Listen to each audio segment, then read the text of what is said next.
该开始今天。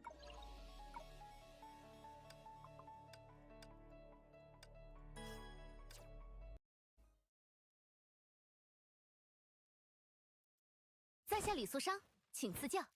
痴行无穷，来去从心，眼花了吧？好，统计。嘿嘿。哦，哈！哦，独角猜猜倒下的会是谁呢？嘿，嘿嘿，找你！逢场作戏，走马。嘘，就是那个幸运儿呀。剑随意动，不问晴雨，心无忌。就当是颗定心丸，收了。跟上喽。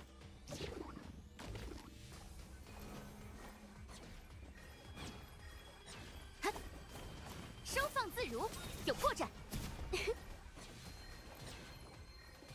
哈，自讨苦吃。哼。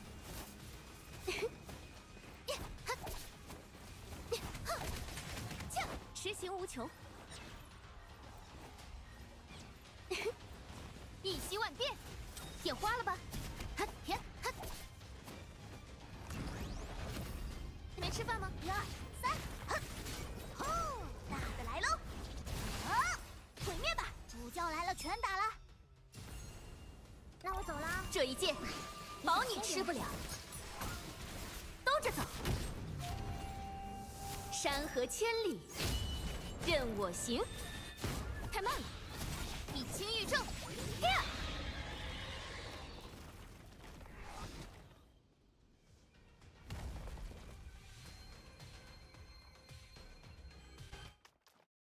啊，又到饭点了，咱们仨吃饭去。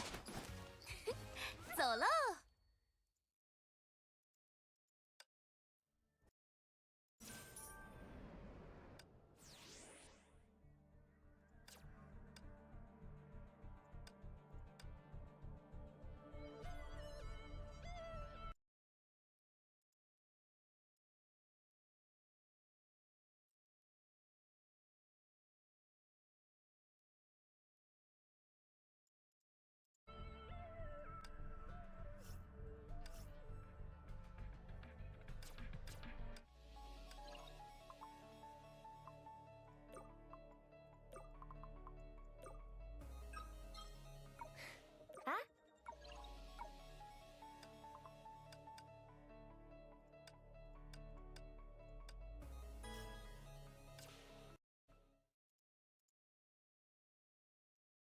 来一场华丽的舞会吧！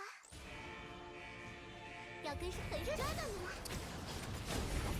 共舞享乐，处死方休。给我退下！战结束了，轮到我了，祈祷吧！小心，就让这道光烧尽一切。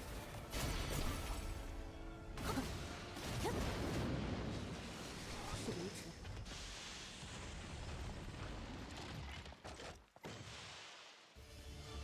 该出手了。就在那，真是野蛮，逃不掉的。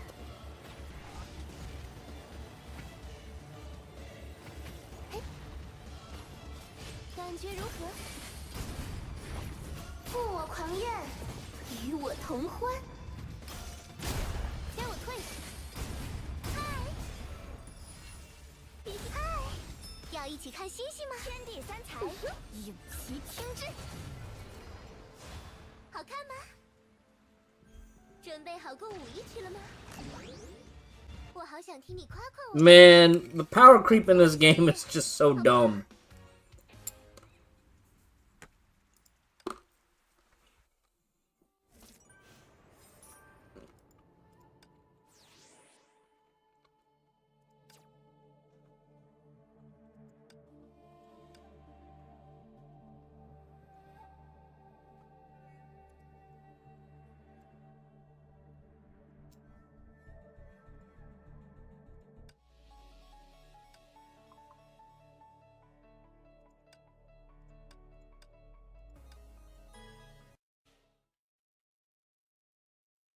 在下李素商，请赐教。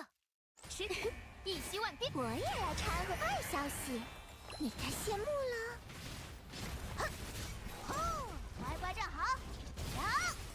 消失吧！有破绽，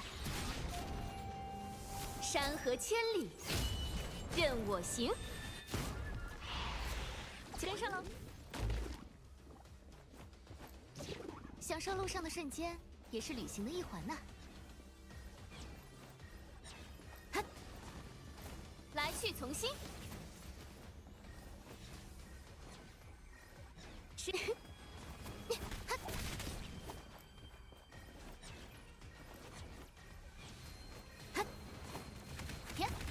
吃不准吧？你也放假了？攻其不备，一招制胜。看剑，太慢了。天涯独步，破万兵。游鱼入梦，我可没猜倒下的会是谁呢？逢场作戏，走马看。嘘。你就是那个幸运儿呀！攻其不备，一招制胜。看剑，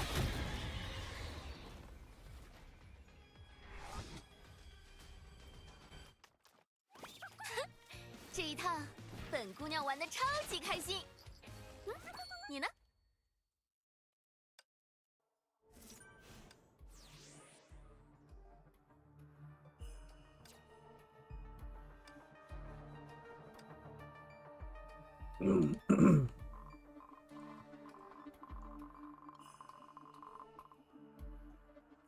？Yeah, this is absurd.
Yo, Tang, what's up?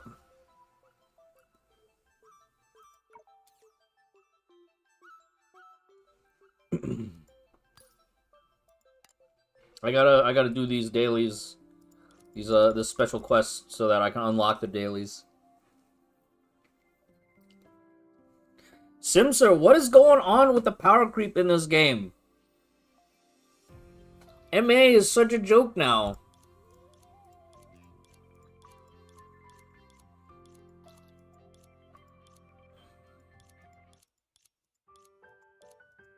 I'm not gonna read all this. Nor's playthrough is actually very fun. They actually were narrating everything. It actually sounded really great. But me, let me just get to the game.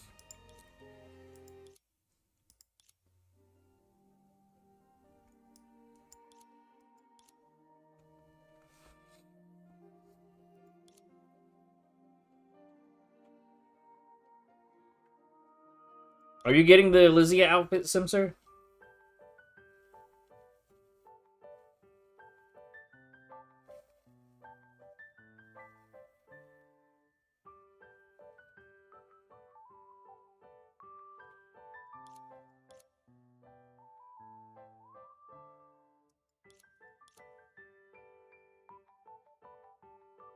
The intelligent Great Ricey has figured out.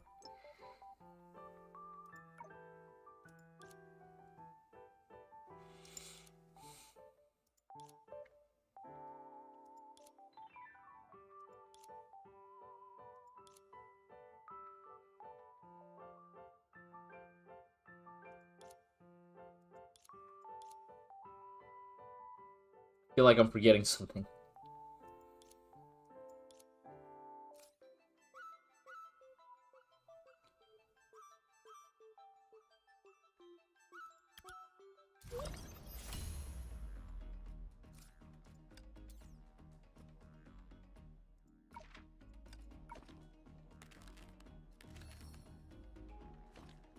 我们出发吧，舰长。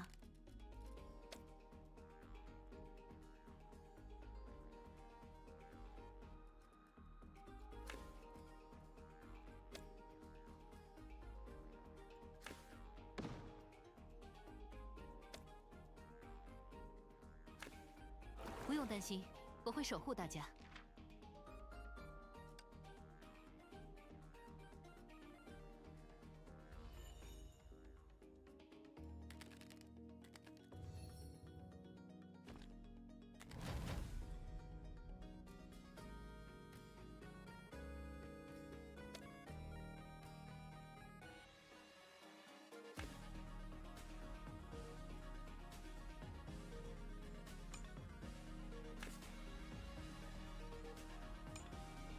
唯此一斩，诛恶寂灭。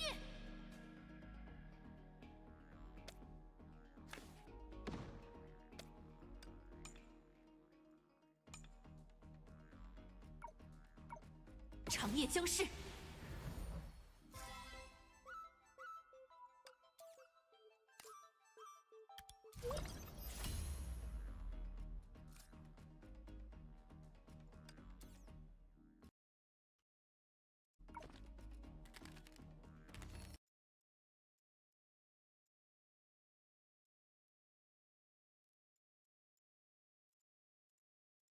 我们出发吧，舰长。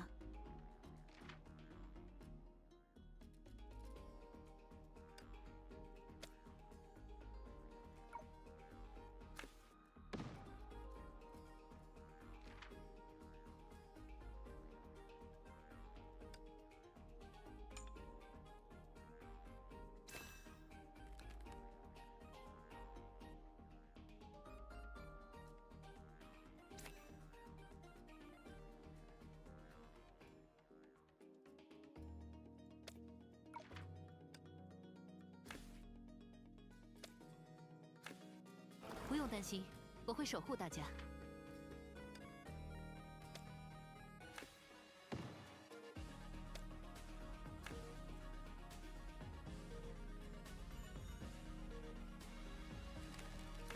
Oh, the sword is only there. The sword is only there one time. For that turn. Oh, I should have read.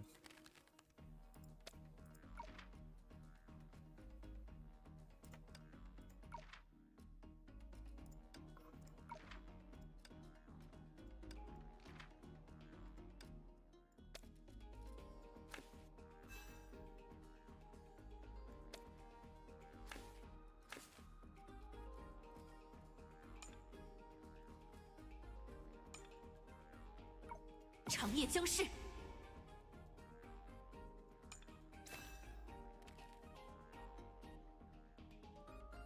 需要协助吗？交给我吧。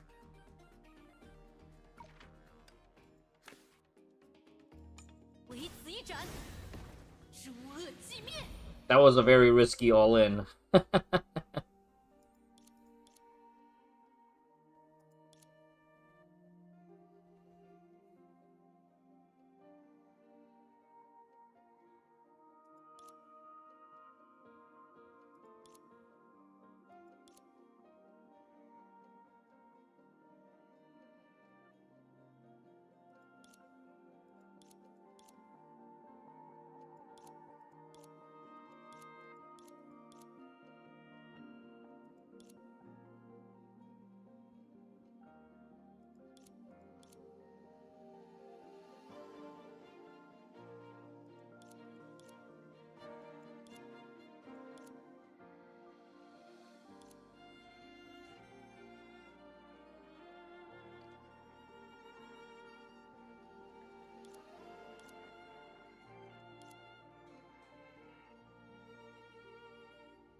Wow, there's so many EX stages.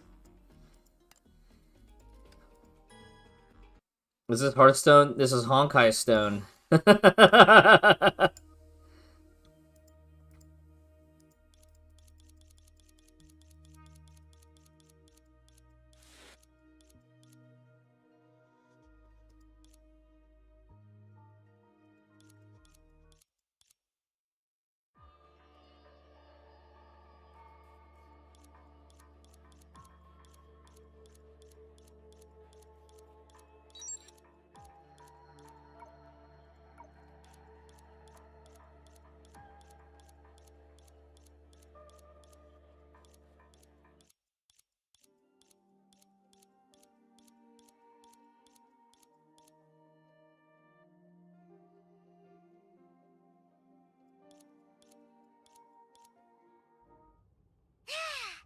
业役成功，不愧是我想象中的年夜守护神，和真正的牙医姐姐一样可靠。哼哼，别以为一座小小的牢房就能困住堂堂高高大人。看到了吗？对于英明神武的本大人来说，越狱就像呼吸一样简单。嘘，年糕，我们还没有离开那些怪物的监控范围，冷静一点。哼，怕什么？难道他们还能跟出来不成？真的跟出来了！牙医姐姐救命啊！如果害怕，年糕可以继续像之前那样缩成一坨。牙医姐姐是不是想了很糟糕的东西？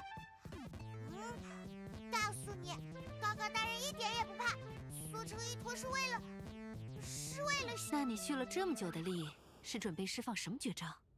当然是牙医姐姐。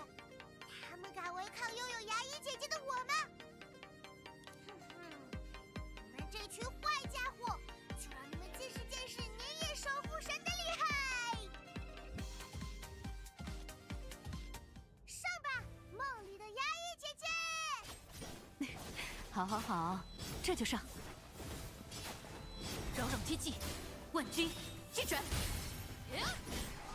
断，石风逐电，逐电，锋芒横照，灵鹫冲阵，扰攘接技，嘿，嘿，石风逐电，雷霆降诛。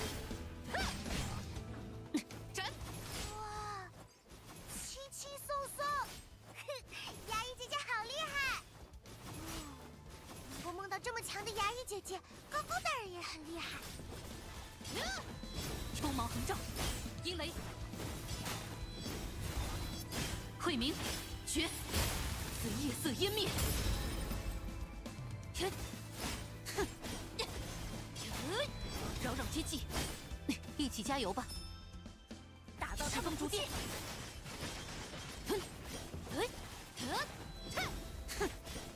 唯此一斩，诸恶寂灭。嘿，锋芒横照，扰攘接技，飞光，刀影如电。好机会，牙医姐姐，快来！就算你的块头再大， Whoa, 也 that's 是牙医姐姐的 cool. 对手。灵鹫冲阵， Real cool enemy. 石风逐电，逐电，锋芒横照，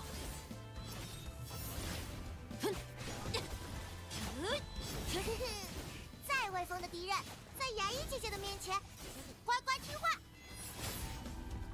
I like that they made enemies that you are type disadvantaged so that they don't die quickly that fast. 牙医姐姐，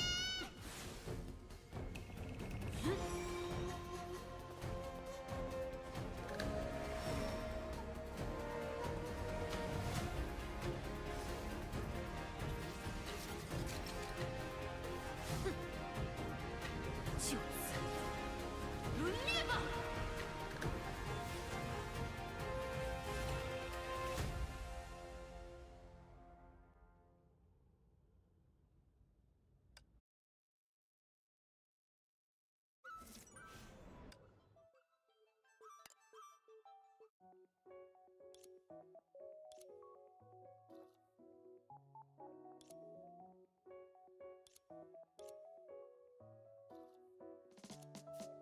Honkai Woo! Yeah.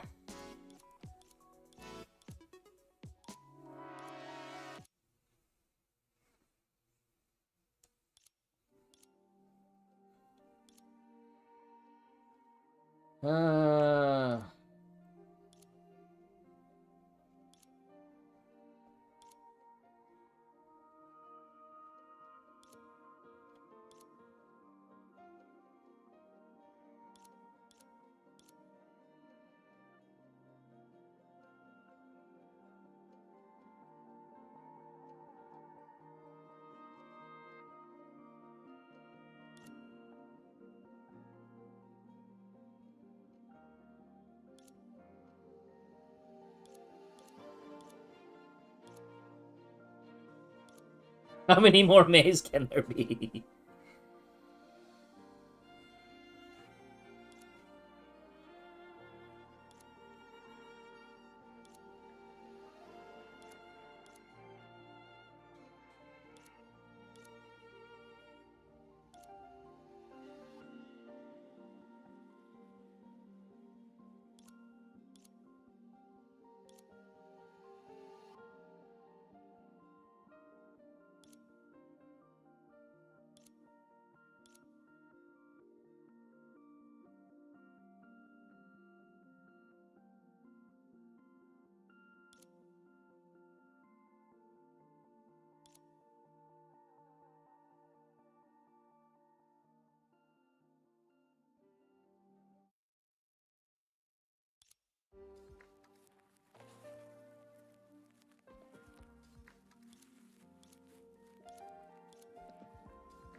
I can't think of anything else to talk about.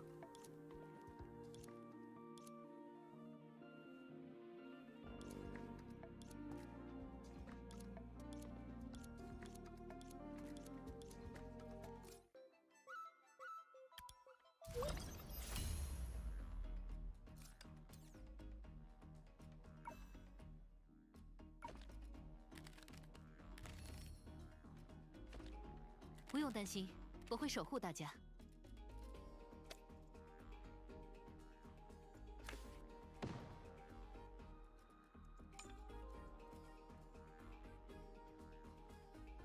自由开火。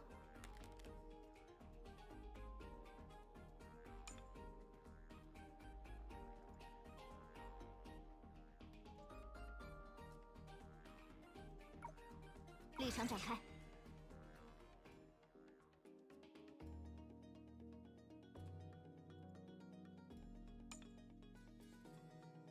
准备好，来大闹一场吧！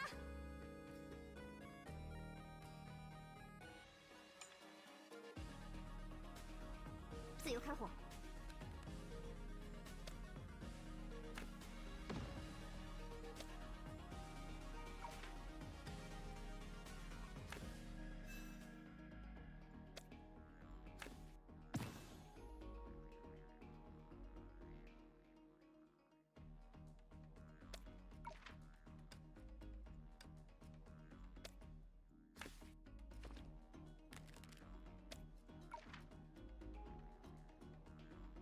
Hook!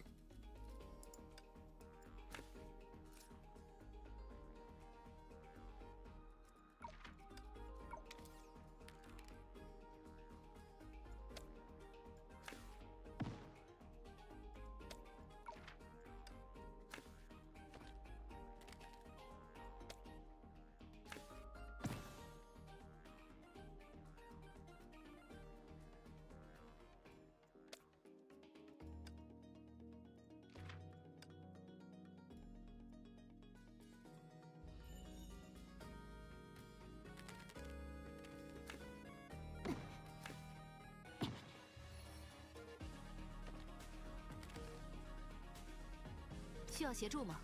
交给我吧。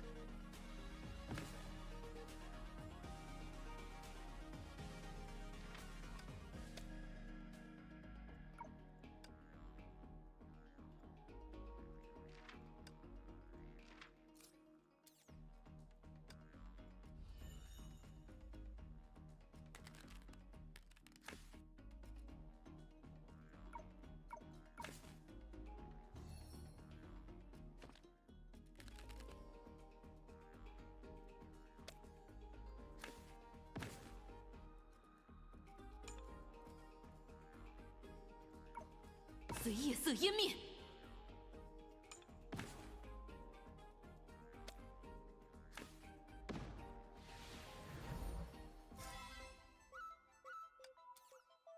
I don't know if I still understand all the rules, but I want to just get the daily unlocked.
是时候拿出油弹了。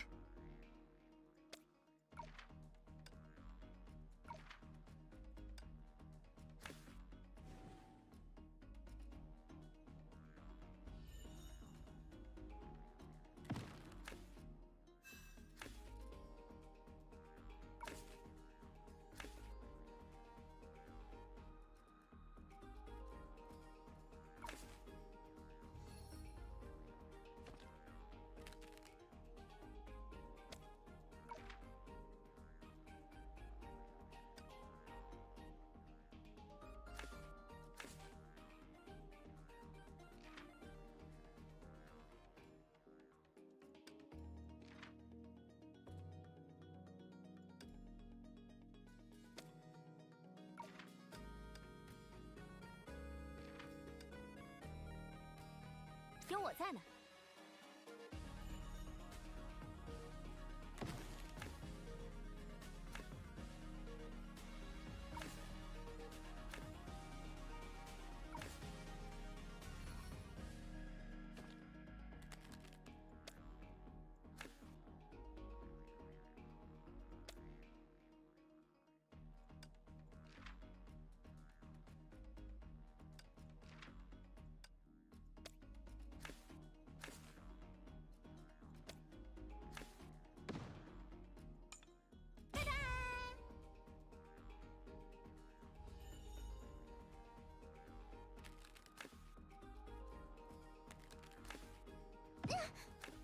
I'm out of evades.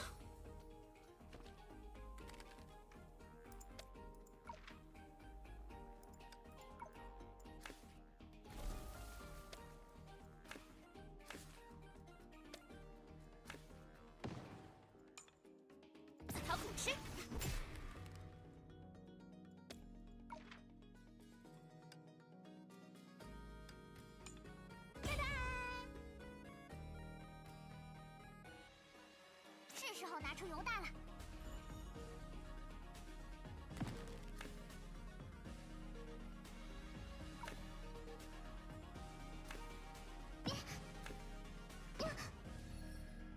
Using Teresa as our damage bot or tank.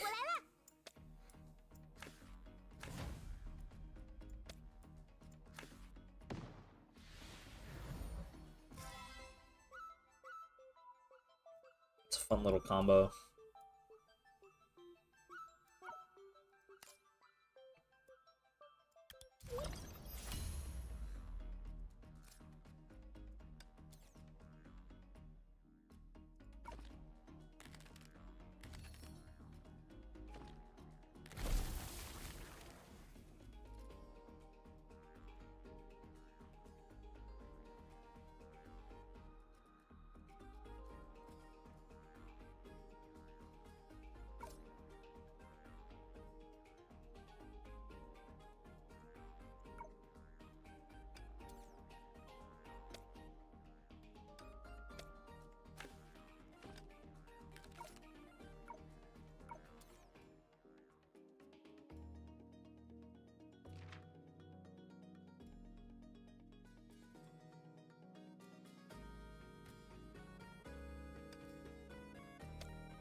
尝尝这个。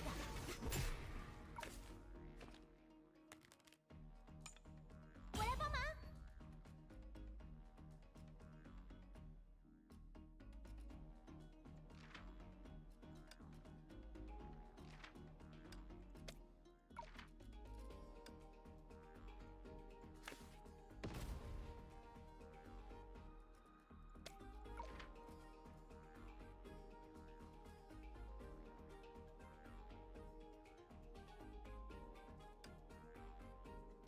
Oh, I should have equipped first.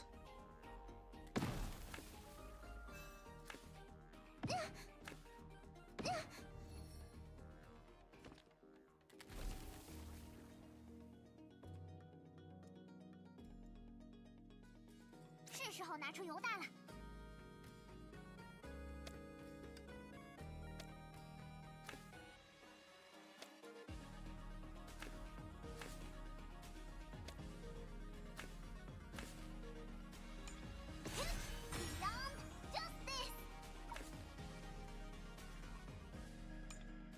我来帮忙。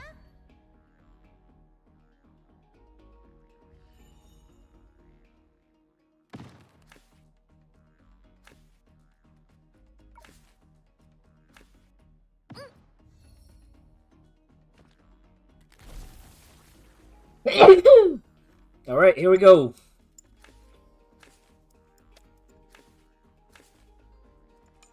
自讨苦吃。我来帮忙。是时候拿出犹大了。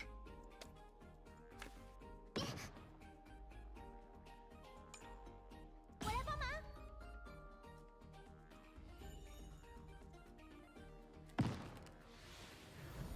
Susanna might die.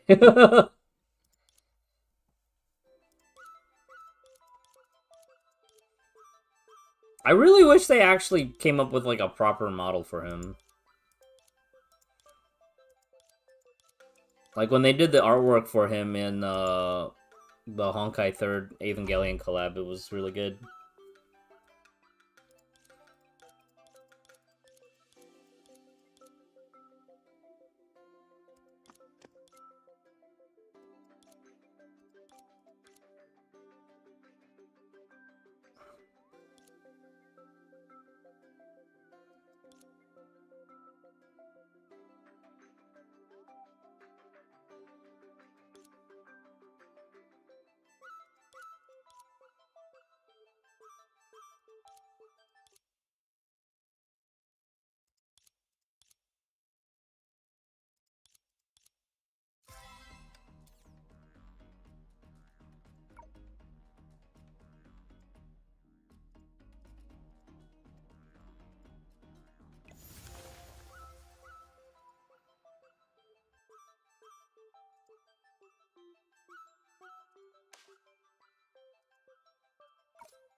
Wow, we got a limited rare!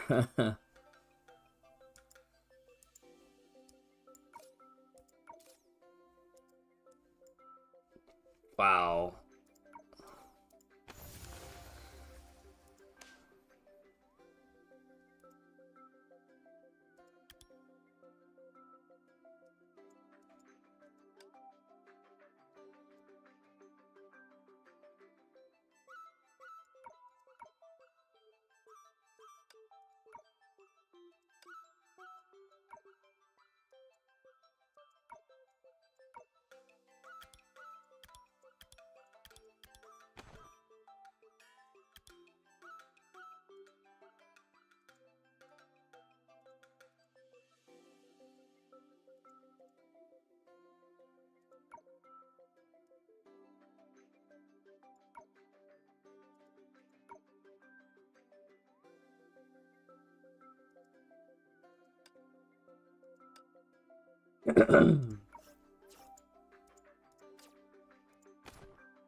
Didn't we get another, battlesuit card recently? From the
Uh-oh.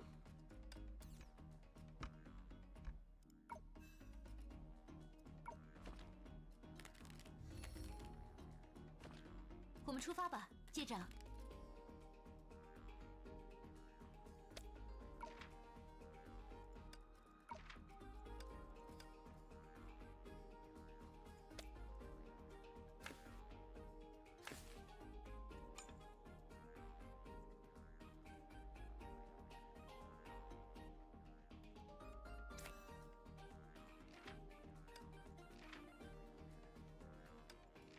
Oh, these guys don't have they don't have QTEs. I guess it doesn't start with QTEs until you get the advanced.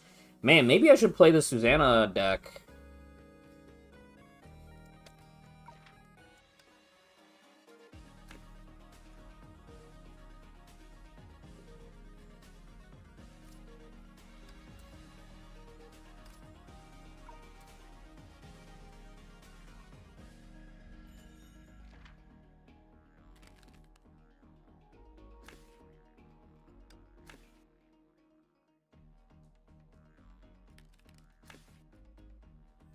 Wow, I'm cooked.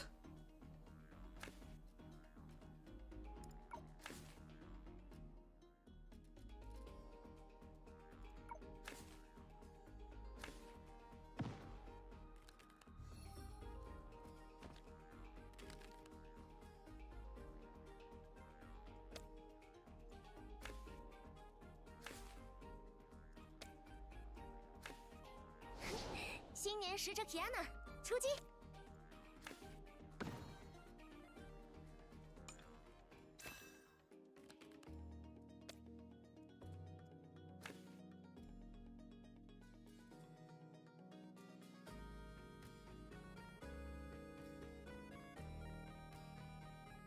I wish, yeah,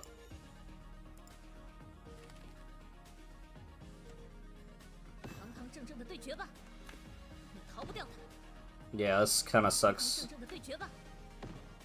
Not having as many, I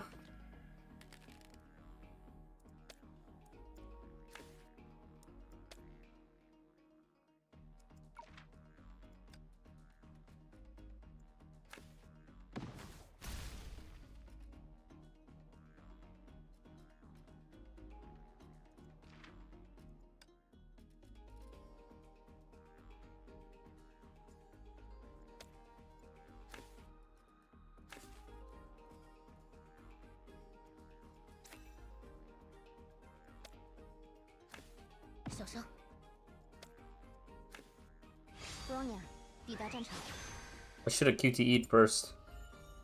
I think.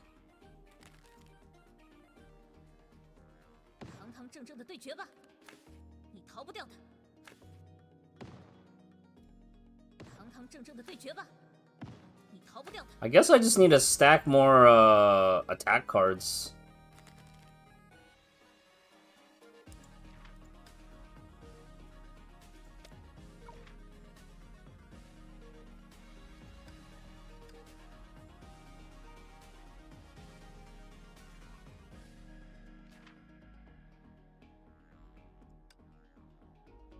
Yeah.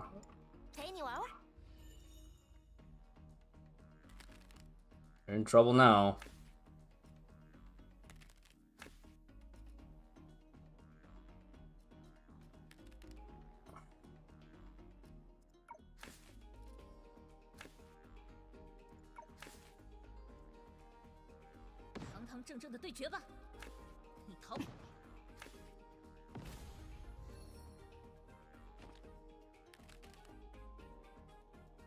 Hmm.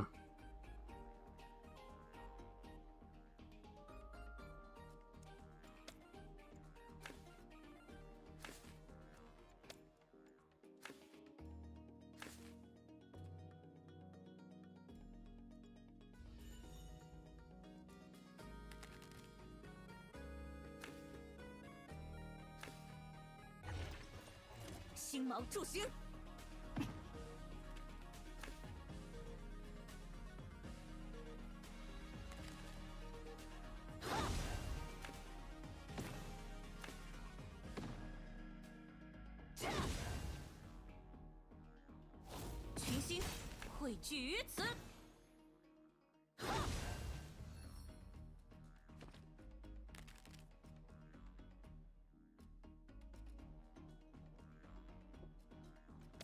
I don't have enough card draw things.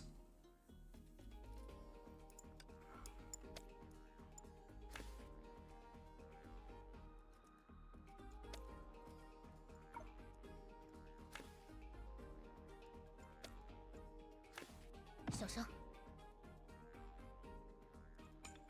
自由开火。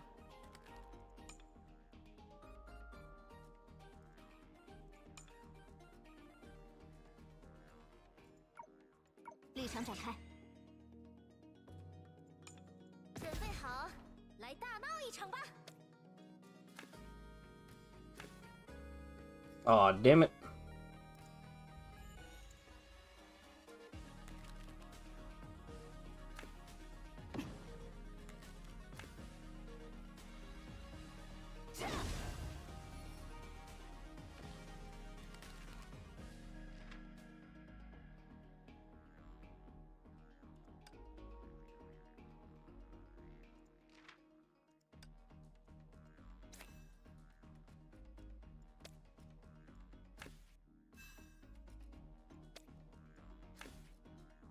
小声，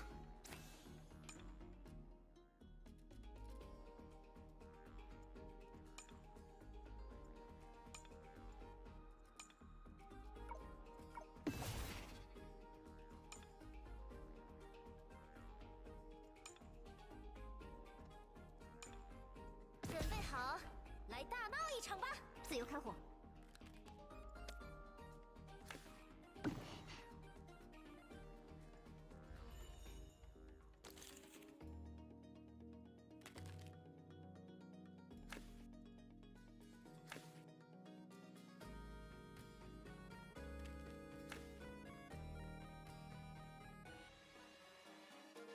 群星汇聚于此。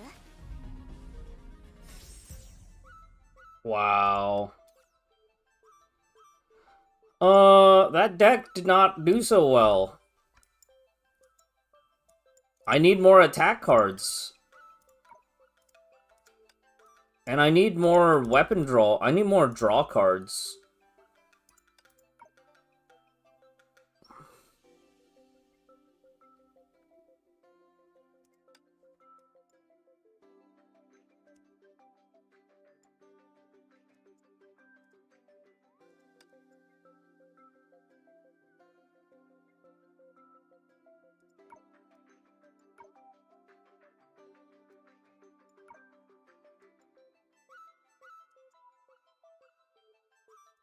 Is it just because, like, playing original trio is just not that good to build around?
我们出发吧，舰长。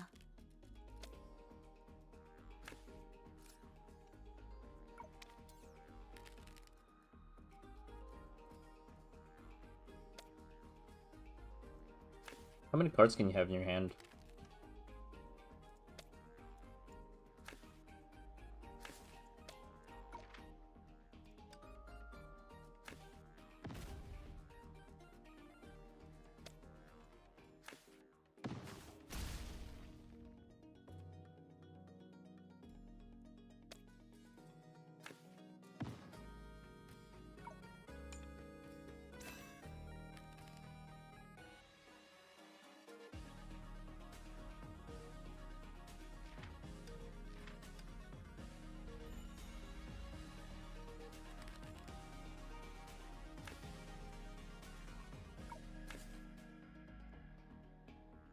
方正正的对决吧，你逃不掉的。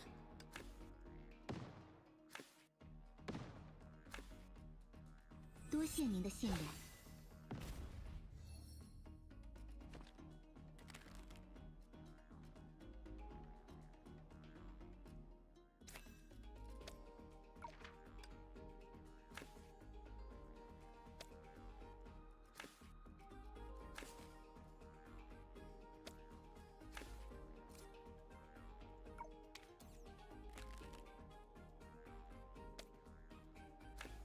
小声。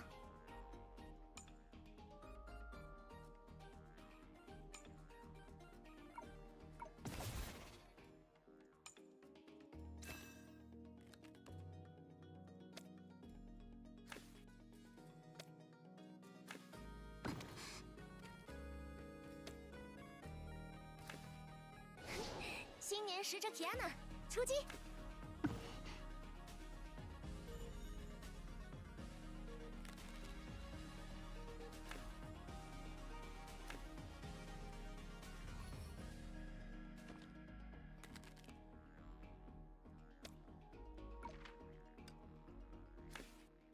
不用担心，我会守护大家。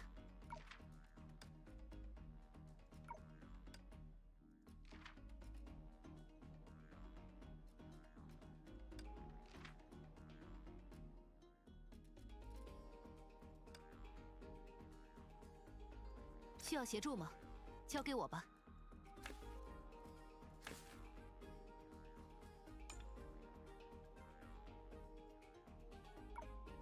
随夜色湮灭。这里是我们的主场。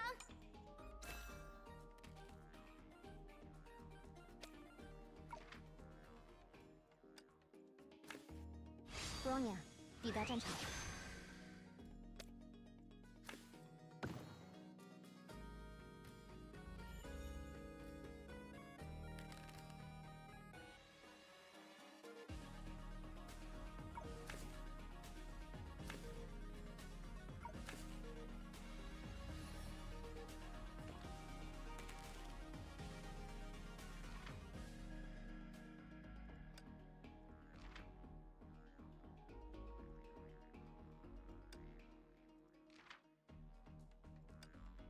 需要协助吗？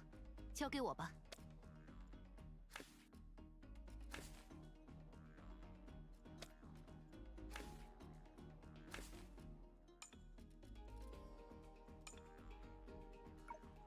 随夜色湮灭。自由开火。立场展开。这里是我们的主场。自由开火。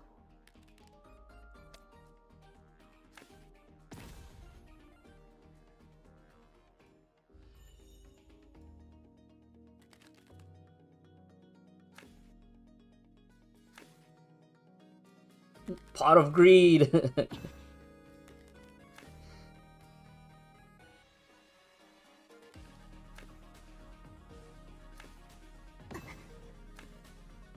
德丽莎，世界第一可爱。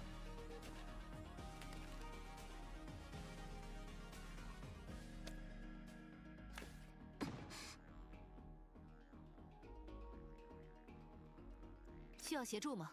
交给我吧。唯此一斩。自由开火。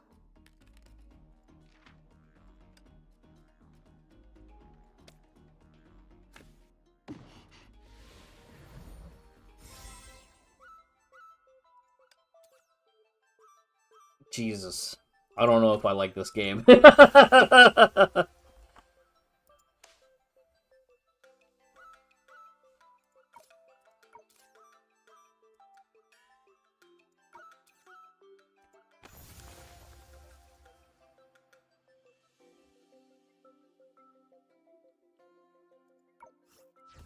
So we need to get to the next stage, so that we can buy boosters from the second set. That's wild.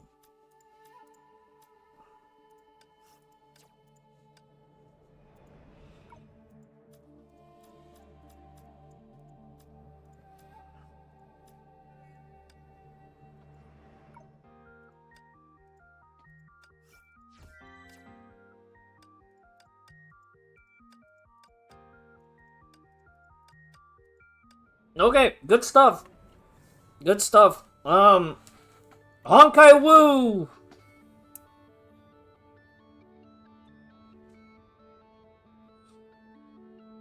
I think I'm gonna take a quick break. I'm gonna play some WoW. But card game. Honkai card game. It was great. We could do... Oh, we could do Elysian Realm. Play the new May.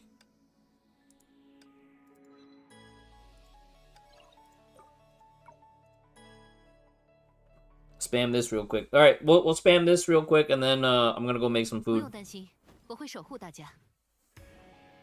准备，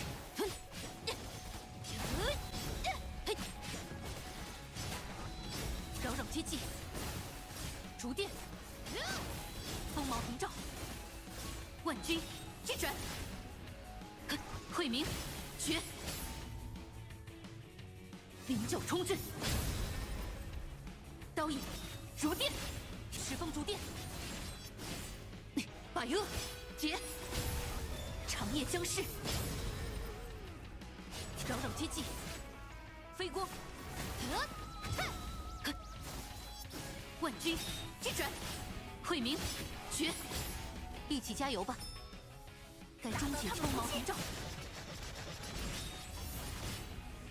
石峰逐电，出血，破，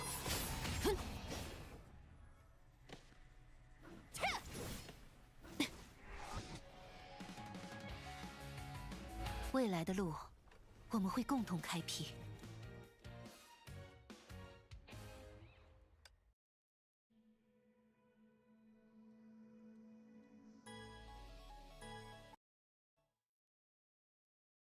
不用担心，我会守护大家。飞锅，扰扰接技，哼，一起加油吧！打到他们服气。天，石峰逐电，断，雷霆，救诛，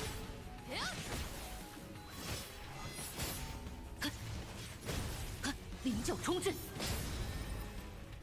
刀影，逐电，锋芒红照，慧明。绝，随夜色湮灭，刀鸣飒沓，分定昏晓。扰扰接技，逐电，石峰逐电，万军击转，嘿，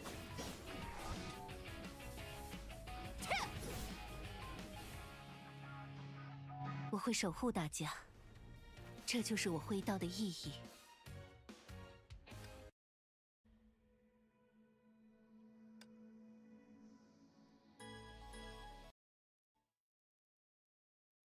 不用担心，我会守护大家。准备，阴雷，扰扰接技，雷霆，救诛，把油结，随夜色湮灭，万军击转，锋芒红照，嘿，逐电，慧明，绝，长夜将逝。Wow, you don't even have to hold attack. She just automatically does it. Like one tap of the active and she's comboing. 一起加油吧！打到他们不弃。万军击转，慧明，绝，灵鹫冲阵，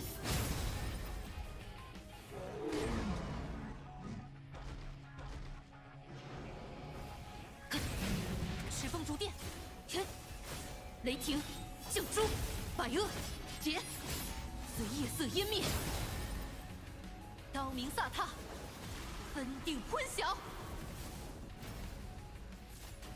扰扰接技，逐电，锋芒红照，万军击转，一起加油吧！石峰逐电，出血，破，哼！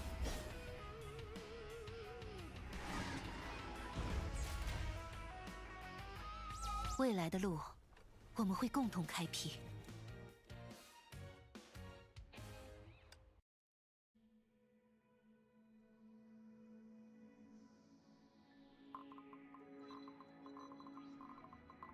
Okay, woo!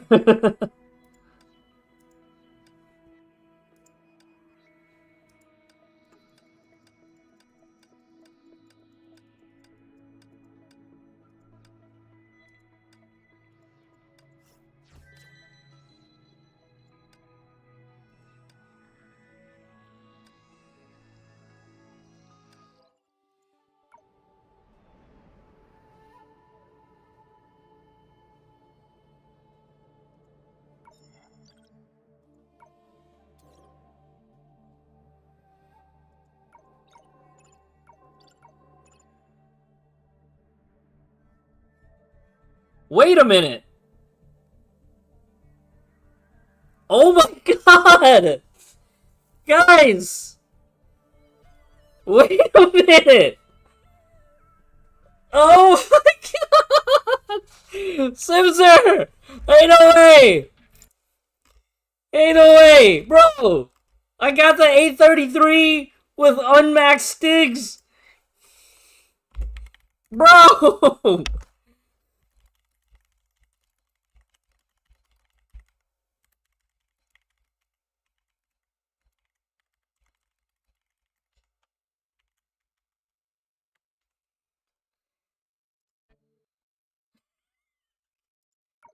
Oh my god, clip. I can't.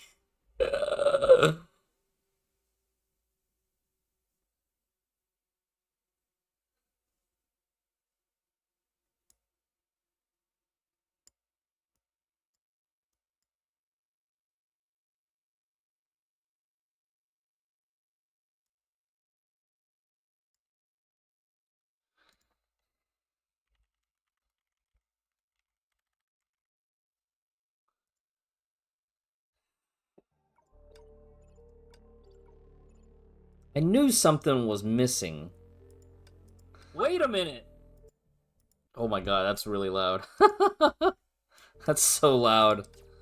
Stigmata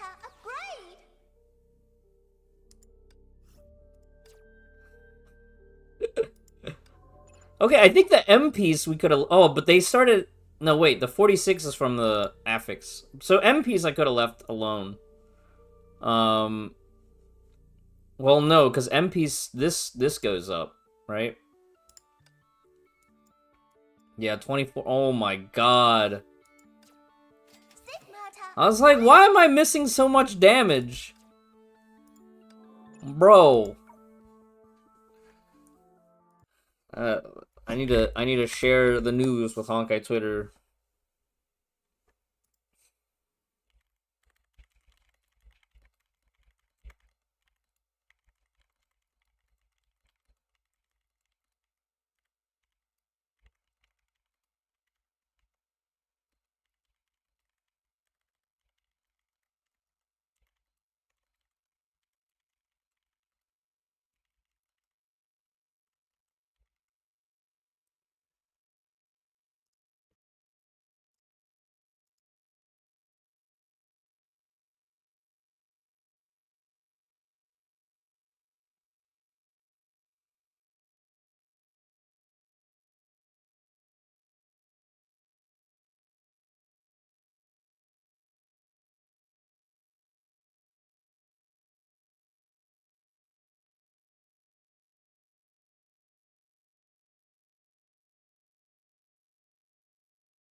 Yeah, truly a fun moment.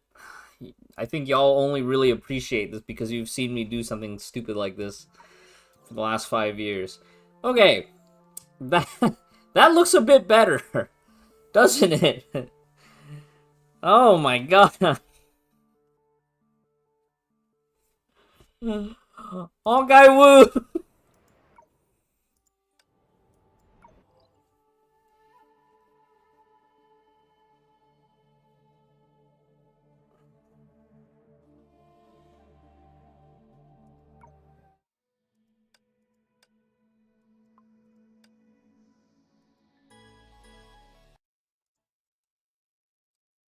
用担心，我会守护大家。准备，阴雷，石风逐电。Yeah, 500, 1500 attack at S0. 锋芒横照。 Part of it is I have 46, 46, 46 on this character from affixes. 雷霆，圣诛。 And then part of it is they just kept adding more divine keys. So there's like 50 attack from the new divine keys. And I'm minus 30 too.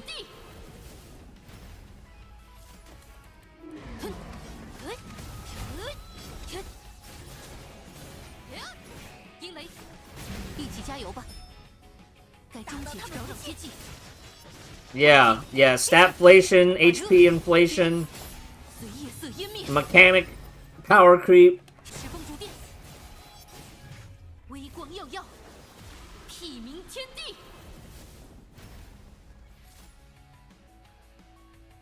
该终结这一切了，出发吧！暗夜已尽，破晓将至。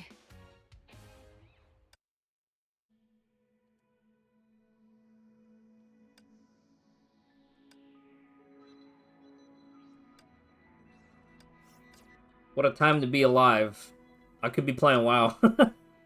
Make missile stacking great. Yeah. Yeah. I mean, yeah. I mean, at this point, they really should bring back the seasonal Nirvana grinds and stuff again. Or do a points reset. They haven't. I don't think they've done a seasonal points reset in a while, right?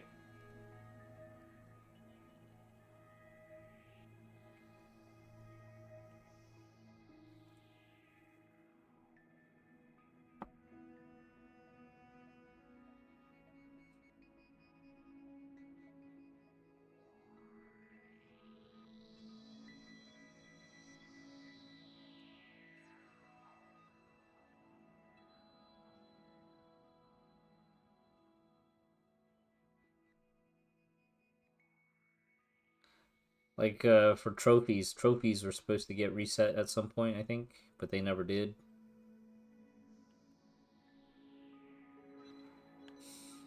I kind of miss the old menu now that we've had the 3D menu for so long.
All right, let me go make some food.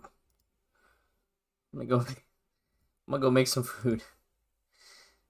Oh man. Be right back.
All right.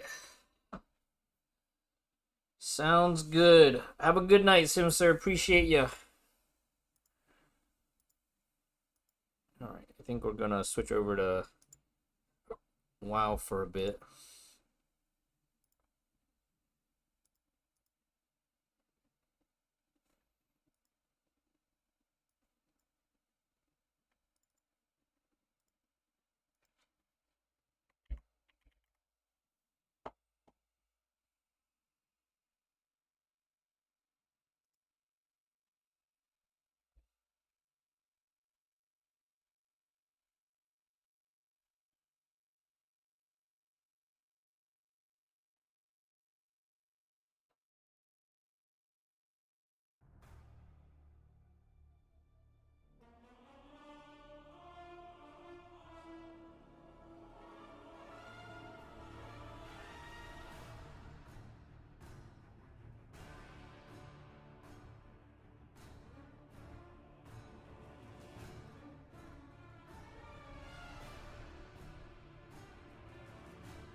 That's punchy.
I have many lucky doos you like.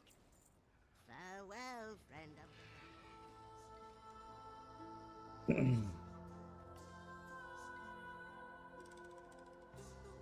Alright, I guess first things first, we can work on this secret gathering that we were in the middle of last night.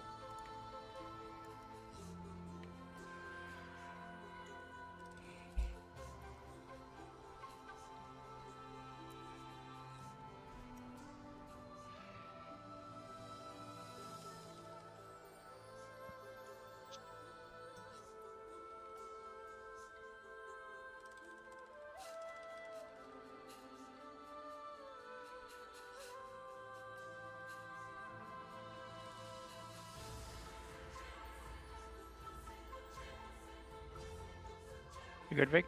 Oh, Yep, ready.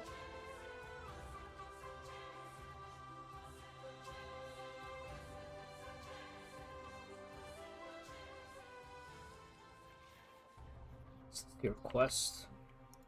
What's the holdup? Nice chat. Now get a move on. Builds water. Oh, Gazlo.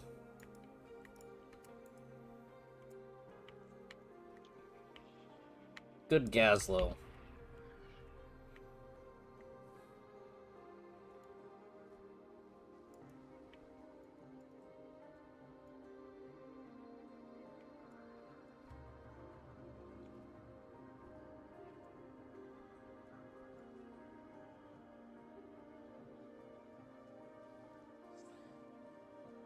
Did they fix your healing add-on, Vic?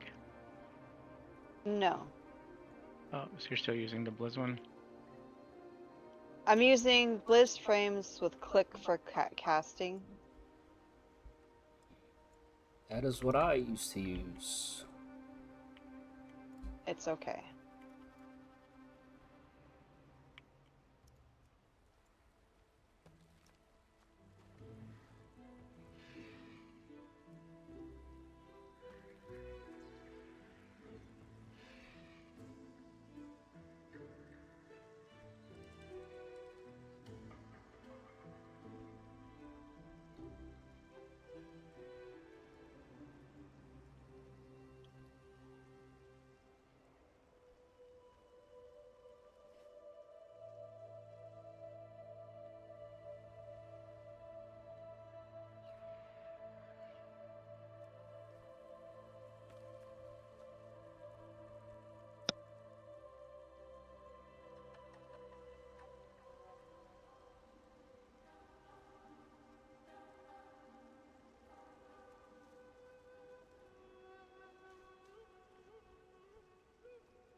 Did Ojo join Discord?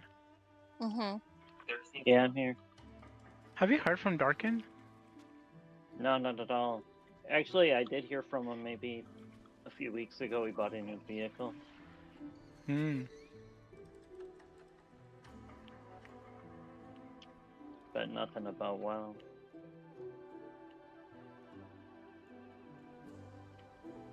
Let me tank these right here.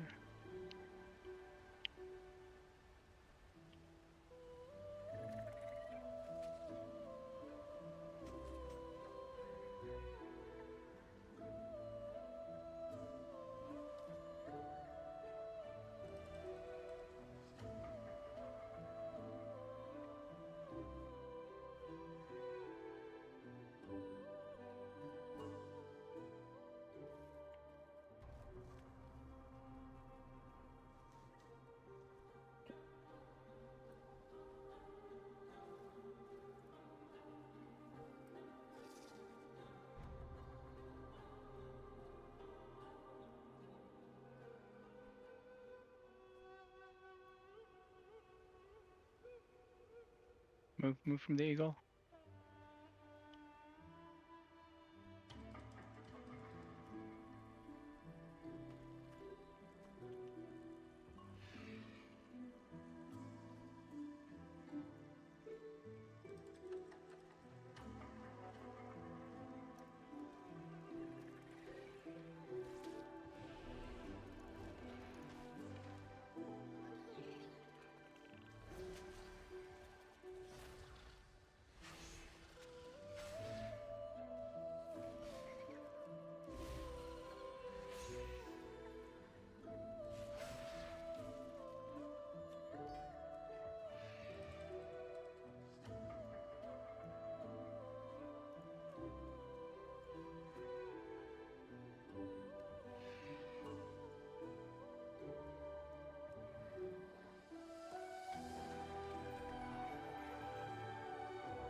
Sorry, Richard.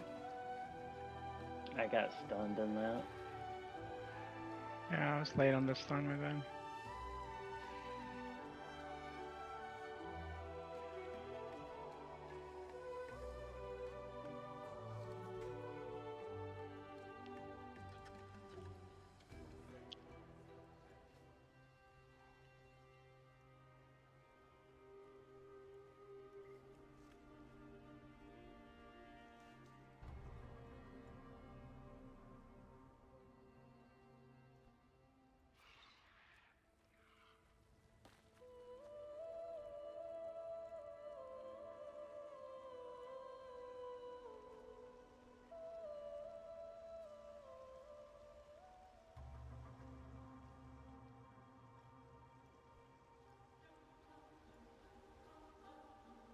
Hold up.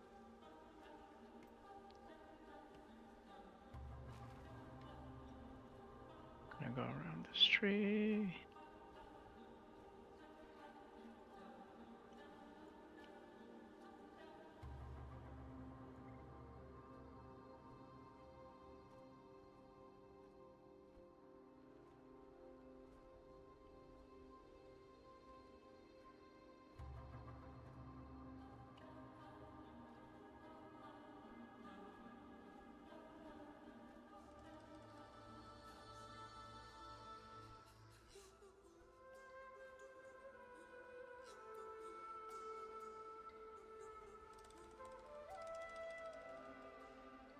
Yeah, it's on the stupid rain of toads.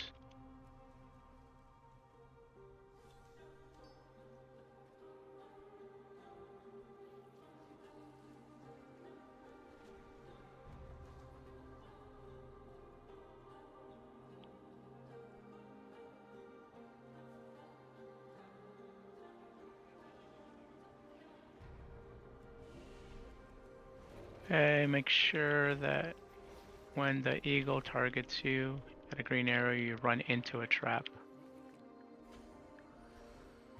Not run the bird into a trap, but you want to physically get trapped.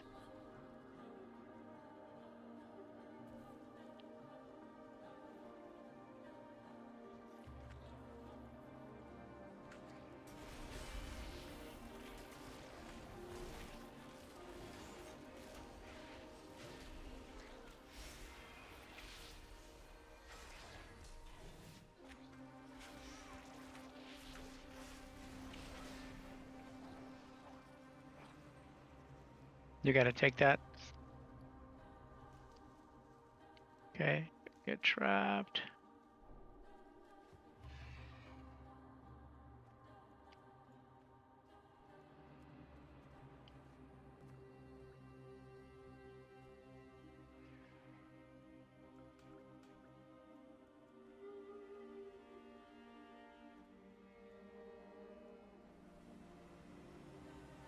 Watch the traps.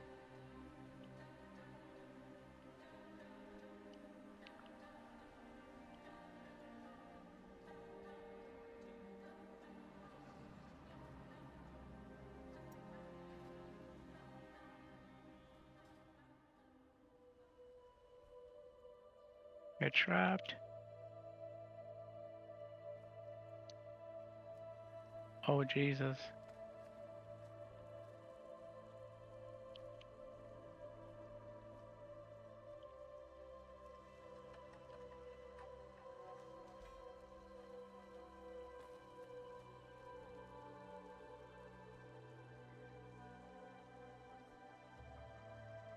Link cooldown's big. I'll call for wings if you have it up. Okay, let me know.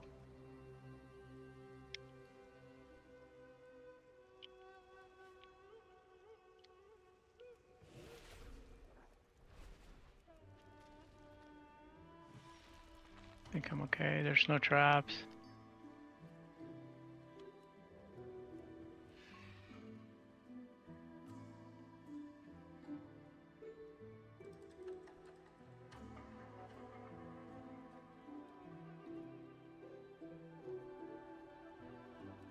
Grats.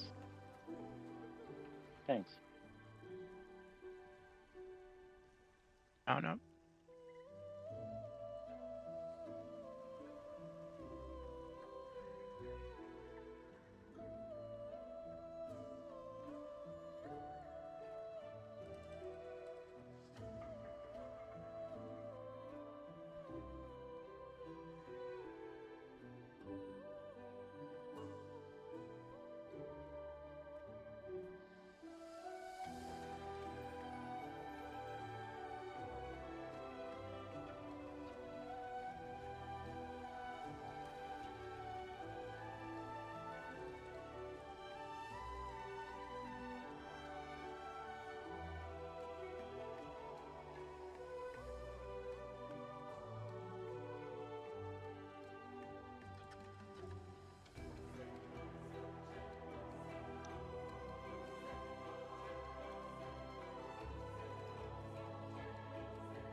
Eindrot.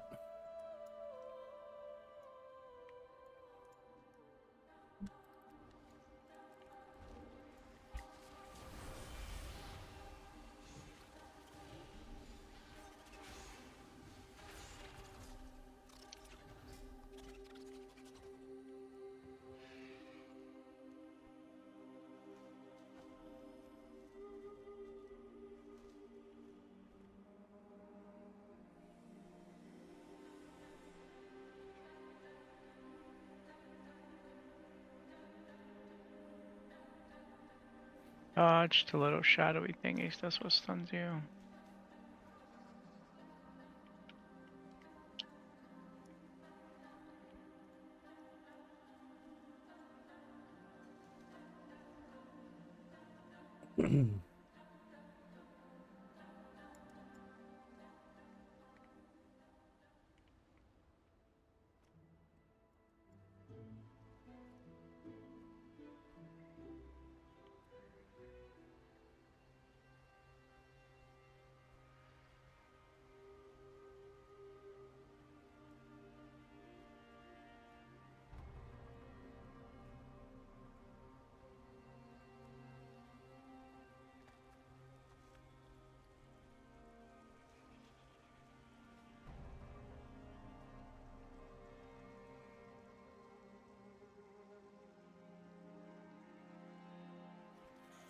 That shadow priests are pretty bad, Marauder.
Right, chat. Right now I'm looking for these sap crystallized resin fragments to unlock whatever that chest is over there.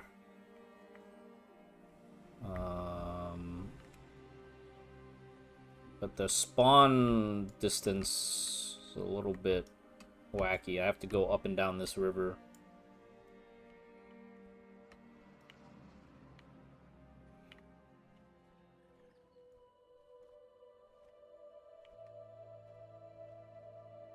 It doesn't help right now that I'm opposite of some of these other farmers too, going up and down the valley.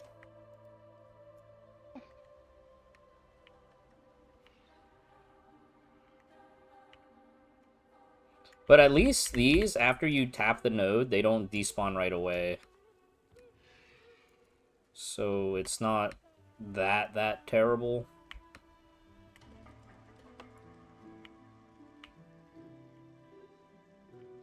Oh, we pulled. I got popped into something. Alright.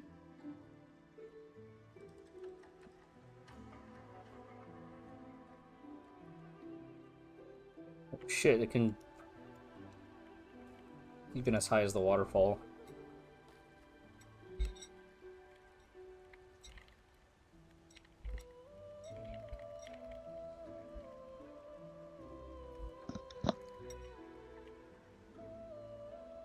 Shit.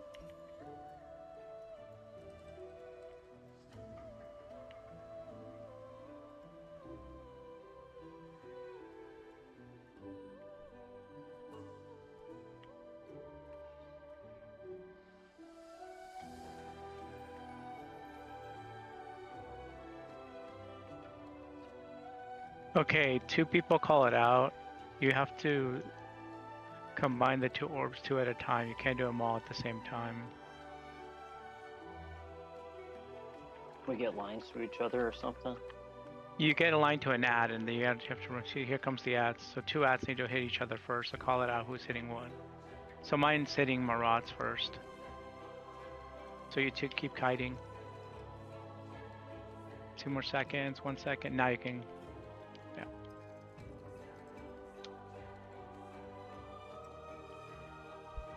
I feel like I didn't do that right. It's pretty good.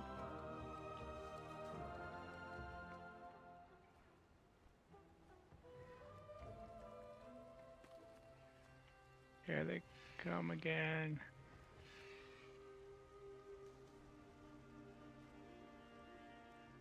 I'll combine mine with Marat again. Oh, Marat's is going to someone else's. Okay, oh, that was 3 stack.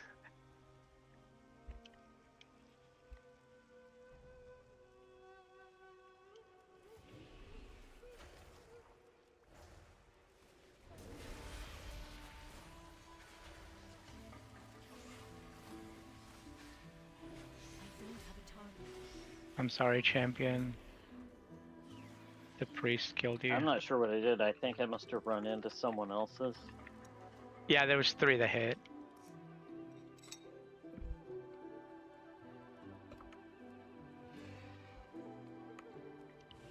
Yeah, you can run into your own, but don't run into anybody else's. I think it kills you now, right? You run into your own. Did they update that? So call it out. Everyone's running into theirs. Okay, 2 are hitting now. So kite those and for 3 seconds. Okay, now you can. No, those 2 can hit. You have to run them to each other. Oh, close. So you want to crash the 2 ads that you're pulling together. Yes. What's in the cloak watching? I thought it was a helmet. Why is I'm wearing a mask on my back?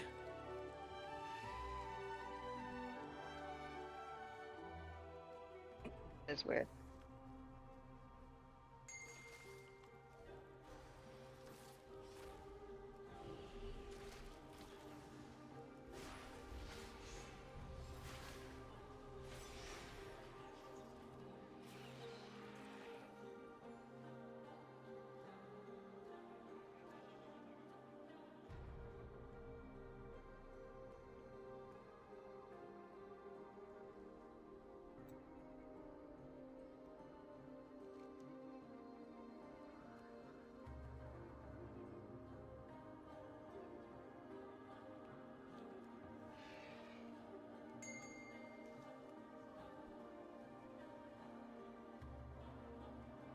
Oh my gosh, I almost died.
Okay, this boss jumps on people. Try to stack those pillars as close as possible so we can kill them.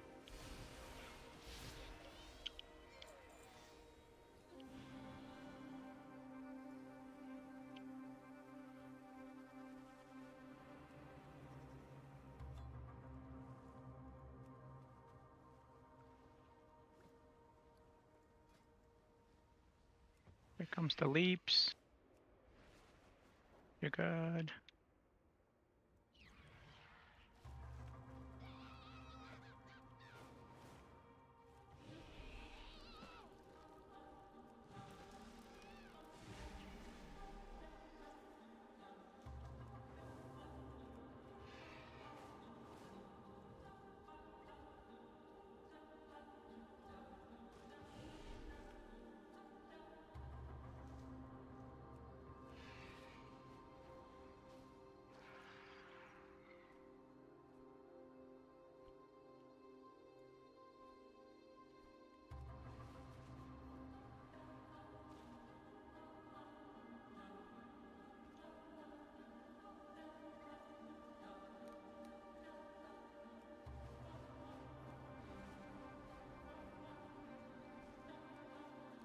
You top yourself off.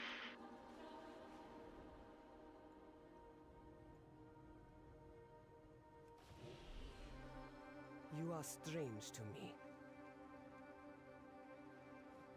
Oh, I'm running into the ghosts.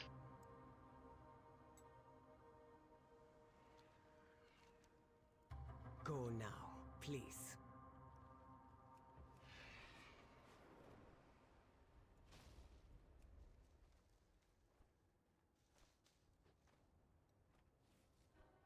oh.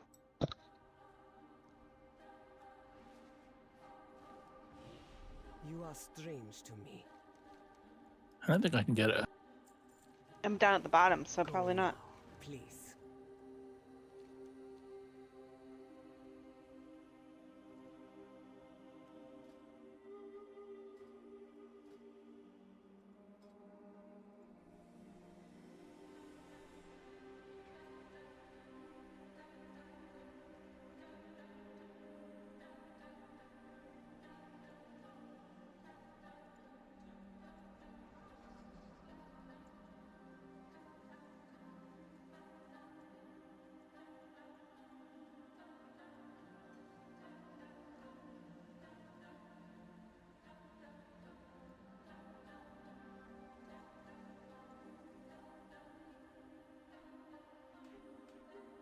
Hit it! Wee! Nice.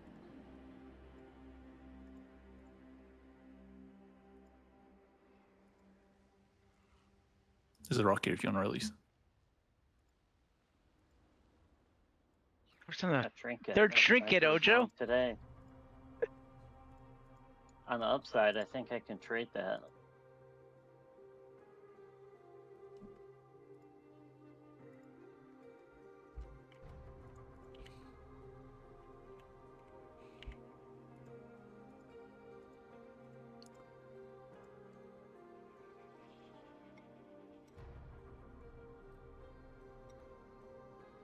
Anyone else need the trinket? Or anyone need the trinket? It's int for casters, right? Yeah.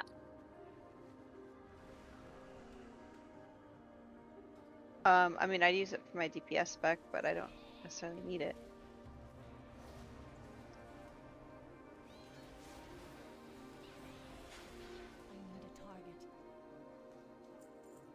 Mastery's good for priest, isn't it? I think so still. Haste master usually. Congrats, Murad. If you zone out, we'll go to the other one. I need to get closer.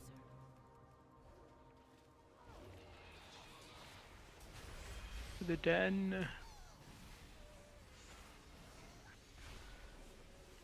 Wrong direction.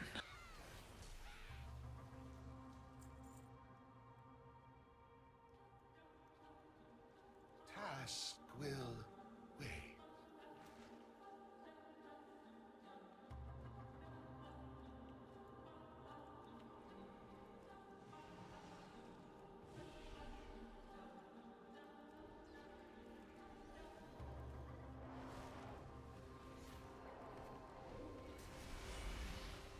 I need to target something first.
there summon anyone?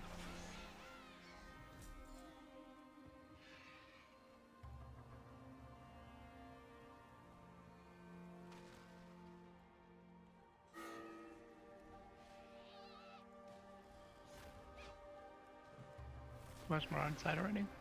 Yep. Everyone's inside.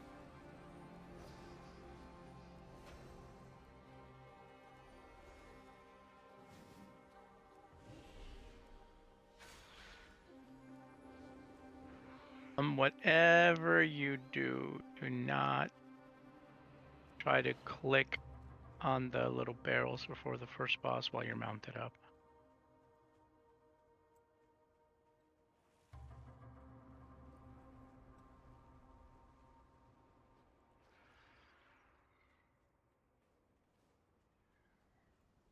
You are strange to me.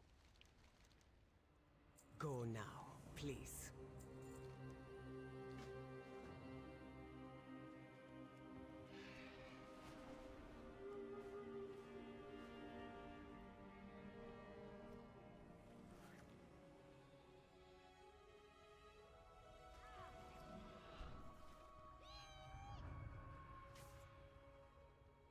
Stop it from scavenging.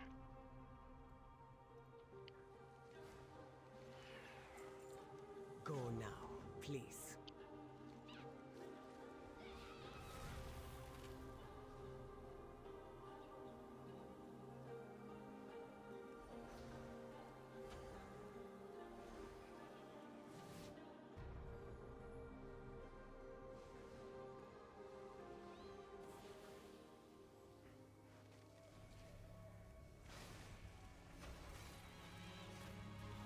Totem, totem, totem.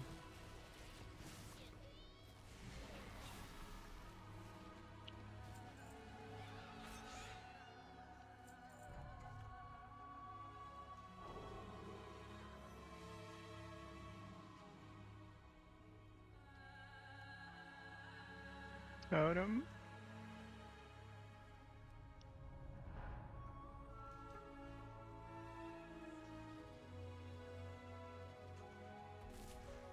I need a target.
It's not ready yet.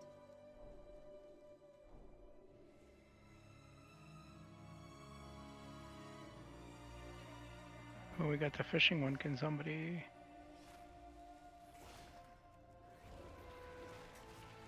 fish thingy out?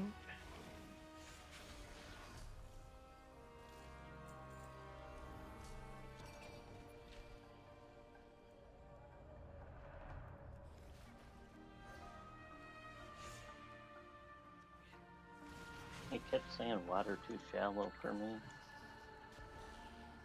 Click on the orb. We're gonna skip this hunger.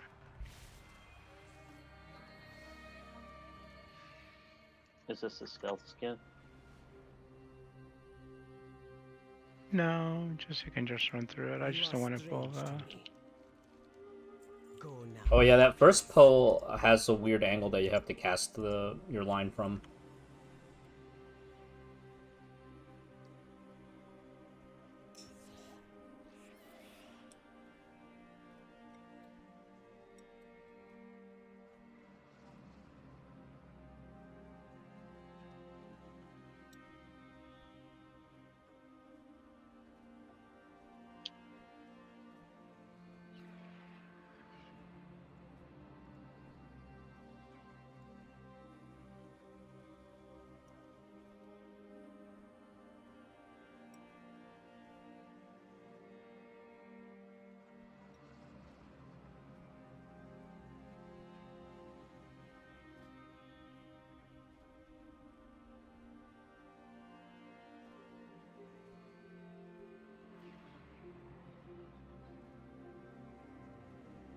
Mount up quickly. We're skipping that path that's coming back.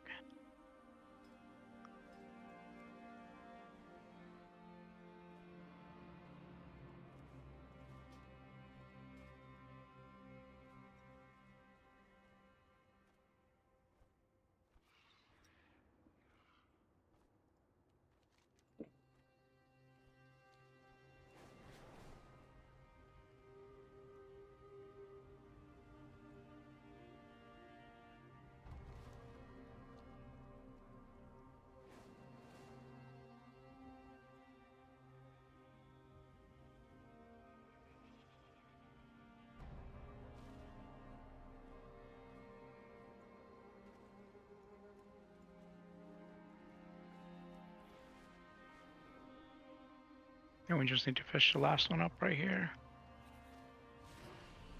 Got it. And then just guys can go up and start clicking on the yellow barrels. Just make sure you're not mounted up.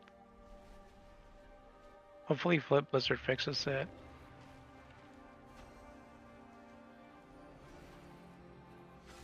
don't have a target.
You saw me? You won't find me. Go, run.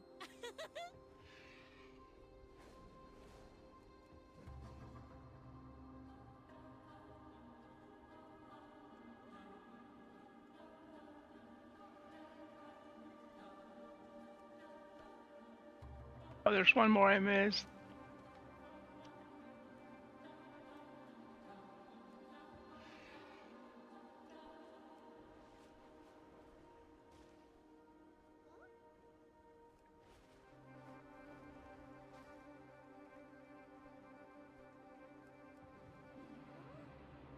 We can run through that. Yeah, you can run through it. You want to catch the little green circles.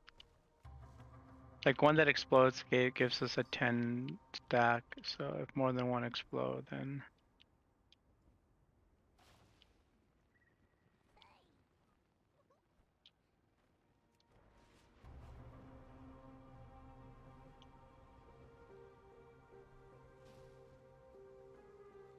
I am ready.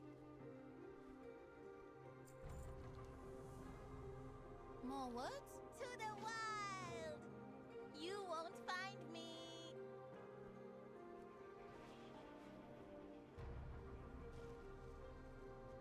It's big.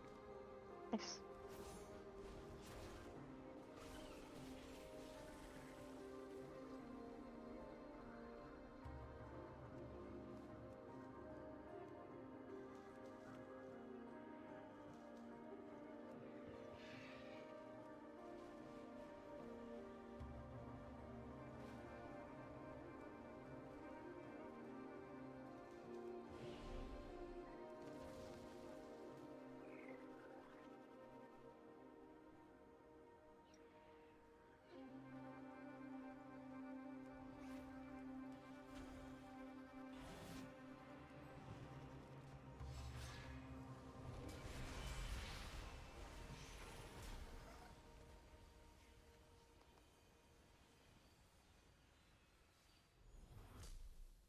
Okay, mount up. Skipping everything else here.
We're gonna go left.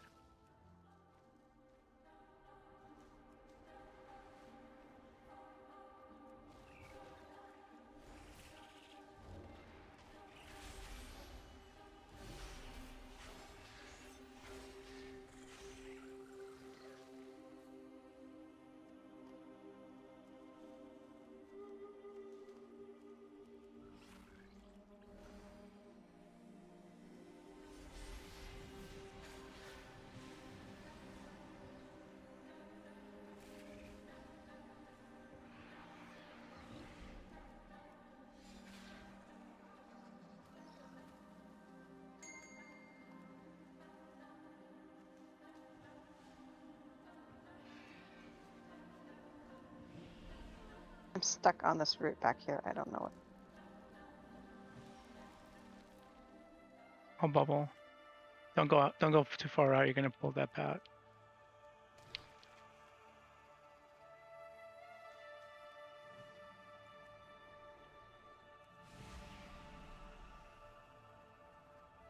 More words. You saw me. I am not afraid. And come out up again as soon as this dies, and we'll go to the boss's room.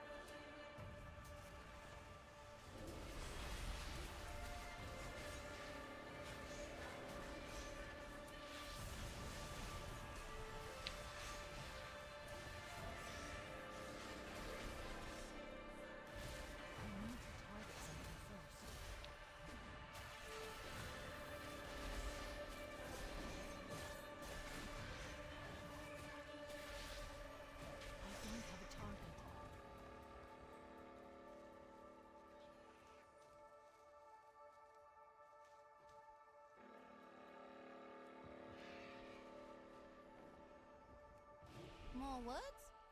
I am not afraid. The Goonies.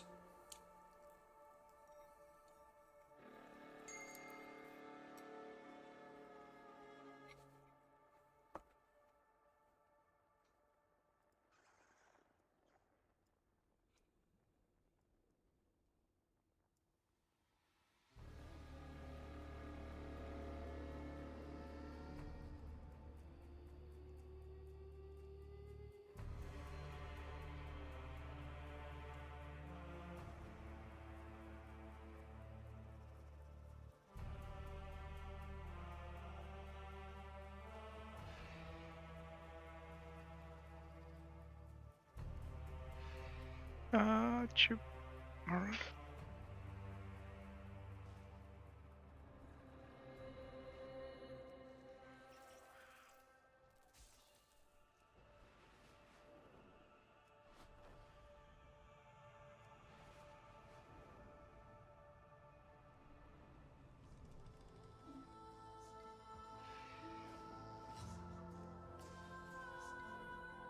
Blicky.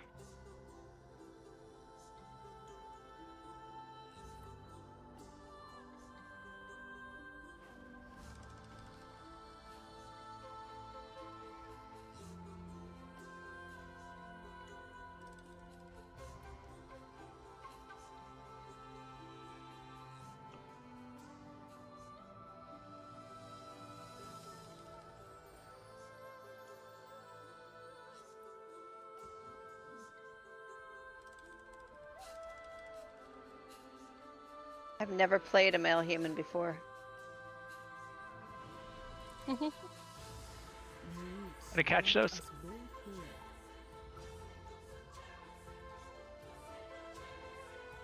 One more behind you. No.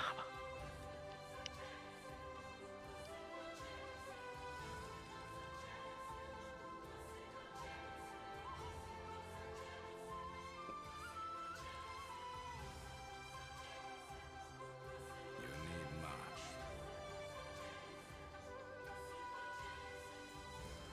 Now you are ready.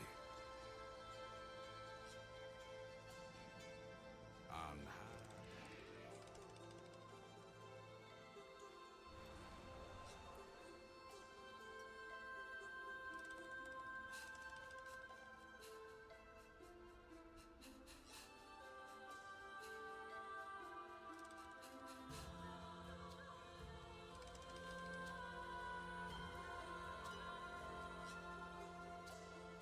Okay, there's gonna be a little red swirlies that we gotta catch. I cannot get both of them. I can only get one here.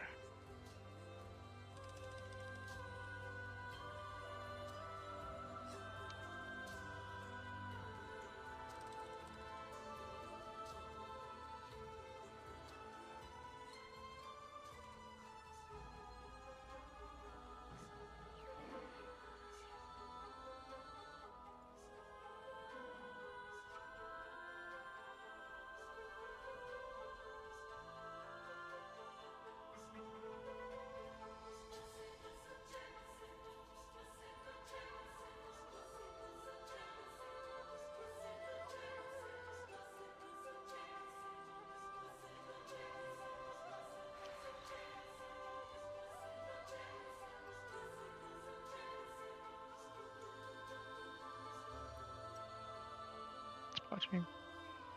Why does the Eternal Winter last so long? Does. Damage based on the shield. Is it because it's eternal?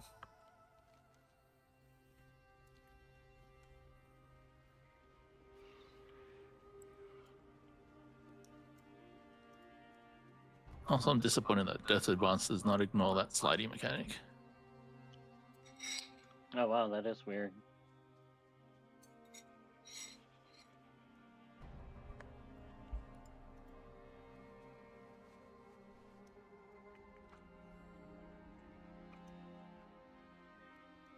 Your path leads you deep, stranger. You have found me.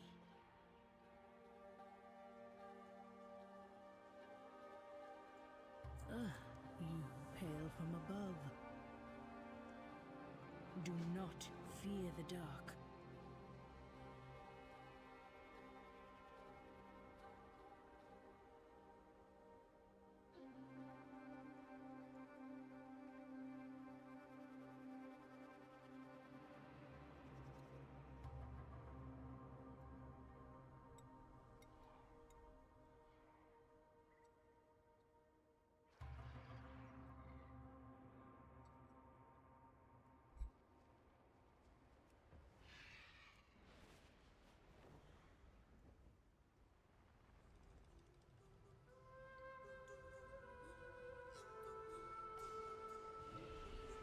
You have come far, stranger.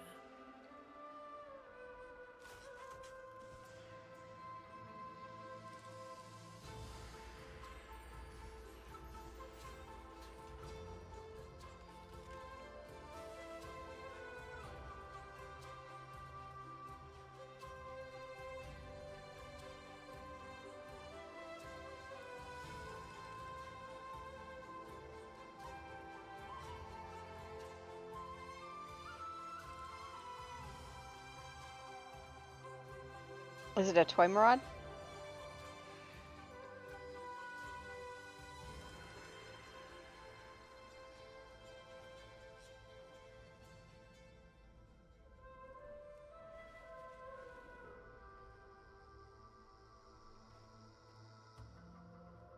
You're that makes you human, male human.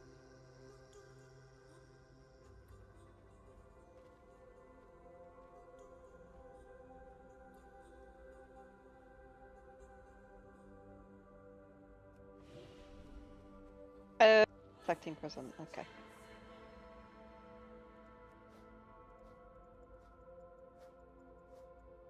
Very quick.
problem?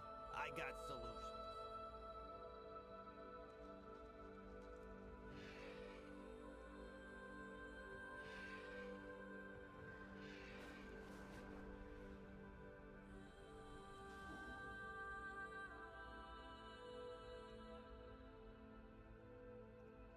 Speak to me. I kill the combustible. Get out there and get to it. So, your path leads you here. The world watch over you.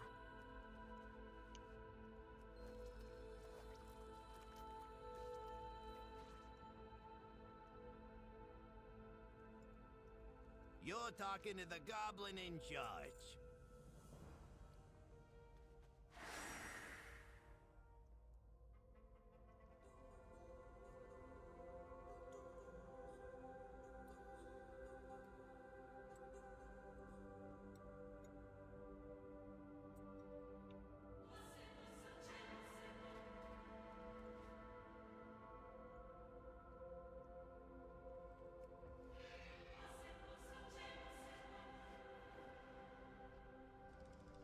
How to put your circles near each other.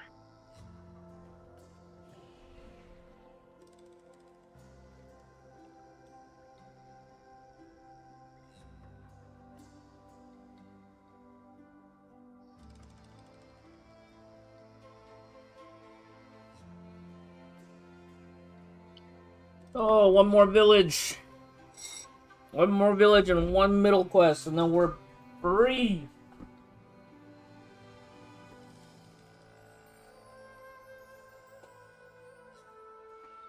You want him to attack him as tight as possible as you go into Mythic Plus.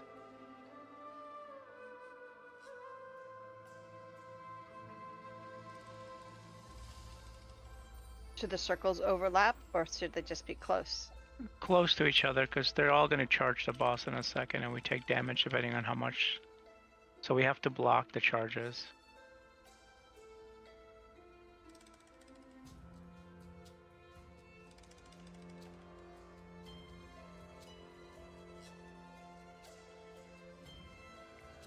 See? So we gotta block these.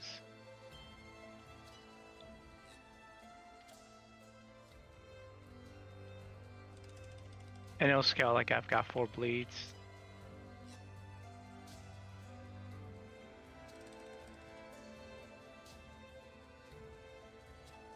Can I pick those up in stone form? Yep. Oh, I think my game crashed. I lag too.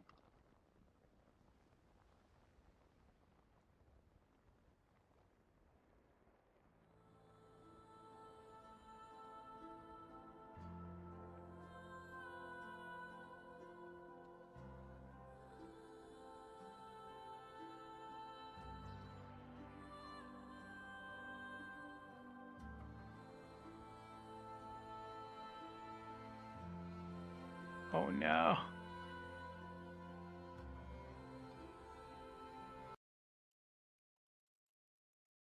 You guys gotta help soak. I can't soak all these.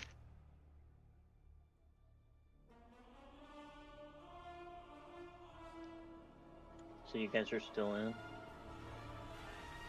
Okay, I was just offline. Yeah, we're still here.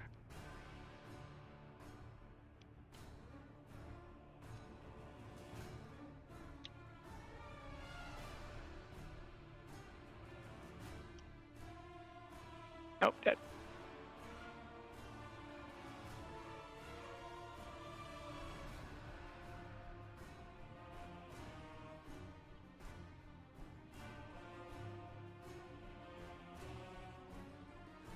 That was very weird. So, disconnect. I disconnected. I can't get back in. Yeah, me too.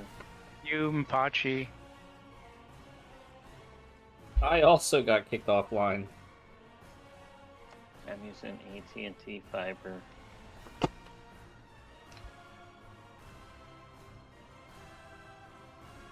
Oh, I made it back in. Alright, yeah, finally letting me back in. We're all the way back here.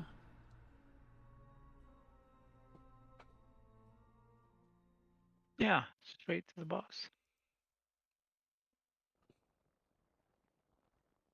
I'm coming in now too.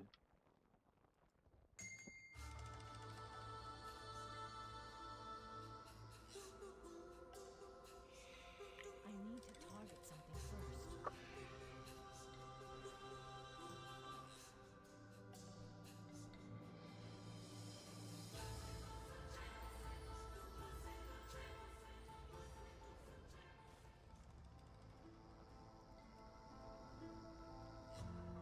So I think this could be wrong, but the idea is everyone goes to like right around circle. Because you can stack them big, but you just got to move fast. If you keep getting knocked away as you do, you're moving too slow from the ads, and I think 3 may kill you. But the idea is, you know, you want to drop them as far as you can. You don't want to drop them near X ever, because that's where the boss goes to, and that's what they charge. And then when that closed, they were hitting, so I think it does like an AoE damage plus an AoE dot. But every soak that you do does a bleed dot on you, and it stacks.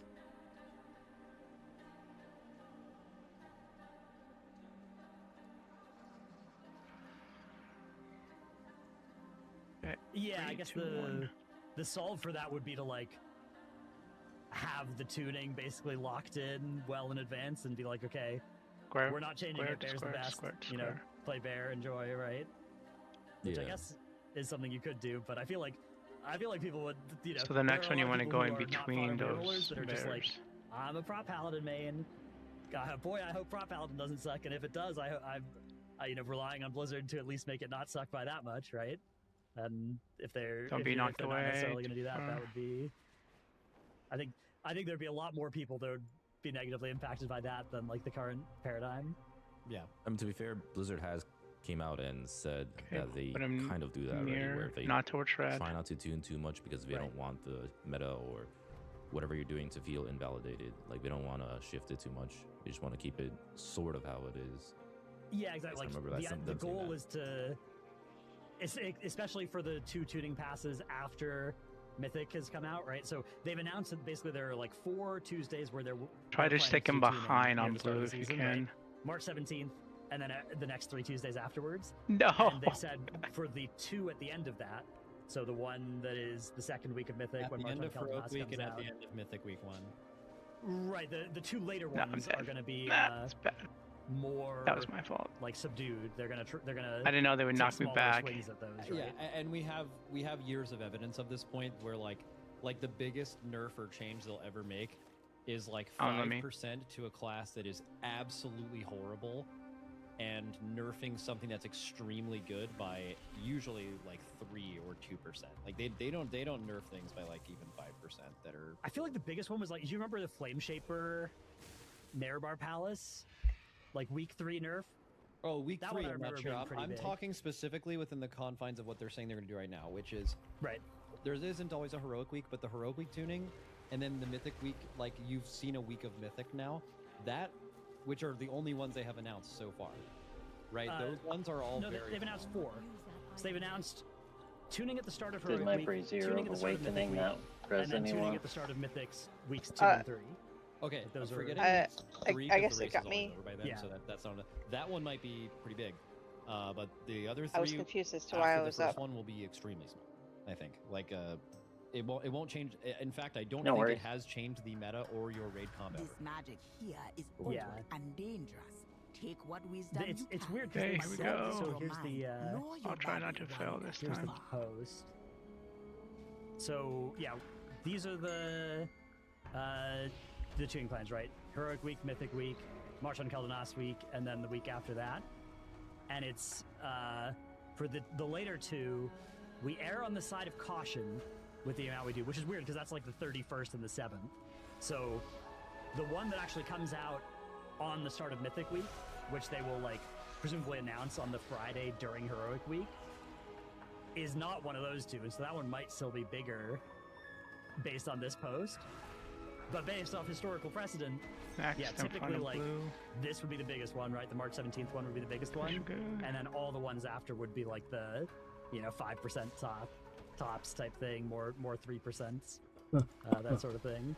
But it's weird because like so much, the balance is balances are pretty far off right now. I feel like the 17th thing. Hey, I must don't get be a bleed pretty stacks big of tune EMS. pass. I got all of them. Oh, Yeah, okay. I mean it's basically going to be a I'll month bubble. of But no I was able to tuning. stack them as close as I Imagine could. It's like they usually post, you know, leading up to an expansion. It's like every week you'll get a bunch of notes that are like, this thing has been buffed by 5%. And I don't mean class, I mean like spell. Like they're like tuning the spells around and stuff like that. I just think they're not posting those. Because like a lot of what the class designers are doing right now is that, right? They're just not posting their weekly updates on it. I think that tuning will be pretty significant, and then the ones after that will be pretty small. Yeah, they're just like collecting a bunch of nerfs and buffs, and then they're going to deploy them all at once. Yeah, and then, some of the theory, for that might be like, well, they're going off of no information. So when I was at Blizzard's headquarters, I kind of mentioned that because I like everyone else, I think just heavily Hey, get in assume front it's of the bears real quickly. They just look at Knock 'em back. Warcraft logs, all boss rankings and raid and stuff like that, which by the way they absolutely do. But they have internal tools to test things that a lot of the time in this downtime they like almost exclusively rely I'm gonna on for die. listeners. Man, I still call bullshit on that internal testing stuff because nothing seems to suggest that whenever I see their tuning, because like we've seen their tuning One for more so many second, years I can't now, believe so. and by Nice. far the biggest indicator has been I Warcraft. don't know, Baker. Oh, for sure. Sometimes Sims too. Like sometimes we'll look at Sims and yeah, like you'll see certain classes get tuned based on Sims. I mean, I'm sure they have like some type of internal testing. It just feels kind of like a nothing burger. The thing that I think especially makes internal testing like less reliable than usual this time is every class has I know changed this so is good much. for one of you guys. What are Critiques the neck. odds that they have like the I'd use it. optimized APLs for all the specs on their internal sims? Because a lot of that is like discovered by pretty serious community theory crafting that I'm sure that like, they have really smart people designing these classes. Good and stuff, stats for you.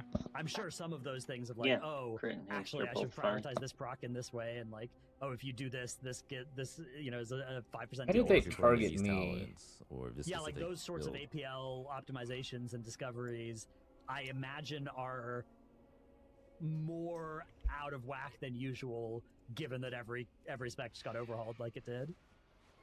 And I mean, this kind of reminds me of the whole add-on situation too, right? Like, I don't think they have the ability to create add-ons as well as, or in-game features as If well someone as add-on needs it, creators. though, I'm and fine it's just something if that they like want they just it. don't have the power compared to the community.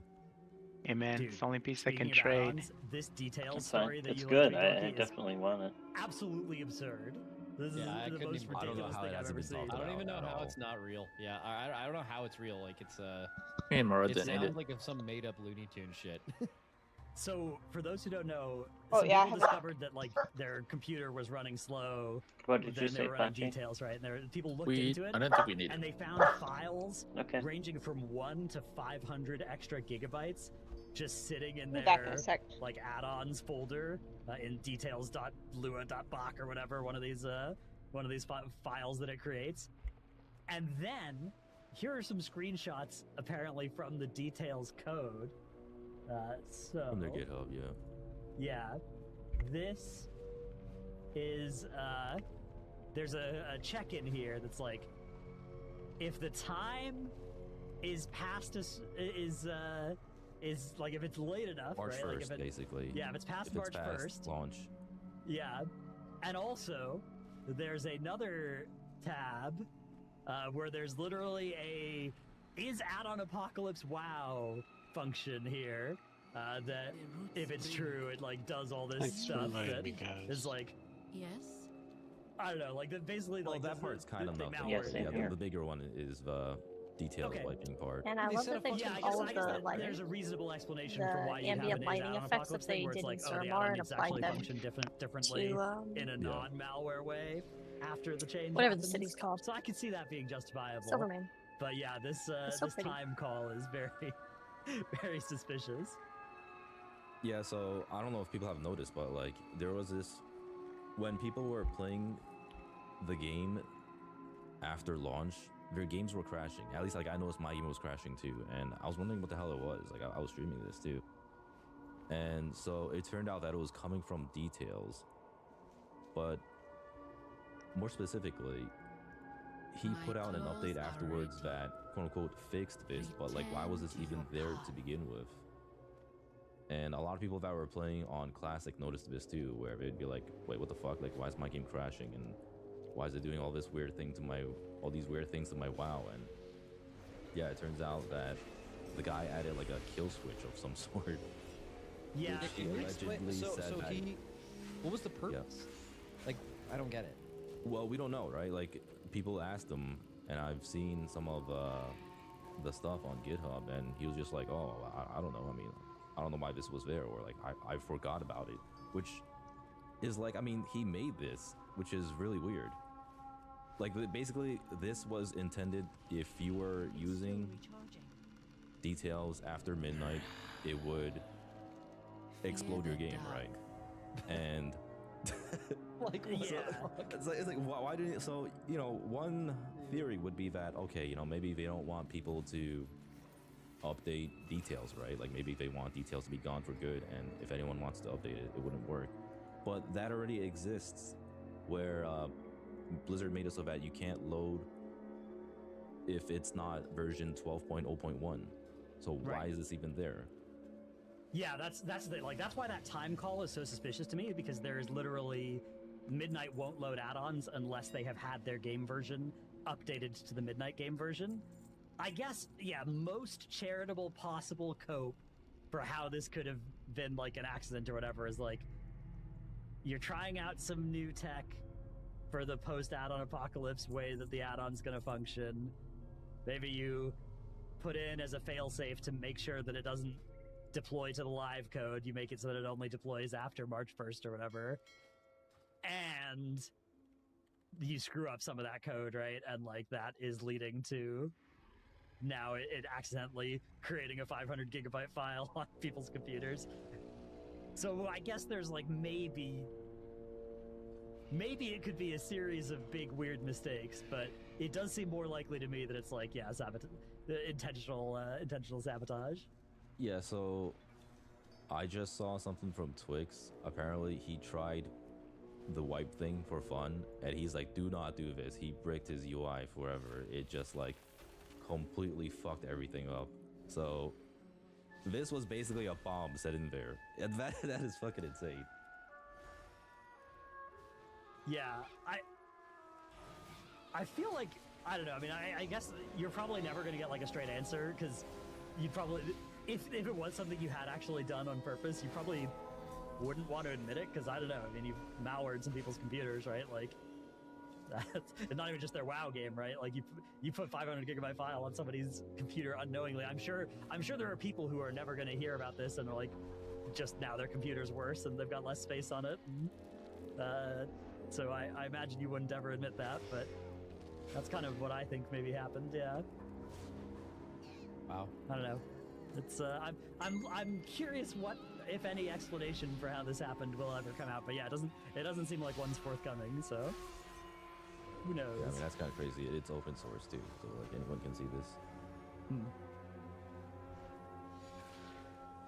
All right. Let's see. What other Midnight stuff you guys want to talk about? We've got so something that I found kind of interesting is they had a pretty massive marketing campaign this time around. I've been seeing it all over the place too, but a lot of the people from Mythic Talents, myself included, shout out Blizzard by the way, gave us some big sponsors. But yeah, so it seems like a lot of the sponsorship this time, it seems like Midnight is trying really hard to make the game for everyone. That seems to be kind of the memo this time around. I mean, like we kind of saw it with the whole everything leading up to this expansion's launch, right? From the add-on situation, the class pruning, the inclusions of housing, and just like, you know, more activity for everyone, and the interviews that have been coming out. Yeah. I mean, I think it makes sense, right? You've got housing, and it's like a huge slam dunk dub with large sets of players, including people who've not really connected with WoW as much recently or maybe ever. So I think it would make sense. But yeah, I've been seeing a lot of, like, obviously a lot of big WoW streamers have been getting sponsors to do stuff, but also a lot of like non-WoW people have been getting big sponsors to do it. I've seen, you know, a bunch of ads and stuff. So I'm not surprised they're going in on a marketing campaign with this one because I think it's a big opportunity, right? Like, well, I mean, there's one thing about those marketing things. I mean, I feel like they market at the beginning of most expansions, but if you want to imply that this one's bigger, which it probably is, one thing they're requiring pretty much all those people to do is do housing content. And that's like the big thing that's different about this expansion. And I also think that's a very different type of gamer than us, for sure. And I think that's why. Like, if you're going to market anything, like if someone sees a WoW ad for the War Within, they're like, yeah, I get it. I kind of know what WoW is, maybe. But then there might be a lot of people that are like, oh, they have like this cool new feature or whatever. I'm seeing my streamer interact with housing, which I did see a little bit of Dorky's housing content. That seemed like seemed like you were having an absolute blast out there, but it was pretty sick. Yeah, I mean, to me, it makes sense that they would do that. Yeah, because they did a little. I remember in War Within they did a little bit of it with like delves. I remember there were like all these sponsored people, and one of the things they were told to do was like go do these delves, right? Yeah.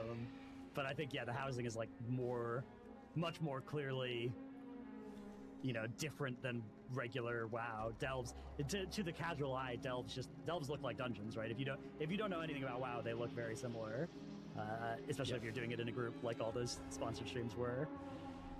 So yeah, interesting for sure. I mean, I feel like it makes sense again, and the expansion launch I think ended up being pretty smooth, all things considered, right? Like, servers were good. There was a little brief blip when the full release came out, and also the start of early access, which, dude, I don't know. I still hate the early access thing. I don't like complaining about it too much, but I do hate pay money to get in early still, of course. Speak swiftly. Yeah, people, I've started that rant before, and someone on my stream was like, well, you like participate in it and stream the early access, so not only are you doing it, but you're also advertising it, so you saying that you think it sucks doesn't really matter. And I'm like, yeah, I mean, I can't really argue against that. I think, I think it sucks, but also I want to play the game, so I'm going to do it. I wish it wasn't the case, but if it's going to be there, I'm going to play it. But if I buy it and I'm advertising it to people, they're going to buy it, and if people buy it, they're not going to stop doing it. So yeah, it blows, but it's there. Everybody else shouldn't buy it and play early, but you can't judge me for doing it because mumble. That's my job, mumble. I mean, I think you can still say it sucks while like you're still doing it, right? Like, it's not great, but I mean, hey, like, that's just how the game is right now, and we are content creators after all. Like, this is literally our job. Yeah, to be fair, if I wasn't guild as well, everybody did it as well, right? It's I mean, personally, player, like me personally, if I wasn't a streamer, I probably wouldn't bother with early access. There's really not that much of a need to do it. Yeah, I mean, because like, what am I gonna do? Just like hop on and level? Like, I don't know. What are you gonna do? Like, to me? Not level while the rest of your guild is leveling, and like your Discord is just you're saying as a non-streamer, messages? Or are you saying as a streamer? If I was as a non-streamer, if I wasn't a streamer, I probably wouldn't have bothered with early access. Low key as a streamer, you actually have to do it, and there's like a gift a sub campaign. People are getting thousands of subs for just being live, so you kind of have to do that. Yeah. Okay, what percentage of your guild, Dorky, are not like only started playing on Monday? Like, how many of them didn't buy early access? I don't know. I don't think there's many, honestly. Because I mean, like, even my entire friends list too. Like, my entire bubble, I'm pretty sure like everyone bought early access in my bubble. But if you weren't a streamer, you'd be against the herd. You'd be just out there playing. Well, I mean, I'm gonna be leveling solo anyways, right? Like, chances are, if I'm not streaming, I'm probably just gonna be doing my own thing anyways and just taking my time. So, I don't. Yeah, probably, honestly. I mean, I want to say people who like at least play in a guild like ours. I'm just gonna go ahead and say all the way through like the top 100 world. It's got to be 95% of people buying early access, right? I think. And it's not even due to character requirements, and it could go way higher than that guild ranking. I'm just kind of making something up. But I mean, if you love WoW, there's a new WoW expansion. You're willing to pay a few bucks to play it, which is also why they do this. Yeah.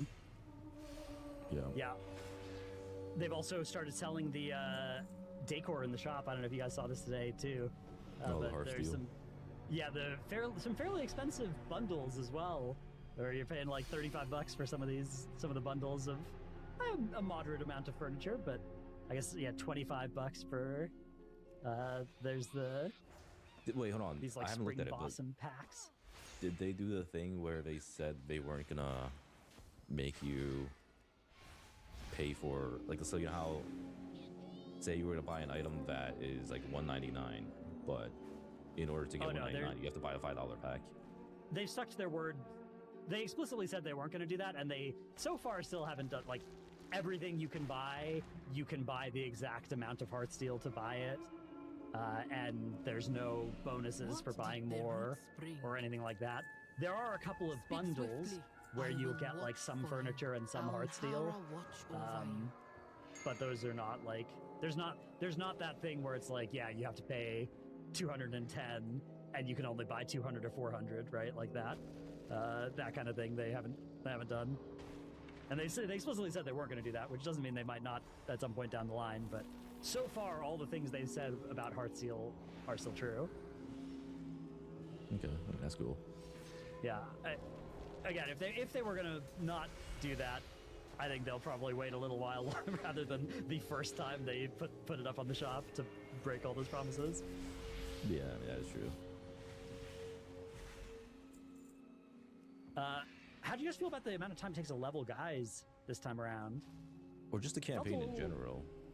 Felt a little longer. About the campaign. I thought it felt was longer.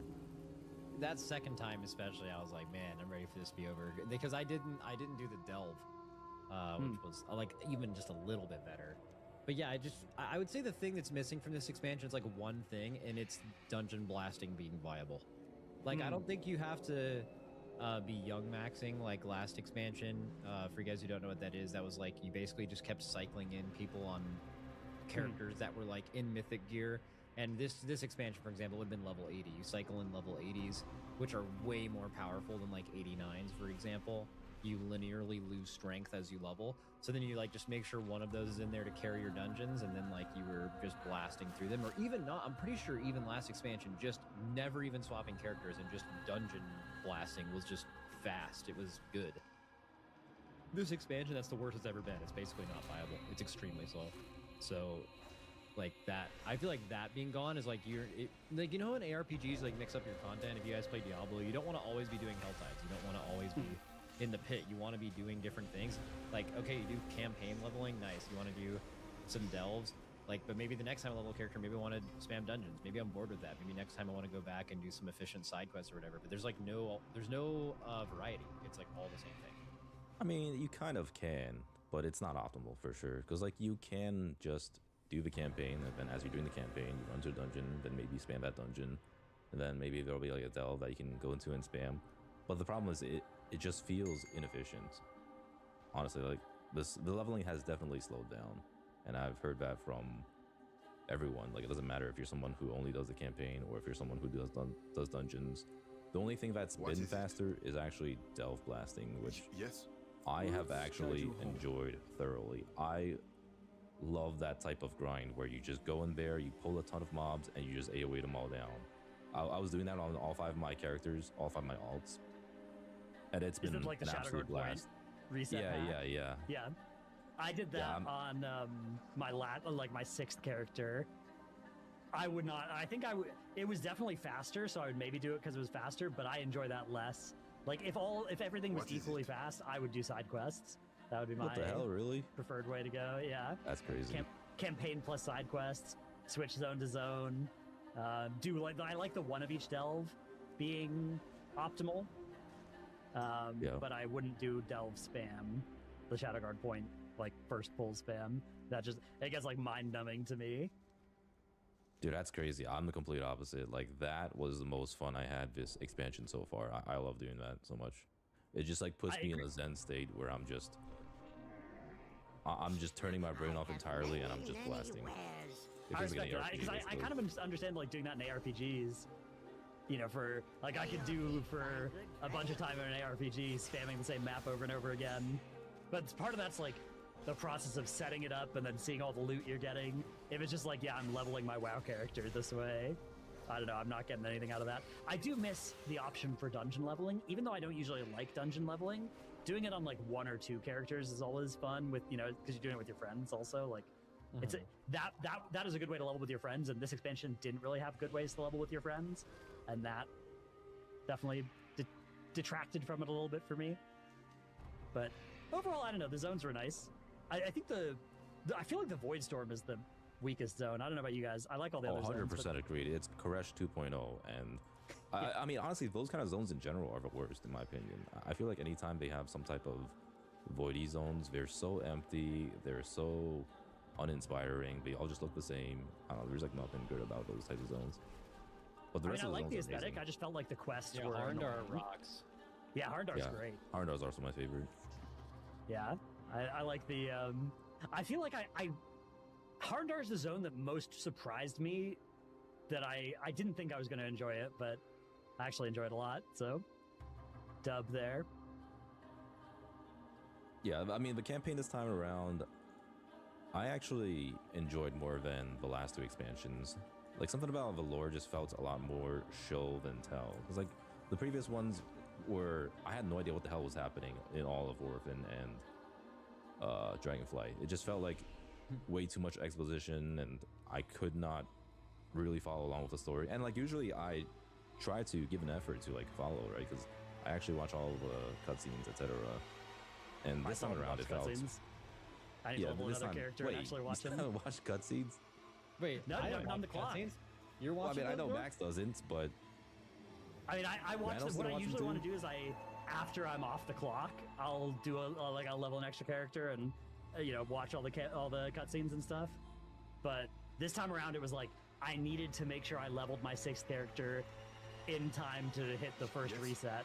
And by needed here, obviously it's like, I really need to do this so I can get 0.1 extra eye levels that will disappear in a couple weeks. But, in my head, it's like I needed to do this, right? So I'm not in the mode where if I stopped to smell the roses, I would enjoy it less, right? Because like I'm stressed, right? I've got time pressure. Yeah. But yeah, I agree that you get a sense of what's going on just by the stuff that's like impossible to miss in a way that because people make this argument where it's like, oh, just read the quest text. Like, dude, most people don't even read books anymore. You think people are going to read quest text in WoW? That's going way too far. That's insane, bro. That's crazy. Yeah, I'm serious. Like, we don't know how to read anymore. It can't happen. You gotta show us. You gotta at least have it be voiced dialogue. That's crazy because or just ideally do it through things that are even easier to process than that. And I think this expansion did a good job of doing that. I think it's like even if you don't actually know the story, you get a good sense of the vibe of the story in a way that you maybe didn't in previous expansions. Yeah. I mean, what would you guys rate the campaign, the leveling experience? So my leveling experience is always the same in every expansion because I am a worshiper of the arrow. I just follow the arrow wherever it points me to go, and I would be completely helpless otherwise. And I will say though, a lot of it felt really efficient this time. Like I actually genuinely enjoyed just streaming and pretty much. I mean, well, streaming helps too because like I feel like 80% of it is you're like talking to your chat, and then 20% is you're like literally the arrow is hard carrying you. And I don't know, that was really enjoyable for me. It's something about every couple years I'm down to go to like quest for like, I mean, actually one day, like 2 days, and then I enjoy it and then I'm over it. And it was good this time. Yeah, the rest of the XP arrow, I don't know, there's something about it for me where it's like, so I leveled my first character with some guildies, and there it's like, go, follow the arrow. I feel like I actually feel I really enjoy the second playthrough where I turn the arrow off and I just go like where the quest tells me to go, and I'm much more like relaxed that way. No, that's fucking crazy, bro. I cannot believe I hate the arrow. Turn the arrow off. Dude, I'm always ready to cast off the shackles of the arrow and return to like seeing, because I like that experience of like looking at my map and like choosing which order to go, and it's like it's not going to be as good as the arrow, but it's fun to kind of like figure it out and kind of learn, like, oh, if I do these 3 quests I can turn them all in at the same time, right? Or like I can do a nice efficient swoop and get them. So I don't know, I like doing that on future characters, but it is slower. That's the one thing lacking for me. Whenever I'm doing these like modern quests. We actually had this conversation when we were leveling Max, Growl, and I. And I don't know. I mean, modern questing just doesn't hit, and I think a large part of it is just because like there's too much going around and just like, all right, click on this, talk to this person, and you're just like, you know, you're constantly just like going around looking for stuff to click on rather than having to be like, all right, you get this hub, you have 10 mobs you gotta slay, and maybe there are like some stuff you gotta pick up in that area, and then you go to the next hub, right? It just kind of like lacks that flow. Yeah. That part I'm definitely not. I did not enjoy that part of campaign. But aside from that, I mean, modern questing is always like follow the breadcrumb to get 3 quests, you know, one of which is to kill dudes, one of which is to kill 1 dude, and one of which is to like click on 6 vases or whatever, right? And then you turn those in and you get 1 more quest from that guy, and then you turn that in and it's like, great, here's the breadcrumb to go to the next like little quest area. And it always follows that. You don't get that classic experience of I have literally 15 quests that are all completed that I'm turning back in at town right now. And like, this is gonna be epic. Yeah, that was what Growl was saying, right? He was the Stranglethorn Veil effect. The idea where you've done like actually 20 different quests at some point, and now you're just going and turning them all back in, and that massive hit of dopamine when you level is just like crazy. Like that doesn't exist. But also just like when I'm questing, or just like when I'm leveling in general, I'd rather be in combat rather than just like playing some Final Fantasy XIV storytelling type of questing. But we're also not the questing audience, maybe, too? But maybe Dratnos. I mean, that's definitely... Okay, No, all right, it's to be fair, fair, all it's right, fair. this is going to be a kind of a rant, but that's how I've been increasingly feeling over all the stuff that's been coming out. Like, when I'm doing a campaign, I just feel like, you know, maybe I'm just not the target audience. And then when I'm doing the prey system, I'm like, you know, maybe I'm just not the target audience. And, you know, and when I'm doing delves, I'm also like, I'm not really the target audience, so I'm not going to really comment too much on this. But it is increasingly true that, like, a lot of the stuff that I'm engaging with now is, I'm just not the target audience. And yeah, dude, I mean, all we care about is one small part of this game, and it rocks. And like, just no one else feels that way. Well, to be fair, I used to care a lot more about doing all this stuff. Like, I did very much enjoy doing the campaign and, like, you know, all the way up until Shadowlands. So part of it is more and more players are the other way, and also you are way less like them at the same time.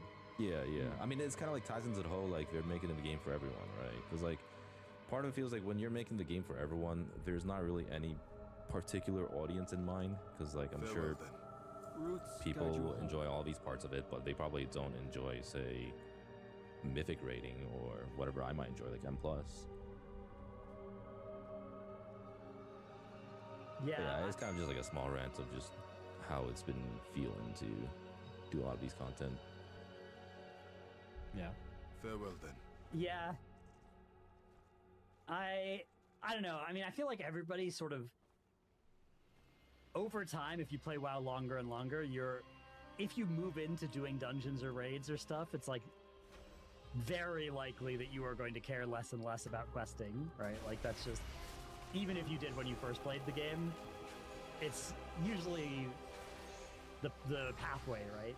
Bro, it's like it's a terrible analogy, but it's like getting addicted to like crazy drugs, like fucking fentanyl or something, and then trying to go back to like, I don't even know what the like level 1 version of that is, but it's like that. It's really hard to get into that once you're used to something better. Yeah, that's I don't know. It comes back to my point though about like it's a weird time, the preseason, because in a lot of ways this is when the expansion's like the most hype and everybody's talking about it and the most people are interested, and yet it's the time when all the stuff that is in the game now, we wouldn't play WoW if this was just what there was, right? Like, or if we're just waiting for M+ or Raid to come out.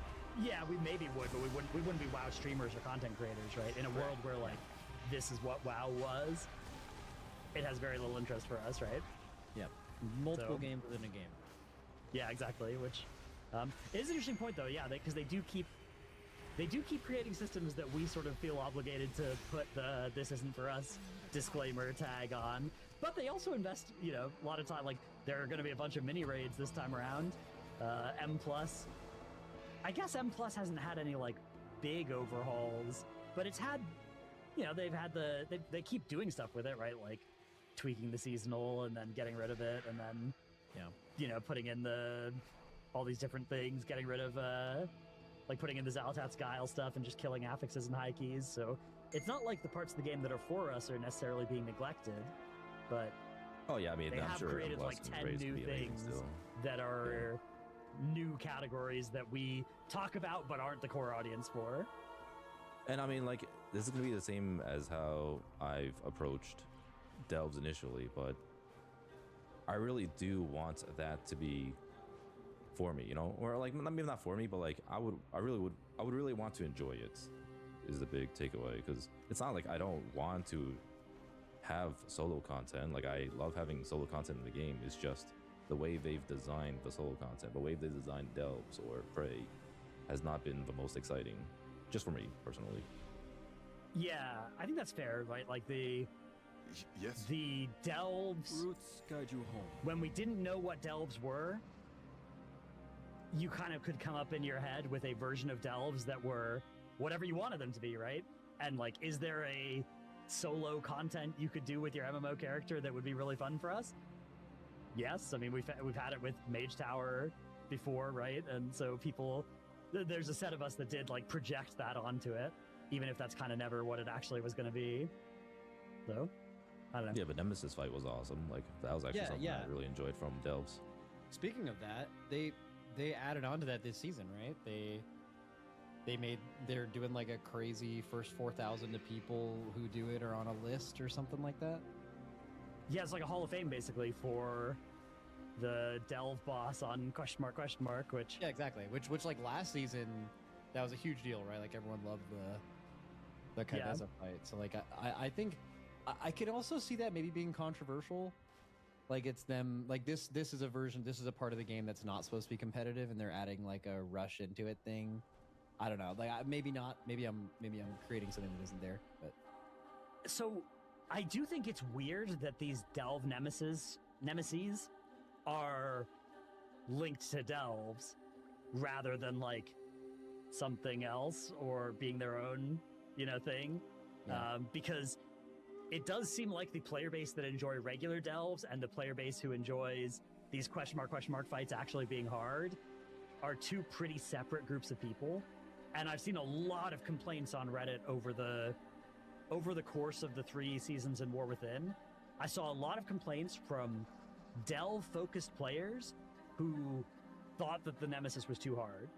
And it seems like that might be an expectation that's being set by the fact that it is tied to Delves. Yeah. Which, and then also like for, you know, us raid players and stuff, it's like this. If you imagine that in addition, like, you know how we've got the Delve journey and now we've got the Prey journey, if there was also like a, you know, seasonal solo Nemesis journey or whatever, right? And that was detached as a system from Delves, would that be something that would maybe be a better way to do it? I especially don't like how leveling your Delve buddy is like important for killing the Delve Nemesis, because it creates a big random grind that makes you in theory a little bit better at doing it, although it's maybe not necessary. But if you're trying to get Hall of Fame first thing here, there's kind of some incentive to grind your Valera all the way up to level 45, which is the current cap, during this preseason, which is kind of weird. I don't know. It seems to me like it shouldn't work exactly this way. Like, I love the Delve Nemesis thing. I don't see why it's related to Delves. I guess the Nemesis ganking you mid-Delve is the part that is cool and fun, and that part is good for Delves.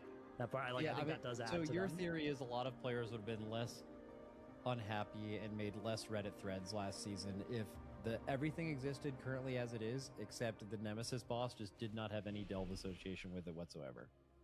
Yeah, although I do like the Nemesis ganking you in your Delves, but I like just the special Delve where you fight the Nemesis only, if that was not tied to Delves, in the same way.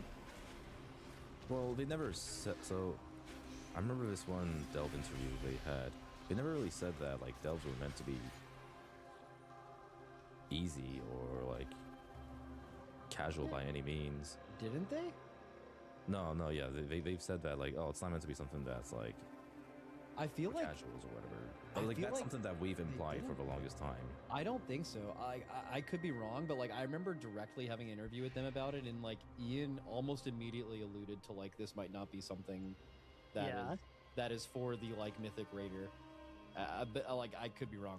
Maybe I'm making that up, but I feel Also, if they're not trying to make it like casual and easy and stuff, like why has it been that way? Right? Like I don't know. That if that's not their guiding philosophy, then it's very strange that that's exactly what they've been doing with them.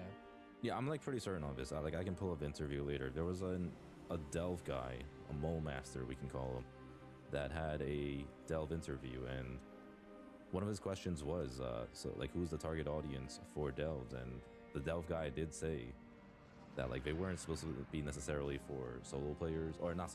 No, it's supposed to be for solo players, but not necessarily for casuals or like people who are looking for easy content or whatever. Are they referring to the Nemesis delve or like just No, doing just like delves in general. I mean, that's just not what they've made it for, right? I feel like it's just extremely casual content. That's definitely how we see it. So maybe that's not how they see it. I don't know. Well, casual's a relative term. It's another issue. Yeah. And also in an interview like that, it's probably safe to not say stuff like, oh yeah, these are the people that my system is not for, right? Because like, why would you like exclude somebody who would maybe try it out and maybe enjoy it? But I don't know, because I guess there is the like tier 11 delves and stuff, but those have been systematically made easier over time as well. Like when delves are too hard, they get nerfed at any level. The low level delves, the medium level delves, and even the tier 11 delves, like when those are much easier now than they were in War Within Season 1. So, I don't know. Also, just like the kind of difficulty that delves have is not the kind that scales well, right? Because it's just like when you tier up a delve, things just become HP sponges, and also they auto-attack you for half your health bar, right? And like, there's not really the kind of difficulty where it's like, oh, coordination or dodging mechanics. Like, there's a little bit, but clearly it's mostly not trying to challenge you in that way. Yeah, I mean, it definitely goes against their philosophy of trying to create something for everyone. But that's not to say that like they were saying they don't want it to be for casuals. It was more along the lines of this isn't created specifically for casuals, which is like quite different from saying it's not for casuals. Yeah, I mean, if delves are trying... Good.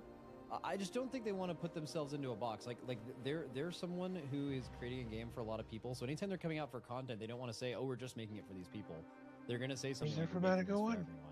But like, I just don't even know how in their initial implementation or now after it's been out for a few years, how you could look at it anything other than like, they've done like the Nemesis boss, which genuinely is like pretty hard, right? Or has been recently. Like outside of that, I don't think they actually. Neither of y'all need a rare. Even if they said that. Rare spawn. Well, if you count the Nemesis boss as part of the delve system, then there has been something for everybody. That's good. Right? Perhaps. So. And where? Silvermoon. There you go. No, I'm in Voidstone. But yeah, I suspect that they're. I just got done. Just got done with all the quests in Harandar.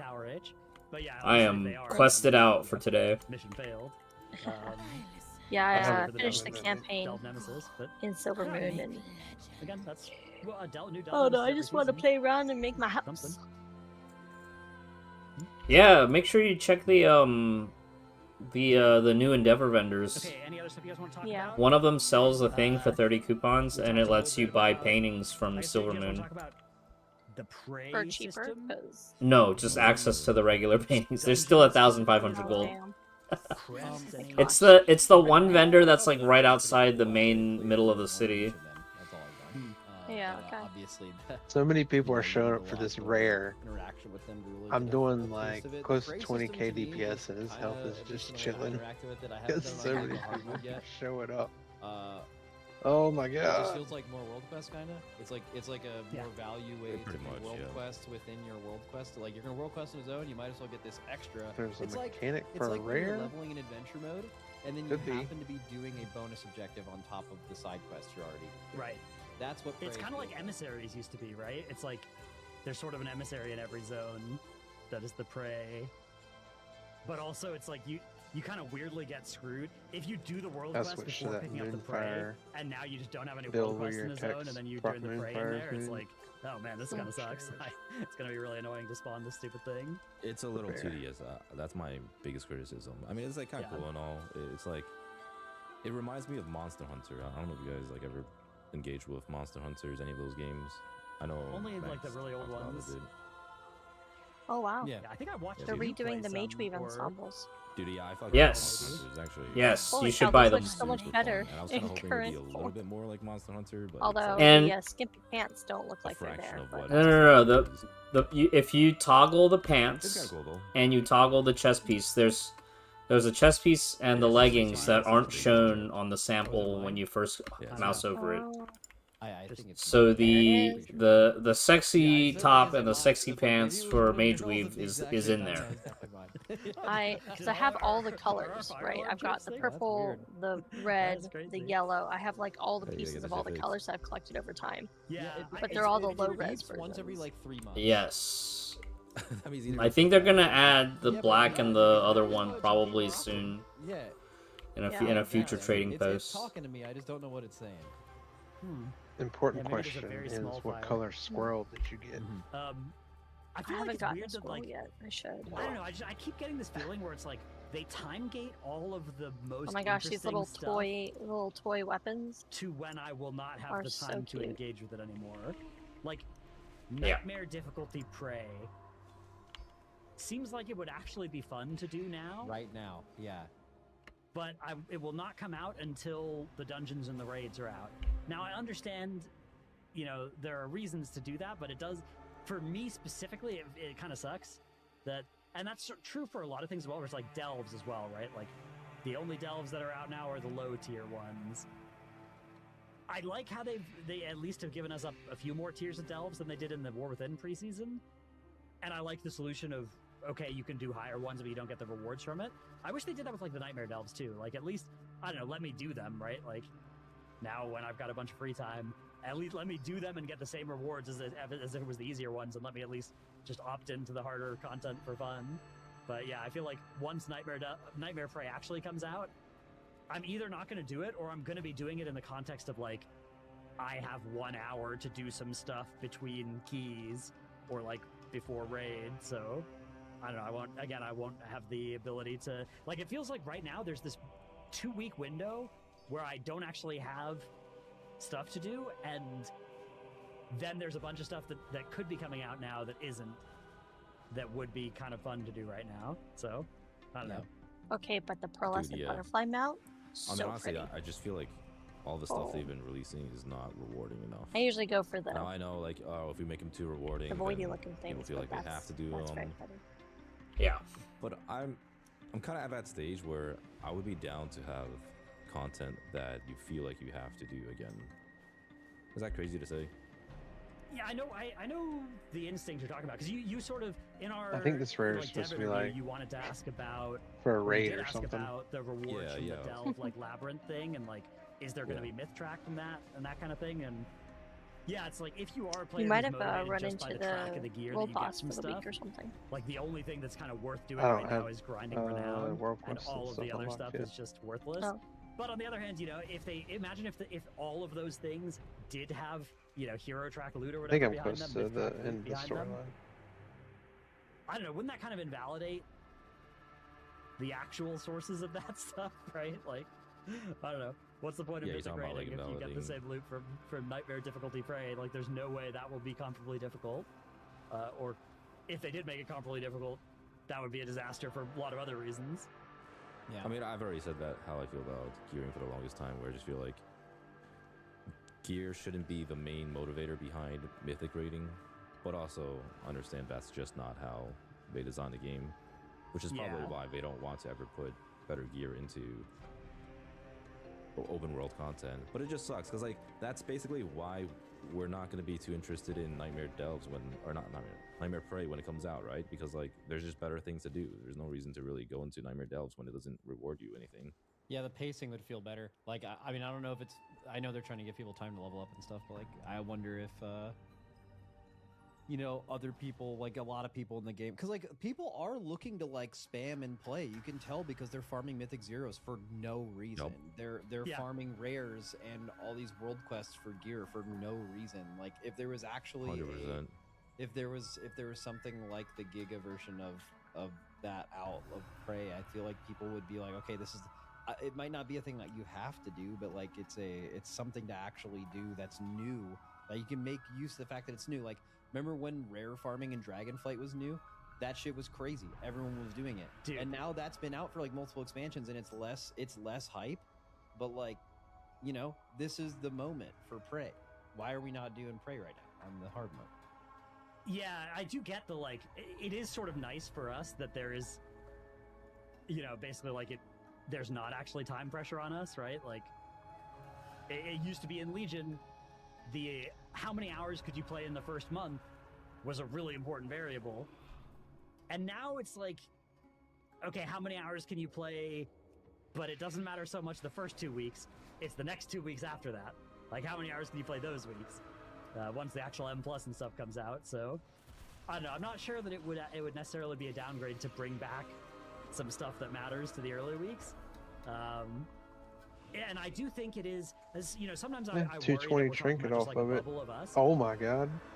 But for stuff like the super rares mattering, 260k shield for 1 videos minute. of all time is about super 2 rares minute and cooldown. Dragonflight. Like, 2.5 minute I make all cooldown. this content about all this important gearing and Congrats. stuff, right? And it's Yeah. like, here's a way to get an item that is 6 high levels better than the other items that you have that will all be upgraded by 30 item levels anyways. Because when that's what Vault of the people Incarnate want to comes do out. in this game. And yeah, like I don't know, the children yearn for the mines. I don't know what to tell you. It's out there. It's Right. happening. That was worth They 20 want it. minutes of fighting.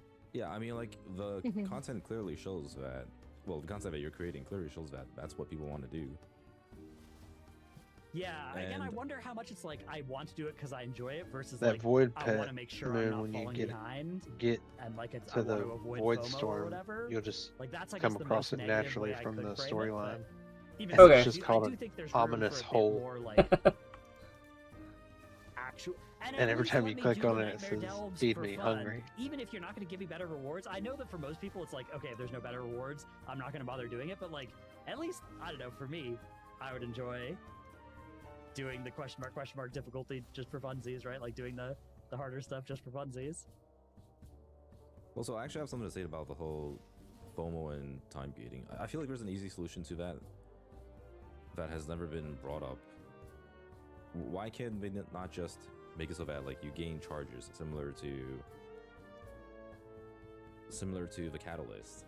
Like when it comes to M+ loot, for example, they could just have like a catalyst system, right? Where if you didn't do M+ that week and you didn't get your weekly vault for that week, well, why can you not just like bank it for over multiple weeks? That way people don't feel like they have to be doing it at that time. And we have that with Prey too. Like, oh, if you didn't get your Prey reward for the week, well, you can have 4 charges of it for the following week. Yeah, I think I'd be down for some more like shared charges that, you know, regenerate over time or whatever, that stop you from missing out if you miss a week as much. Be nice. Yeah, because it feels like such an easy solution, but I don't know. I mean, it just seems like one of those things where Blizzard cares about the FOMO part of it. They Yeah, I mean, want there are people to be some engaging ways with it that, from week to week. right, like your crest cap goes up every week, whether or Yeah, not you are exactly. in those crests. But there's no but catch up yeah. for when you're doing like M+ vaults, right? And that feels Yeah, terrible. your vaults, Like, there's no nothing catch-up worse for. than- Isn't there Yeah. balance? Like, isn't the balance?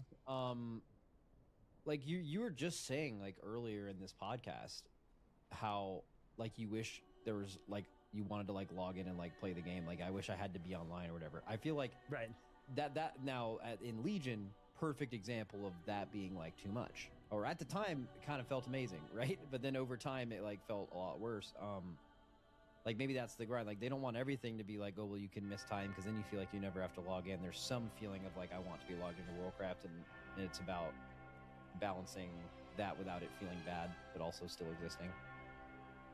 Yeah, like there has to be something that you want to log in to do because it matters that you log in and do it, right? Whereas if it's just like, oh, I could just do my keys next week, I could just do my keys the week after that, I could just bank up 400 keys and do them in the last week of the season and get all my gear that way.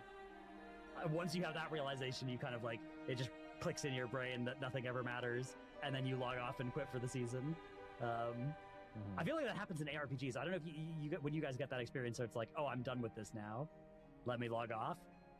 Oh yeah. That would happen, I think, more often for more players earlier in the season.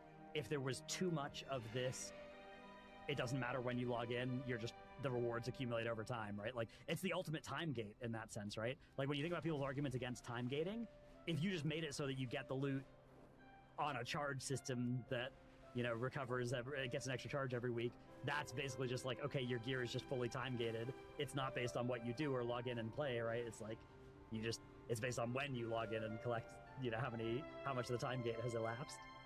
I mean, that's essentially how retail WoW is designed. So, because you know how people always talk about how their gear becomes invalidated next patch. Also, you might as well just like not pay for the patch. I think right, that's just how if you follow any of it down to its logical conclusion, it's like, there's no reason to ever play. That's why I feel like there's not a whole lot of merit in that discussion. Well, but I mean, that's like a legitimate thing, right? Like a lot of people genuinely feel that way, especially with the whole... so they don't want to trigger that brain chemistry switch in people's heads. They want to avoid that as much as possible for as long as possible, right? Because like, I mean, when you really think about it, there's no reason to ever play, right? Yeah, why play? Or the reason to play is like to accomplish some objectives of getting a world burst key or, you know, finishing the raid or something like that, and then you're sort of prepping for the next season, but your prep doesn't really matter. So yeah, a lot of it is like tricking yourself into playing because, you know, the rewards matter in your head, even though if you really logically thought about it, it doesn't matter. But it feels like it matters, and as soon as it doesn't feel like it matters anymore, you quit the season. And I do think that, if that balance shifts too much in either direction, then that would trigger too early. Like, I think, like you said, Max, they need to keep it somewhere in the middle, where it's like, okay, you're getting more crests every week, but you still need to make sure you log in to get stuff to use them on, right? Yeah, bro, that's how Mythic Raiders feel with raid tuning. It's like, oh, you know, why log in for this boss when I just wait until until we get more gear, or until my raid. I think that's why it's really important that Blizzard, you know, like they tune the raid well, so that it doesn't feel like you're ever just sitting there waiting for it to be nerfed or waiting to get enough gear to kill stuff, right? Like, you want to always feel like you have agency, and it's important that you're logging in and doing stuff. Yeah. But yeah, that's definitely something where it feels like they don't need to necessarily design around or like care too much about, and it's better to just have people have the agency to catch up. Yeah, again, I wouldn't hate it shifting a little bit more in that direction. I do think they have to be careful to not go 100% in that direction. Oh, yeah, you're right. Let's hit that Patreon. Let's hit the Patreon question. This one comes from Sebastian that says, I raid in a late cutting edge guild, and for this next expansion, I've been made an officer. Congratulations. And been given... Is that a congratulations? Yeah, my condolences. And have been given the role of managing the roster. Ooh, giga condolences. That is unlucky. Including speaking with people when they're having performance or attitude issues, helping work with them, and benching them if need be. I've worked in managerial roles for a number of years in my professional life, so this is something I'm comfortable with. However, generally I'm managing a role I'm very knowledgeable in, so I feel more comfortable giving advice or feedback on how to improve performance. My question is focused on this. How would you go about helping people with improving performance? I feel like it's relatively straightforward when it comes to boss mechanical performance, if you're dying a lot to a specific mechanic, but when it comes to class performance, I don't have the experience in every class to be able to read someone's logs and help them with their damage. I could try to do research and learn to compare logs, but I may end up steering them in the wrong direction on some of the more complex classes. Would you recommend just sending them logs of higher performance to compare with, sending them guide videos to help, or is there another tool I may not be aware of? Bro, can you help? Like, I mean, you could, like it's very time consuming, but could you bother to learn this class and then watch videos of them play and like give some input? My initial response to this is like, I don't think you can like make people care about being good at the game. Perhaps like, if someone in your guild is like not doing things right, regardless, and they don't care efforts enough to like look up that information on their own, I think you're trying to fit a square peg into a round hole. Okay, what if they want to get good, but they don't know the process to getting good? The player. Yeah, because you know, I so mean, that's why a lot of people hire coaches, right? I mean, that's why I always get questions on like, oh, do you do coaching? Because like they don't know how to get better, even if they want to. Yeah, I think there are like multiple parts to this. Like the first, you need to diagnose. Like for instance, does this person just kind of, are they not aware that their damage is bad? Probably not, but maybe, like, you know, maybe if you just sit them down and you're like, hey, your damage, you know, we need you to do more damage. In some cases, like, then the person's like, oh, okay, I can go do that. I can fix that, right? Usually, like, they know that their damage is kind of bad, but maybe they don't know it's an issue. Maybe they don't know that they're close to getting benched over it, or they're close to getting kicked over it, right? And, like, you make them aware of that, and then they'll go fix it. The other thing you could do, yeah, I mean, it's unrealistic to think that you're ever going to go and learn their spec better than they can, and then give them tips about it. Like, if you can do that, then they are really sucking, right? Like, it's like, hey, let me just learn your spec in a day and then tell you how to play it better than you. I'm not saying it's impossible to do that, but like that's not realistic, right? Like, this game's really hard. It's not the best answer for helping somebody, for sure. A much better way to help people is like get them connected with a resource that'll help, right? Like, for instance, in my guild, if somebody needs help learning a new spec, or they're randomly doing low damage on spec, we might try to find them one of our friends that is good at that spec to, you know, we might get them to look at their logs, right? It's like, hey, you're doing bad at enhancement shaman, right?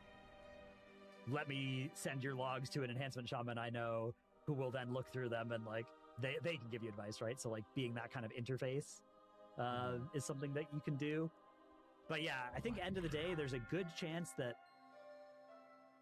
a high percentage of the people that you have this problem with, there's not really a good fix for it, because yeah, they either don't care or aren't capable of improving to the amount that you need them to. So that's why the job sucks. In my opinion, not the really a easiest good answer for what to solution do there. is to just get them to use the one button rotation. Nah, I'm just kidding, but it's probably well, okay, to be fair, in many cases using the one button rotation can be the solution. Can it in a late cutting edge guild? It can. Are I think people so. getting cutting edge ripping the one button? I mean, they certainly can. But yeah, I mean, I think a whole guild do. I was watching the end of Cutting Edge. I'm pretty sure if any of those guilds all took a 30% DPS hit, that boss would have not been possible. But or even maybe if they had the brain globals freed up to like do an extra, you know, minute of Demencius, because they're not having to think about their damage at all. No way, man. It's so hard. But yeah, I mean, yeah, but like you're also like killing that person's like, bro. If you're using one button rotation in WoW right now, you're having absolutely no fun. Shit sucks, right? Yeah, that's the fun in the game, and you're removing it. So I feel like for a lot of players, they would maybe feel like, oh, now my raid leader wants me to one button rotation. Okay, now I'm playing better. So now this is what WoW is to me. I quit in 2 weeks. Right? I don't know. Yeah. I mean, that is one of the criticisms against the one button rotation. The people who enjoy their rotation and like pressing their damage buttons themselves, that trait is probably correlated with being good at damage. And like the people who aren't good at damage are probably more likely to be the kind of people who would actually be okay using the one button. Like, not always. I'm sure there are some people that, but I think it's more likely in that group than in the already doing good damage group. I don't know, still not enough, especially in a late cutting edge guild. Yeah. My advice would be to go and find a VOD of someone who's actually good at the class, and then do like a VOD review with them. Well, I mean, yeah, link it to them, but also like, you know, go over like, hey, like this is probably where you should be using your cooldowns, and hey, like maybe this is where you might want to pool your runic power or whatever the hell you're doing, right? Yeah, that's the sort of thing where you like you take over log analysis and you just ask like, why? Okay, more of our here's what the liquid mage did. Why aren't you doing these things? And if they can't come up with an answer for each one, you'd be like, okay, congratulations. Now you are doing those cooldown timings. Although I would say probably don't start with the liquid ones. First of all, their logs aren't public, and second of all, that's usually like a pre-nerf kill or something, and often it's not actually like you want to look at like a good Someone log from a good player that has killed the same version of the boss that you are on with the same push timings and stuff. Because oftentimes the liquid ones are like a minute off of the push timings that people are actually doing months later. So that's a little caution with trying to just directly copy from the Liquid Kill video. Yeah. Good question though. Good luck. That is a hard part of the job. So, yeah. Dude, one thing before we end, I wasn't ready to be back in Race to World First Take season until I started streaming again recently, and the most insane interaction I've had recently I wanted to share with you. There's basically a 1 minute like YouTube video of me that my editor put up of just someone asking me a question of like, how's the race gonna work this year? I didn't think a lot of people were gonna need an answer to that. They're referring to there being like 3 different raids, right? So like, how do you win? There's been a lot of raids like this in WoW's history, and it's always one answer. It is whoever gets however many bosses there are, 9 in this case. It's 9 out of 9 mythic first. That's who wins the race. No question about it. It's always been like that. It's not controversial. But I realized that it's been a very long time since there's been that kind of thing, right? It's been since what, MOP and like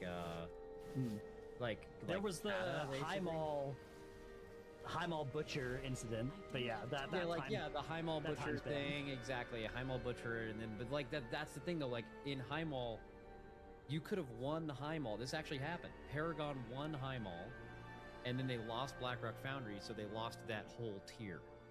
That's how that worked, right? Exorcist Method won Trial of Valor, but then they lost Nightholds. They lost that whole tier.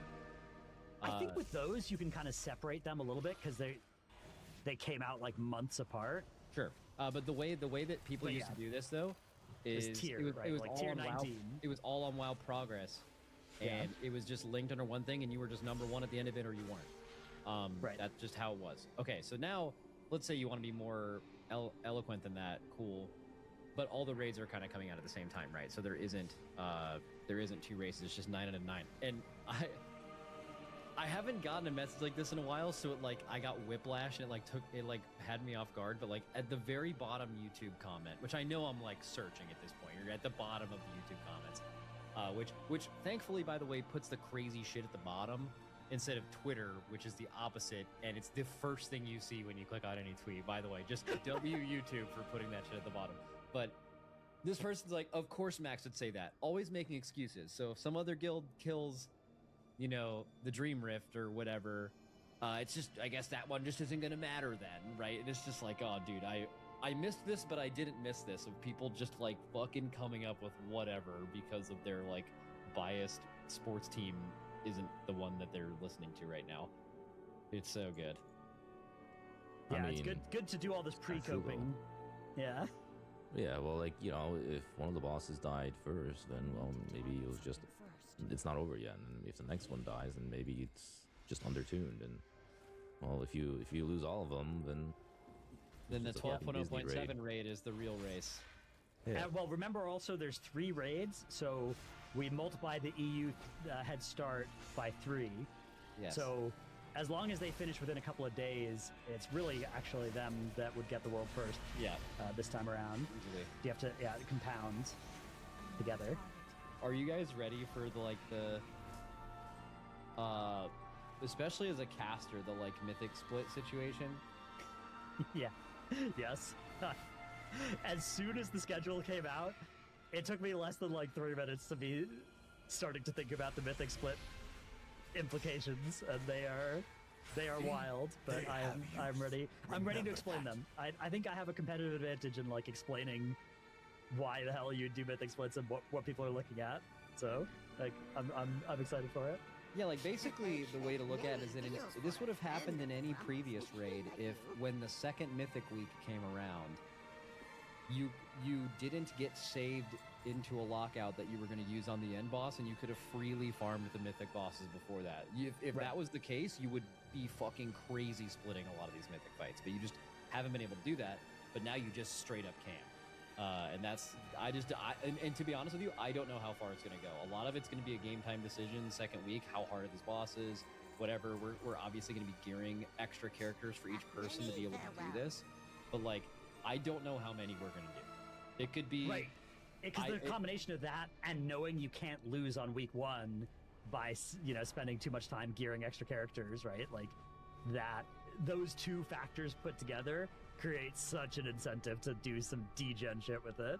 Yeah, because like, and there's no way to outplay it too, because like, let's say you're the guild that's like, you know what, I think this mythic split shit is nonsense. So you make the decision, that's by the way, like kind of unreversible, to go in and just like start progressing Midnight Falls.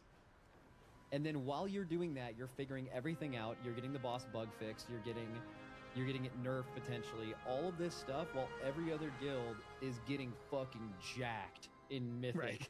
Like, This just area is so much eye level you It couldn't is possibly vital imagine. And to then our they're gonna mission come that in, you and if you do secure not it. have that boss dead, which you have no way to expect you would, they're gonna come in with like 5 eye levels more than you or something. Like, it's impossible. So it's just gonna, I'm interested to see who's gonna blink first. Who's gonna be like, okay, this is enough mythic splits, actually, we will go in. This is where the EU later reset advantage is going to come in, where they get an extra day in that first reset to see what's going on before their reset happens. So I'm not as worried about, and I could eat my words on this, I'm not as worried about people from day one of the first day of Mythic being like, okay, we're just going to split this week and only kill 5 of these bosses, but do it 100 times. Because then you're going to be starting week 2 potentially with, because I think it's totally feasible that someone could just progress normally in week 1 and kill Crown of the Cosmos, and then now you have to progress a potentially 100 or 200 plus pull boss fresh. Even with more eye level, that's a lot of time you're doing in week 2 that another guild will be ahead of you going into the end boss. I don't know how good of an idea that is, but because like you're also capped on crest in a way, right? So, yeah, you're getting like a little bit extra gear from it. Yeah, but consider the universe where one guild decides to do that, and then they go dark on Friday of the first reset and stay dark for 4 days to try and actually get a benefit from progressing Midnight Falls. Yeah, actually, yeah, that's... Yeah. There's a lot and of... then imagine being a caster that is trying to explain what's going on that broadcast. I just think, like, this is gonna be the most unique race in a very long time. There's just gonna be so many decisions happening that are new and unforeseen. In fact, this could end up playing out totally different than how I expect it to play out right now, right? Like, there could just be so many variables. Like, also the bosses could be really hard. There could be an early wall for splits, I guess. And that'd be kind of surprising to me, but like, I think the most thing that's likely to be split in week 1 is the Dream Rift. Because it's a one boss raid, right? It's free as well because you can progress it without getting saved to it. So correct. There's no, except we will like never no be downside. progressing that. I mean, hopefully it makes no sense for us to pull the Dream Rift. It'll literally just let any guild go in, get as close as they want to killing it, or kill it. And then hopefully a lot of guilds kill it, because then if a lot of guilds kill it, then we know we can split it like 1,000,000 times, right? And then that can actually be something you split in week 1 because it's like inconsequential to the Void Spire, right? So, and then I said that earlier on my stream, and someone in chat was like, aren't you worried about losing the world first in Dream Rift? And then it's just like, dude, it's so hard to explain this to people, how like literally the only thing that matters is Midnight Falls. But like, Pop-Tart Corn Dog will be going for Race to World First to Dream Rift, and we will be litigating that that's a true world first if we get it. I mean, I think it's fair. I think a lot of people are going to support that because I believe there is a Hall of Fame for each raid. Is that true? I thought there was just like the one for the tier, but yeah, if there's one for the Dream Rift, oh boy, you'll be hearing from my lawyers if you try and claim a world first this tier, and we get that thing. I mean, I think they said there was going to be 3 Hall of Fames, right? Because that would be the thing the casuals point to that don't know what they're talking about. They would just be like, what do you mean? Yeah. I mean, if there's 3 Hall of Fames, that argument carries a lot more water. Yeah. But it's still not, obviously, is there any it won't be the main thing. We'd have to look it up live. I didn't see anything about it. Let's see if a quick Google search reveals I anything. remember hearing something about that. Hall of Fame Dream Rift.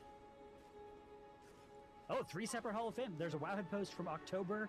Yeah, hey, there we go. You were absolutely right. I just didn't see this post. Look at that. Oh, here we go. All right. It appears that, okay, so this is data mining. It appears that the first season is split into 3 separate Hall of Fames, and they each have their own title and achievement that's data mined. Oh boy. Oh boy. Dude, we're gonna be progressing in the Void Spire. Fucking log over, go to the Dream Rift now. I mean, I can tell you right now, there is a 0% chance we will be the world first guild to kill Dream Rift because it's completely illogical for us to go and progress a boss that other people have the chance to go and do right away. So, it's just you're just losing time by doing it, unless you feel like you can one-shot it. But like, I mean, the boss wasn't hard on testing, but you know how that goes. Yeah, that can change real fast. Dude, I'm pasting this article into the guild Discord right now and seeing if we're gonna go for first in Dream Rift. I'll let you know what the results are, but that could be epic. What'd you say, Dorky? How are we expecting tuning to be? Like, is this gonna be the usual raid length, or are we expecting to be? I think so. Yeah, I mean, I think the Crown of the Cosmos is supposed to be the second to last boss of the tier.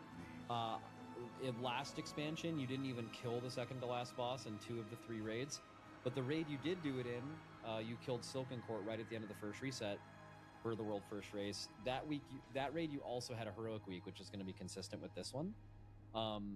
So you might kill it week 1, you might not, but yeah, it might take you an entire week just for that raid, and then like the end boss just comes out in week 2.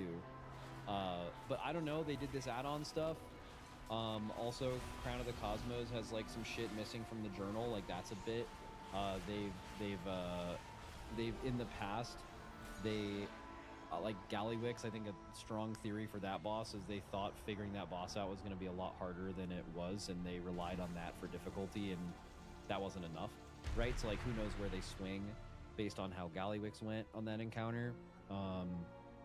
I think we're expecting Dream Rift to be around a 4th boss of the raid, 4th or 5th boss in the raid, which again, massive swing, right? 4th bosses have been Rashanan, 4th bosses have been Forge Weaver and Styx, right? So who knows? But also the fact that they're releasing this other raid later with like the really, really hard boss makes me kind of think, and all the tier is coming from the first raid, isn't that a good excuse for Blizzard to make these fights a little bit easier?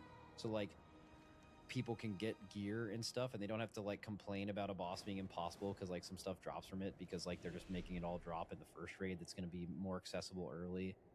Really, yeah. Honestly, I could see it going in any direction other than, I think it'd be really surprising if Void Spire is like nuclear hard on week 1. I think that'd be really surprising. For a new future. So yeah, we don't know, but I think that those 2 points, like basically there's reason to think that Void Spire will be relatively easy, and also there's also reason to think that the March on Caldenas will be relatively hard, because they will have the extra week of tuning. Like, you know that thing where you zone in and the boss gets 30% more health?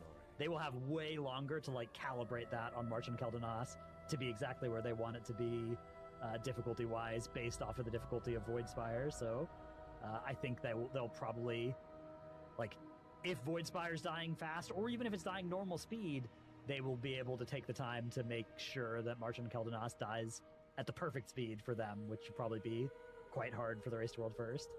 Mm-hmm. Yeah, and then, I don't know, we'll see over time, of course, whether and how it gets nerfed. All right. You guys got any other topics you wanna yap about? Good ones. How's the content creation been for Midnight so far? I'm just making some videos of like, you know, like here's how you get this champion track pieces, or like here's this crest thing, or these, you know, reputation things. It's been good though. What do you mean by that? Like what are you? Well, I mean, like, is there anything different from usual? Like, you guys doing the same shit as usual? Yep. I've been trying to figure out like what the hell to even really do on stream or content creation wise, but been kind of lost on that front. I mean, for me, it's just largely the same thing, which currently is like almost nothing. That's my bit. I mean, fair. Dude, there's a new Path of Exile League that's coming out. By the time this video comes out, it'll be like have just come out, and I was thinking like, oh, it's right at the start of a new WoW season. Like, no way I'm playing this one. But more and more I'm looking at it, I'm like, oh, maybe I'll just play the PoE League. Yeah, today I was like, dude, I might rip some Fellow. Why the hell hit some Fellowship. What is there to do? Dude, with only 2 WoW characters, my characters are chilling right now. Like, they're good to go. So I could see myself, because Fellow is like as if the WoW season was out right now, but it's not. So there's currently a season out you can play, and there isn't in WoW. About the content creation thing, the only thing I've noticed is I'm getting increasingly more and more tilted by the people doing the stream together thing and all of their code that goes along with it. I think it's total loser shit. All of them. No respect, bro. That's brutal to look at, especially in a gift a sub campaign when you are like actually vaulting yourself by doing something unethical that you know is unethical. You're doing it to go over other people to make more money than them and take their subs away, because absolutely in a gift a sub campaign, people click on the top of the section that don't normally watch Twitch to gift subs, and they're going to their streams because they're doing some bullshit. It's the same thing as viewbotting. It's just fucking lame. That goes kind of hard. Oh, dude, viewbotting has been... Yeah, I saw there was like this post by somebody at some talent agency or something that was like, here's why viewbotting is actually good and you should do it. Yeah, I know what you're talking about. Isn't it actually Max's? Huh? United Talent or whatever? I don't know. I'm not with United Talent anymore now. United Talent got rid of their gaming division, so anyone who is still there is like unaware that literally their entire gaming division is gone. So yeah, I don't remember which talent agency it was, but I know what Jones was talking about. One of the guys who's in charge, charge of one of the talent agencies was saying how it's like good to be viewbotting, right? Something along the lines of that. Well, I mean, it's probably along the same lines of like if other people are doing it and getting away from it, you're at a disadvantage for not doing it. I just hate shit like that. Like, hey, I've never viewbotted. I don't think anyone should. And I don't want to feel like I should have to because it's not being policed. It's really a weird feeling. Like I stream together is the very same thing. Any of you guys using the stream together shit are fucking viewbotting and should be viewed as such. At least if you're doing it unintentionally or like not the way it's intended to. But yeah, I mean that whatever that is should be fixed. Also, I'm really interested. Is there a way to tell who's viewbot? I know I remember there was this like Twitch plugin or something that was during like a race, maybe the Antarek race, and it showed like the amount of legit viewers based on I have literally no idea what, but like I know Echo's channel was like completely clean, mine was clean, Team Liquid's was clean, and then Methods was like fucking Omega viewbotted. If that thing was true, but then like what happened to that? Can you still see that? Is that information still there? I don't know if there's any accurate way to, but yeah, there's been a chatter there's a browser extension. Right, I know what you're talking about it. I don't know how accurate that is though, really, because like that's the thing is a lot like of people are also just not logged in. Yeah, it's like, and if people are watching through like embedded viewers somewhere, I know that the embedded viewer meta for a while was like, but then Twitch nerfed embedded views, like those don't count anymore. What is the embedded meta? What does that mean? It was like, so Method had like Wago and Method.gg or whatever, like their website, and that you could have like streams autoplay on those pages, and those were embedded views. Oh, and they were really small, and you didn't even notice it, and then they passed. Sometimes, yeah, or sometimes they'd start muted, and you'd still count as the views. And I think Twitch has now made those not count towards a stream's viewership. I don't think they did. Well, they might have made them not count, but I believe what they did was they're basically going to take action against you if the embed is smaller than like a quarter size of the screen or something. Yeah, that sounds more accurate. And then it's like, okay, well, if that was ever the case, then this would all look like shit. So, because like there is some scenarios where it's embedded on another site and it should count as a viewer because maybe it is your sole focus. You're just not watching it on Twitch, right? But like people were literally cheesing it. Yeah, I think that's what you're referring to. That is what that races thing, that anecdote I pulled up. I'm pretty sure that was due to embedding. Yeah, because Warcraft Live was doing that too, but Warcraft Live was also just doing it to all the race channels. Right, because that's the thing is like people, you could get a bunch of embedded views through like Radar.io as well if you were just like on the front page of Radar.io, which. Dude, I got embedded on Radar.io, and I don't even like do keys. Like I would just be like streaming months away from the race world first, and I'd just be on the front page of Radar.io. No, I'm pretty sure every WoW streamer. And I've never even spoken to them before. They have like algorithms that you would do it based on like your raid progress, your key progress. I'm pretty sure, and then also like I don't know. So it's the kind of thing where.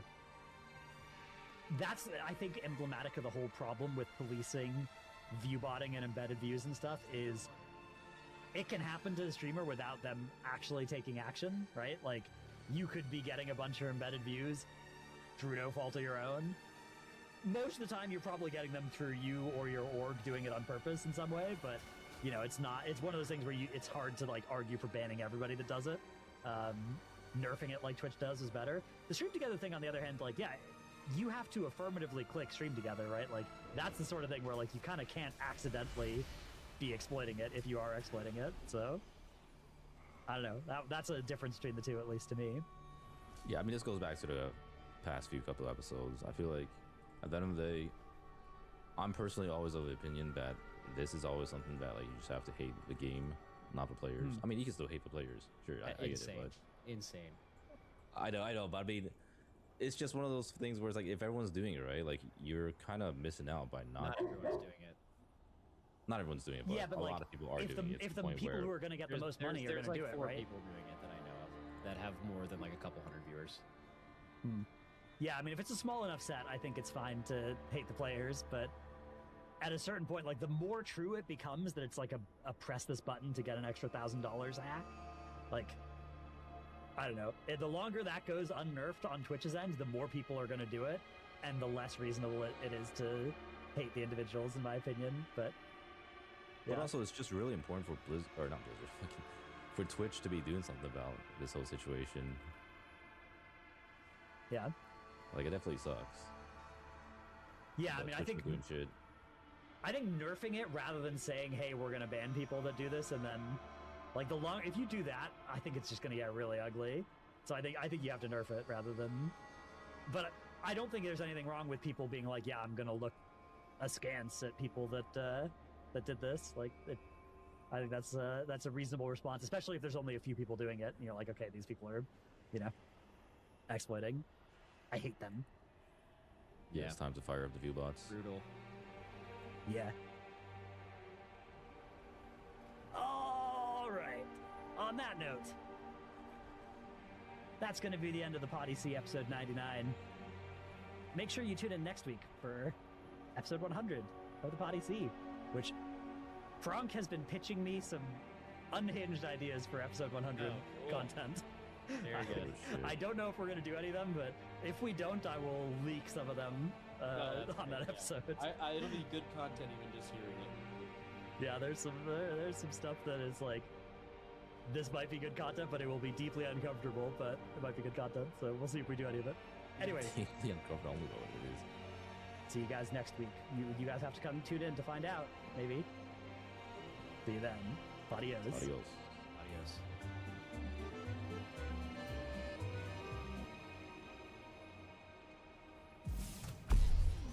Intel's in free fall. It's collapsing. In the last few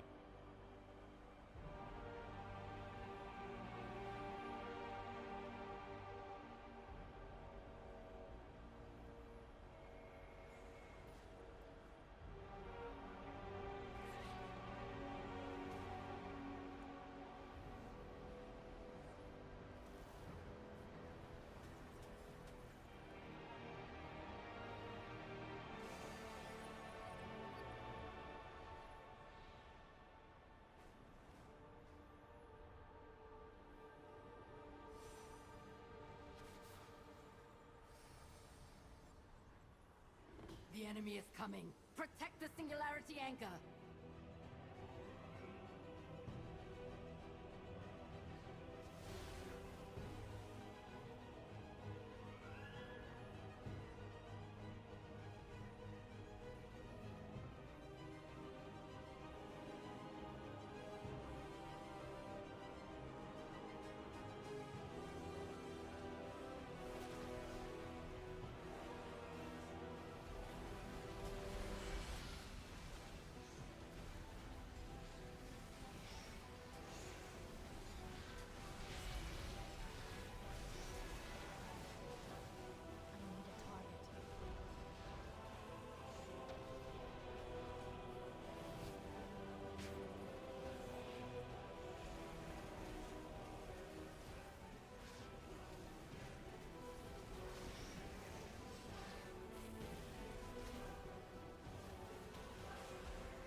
Additional defenses are available. Activate them.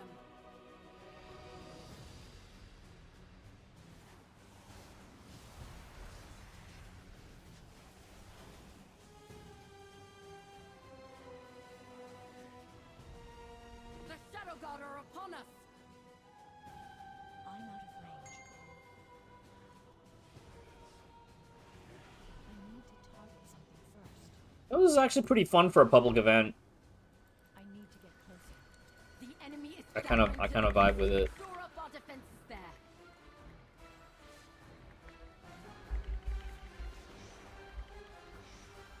don't have a target.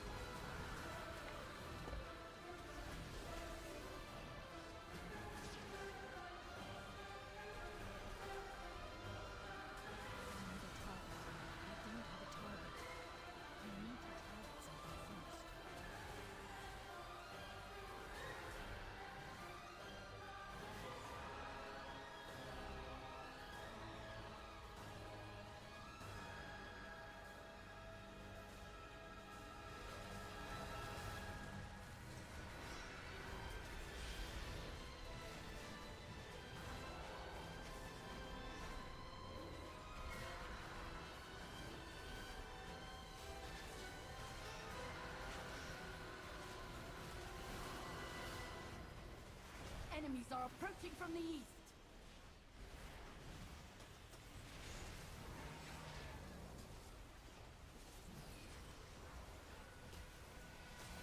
Hello. Hello. Welcome back.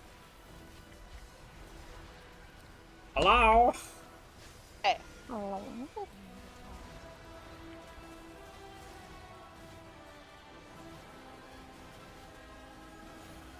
Gotta help a despondent young paladin.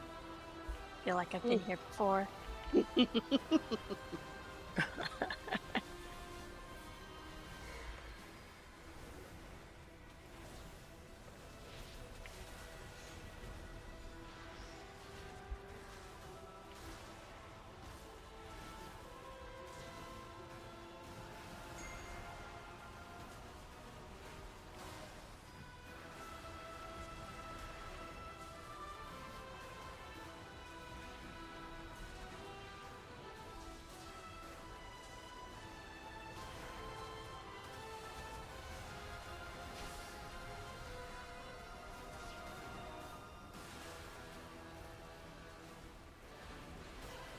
Where's Saltheryl's soiree?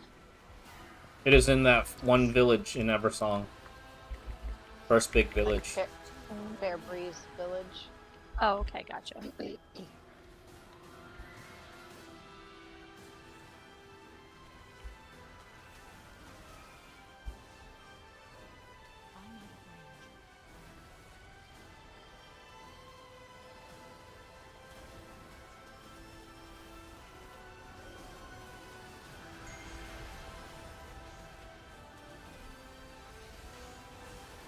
Additional defenses are available. Activate. I'm going all out.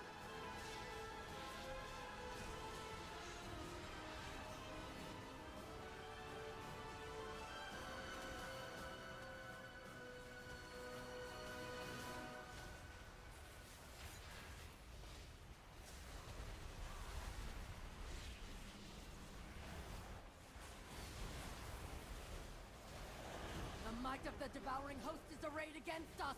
Hold fast, champion!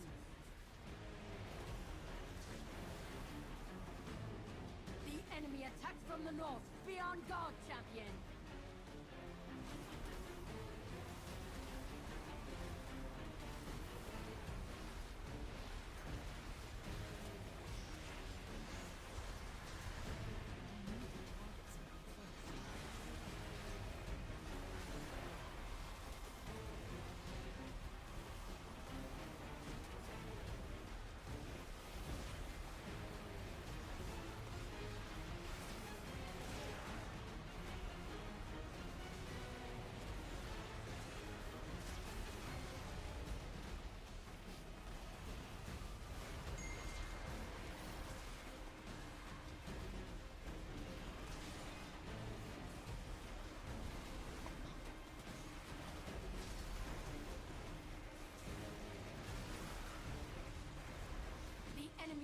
approaching from the south.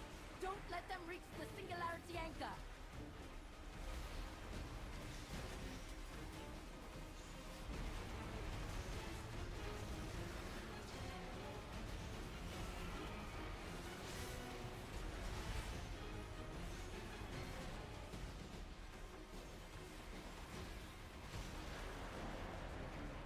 Stop them from attacking the singularity anchor.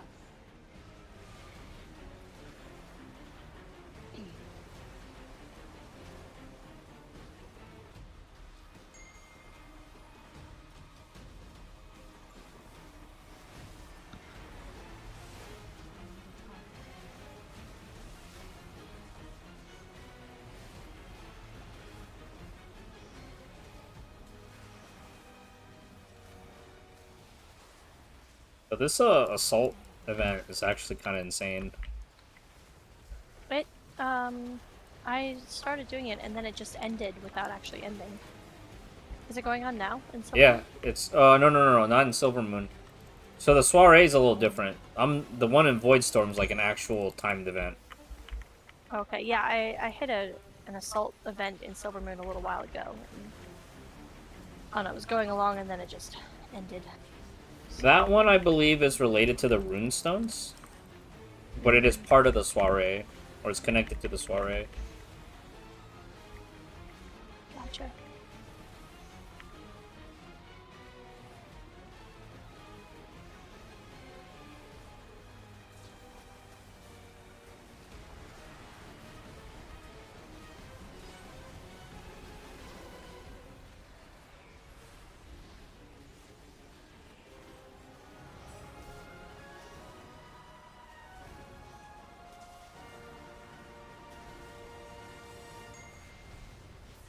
We held them back.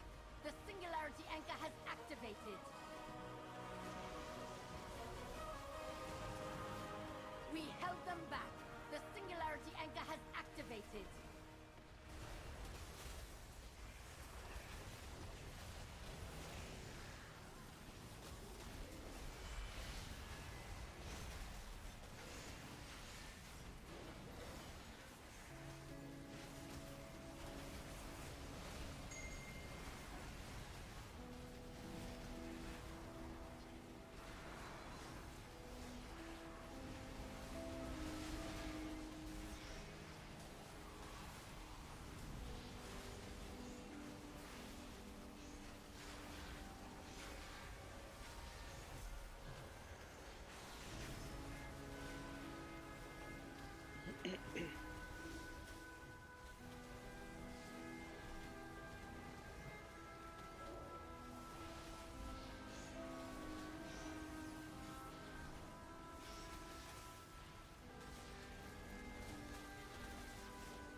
Baladash, Malanore.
It's not ready yet.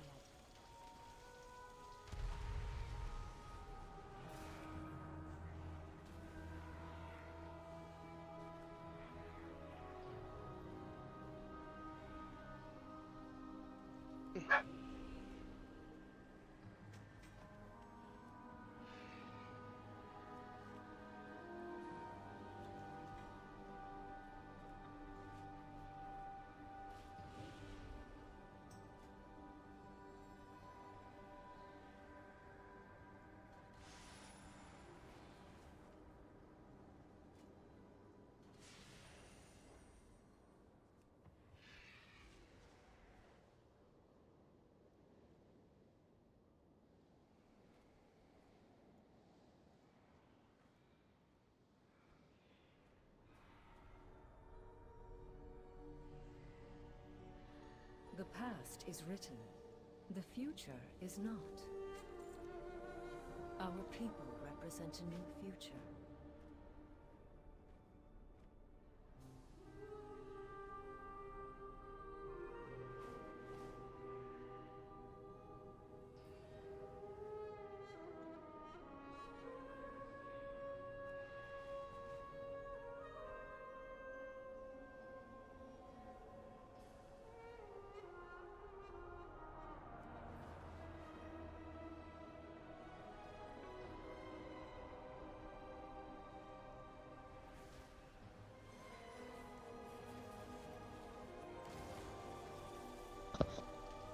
Okay, the flying squirrel is just making my WoW playing that much happier. It is value added. Nice. There are so many herbs in Eastern Plaguelands. Like, they're all like 10 feet apart from each other. It's wild.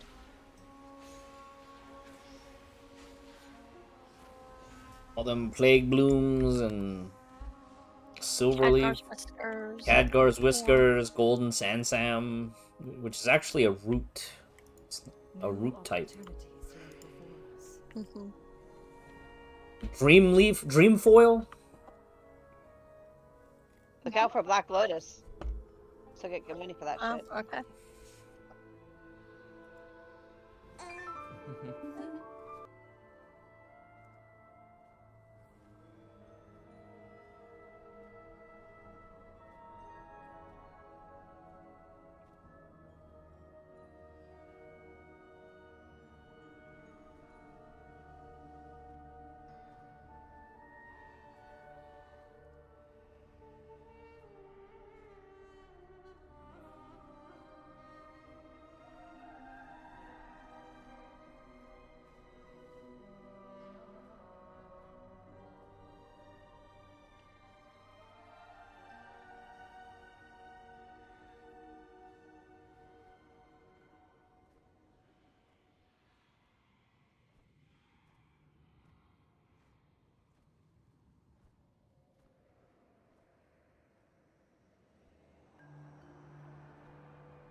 Oh, you get to go into the order hall.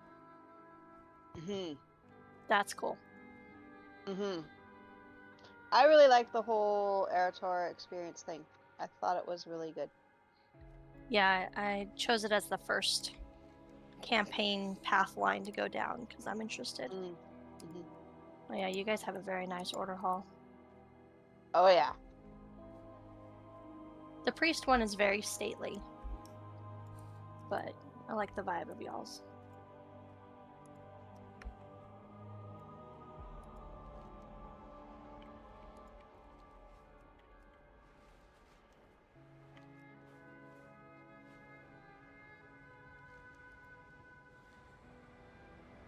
Oh yeah, that's gorgeous.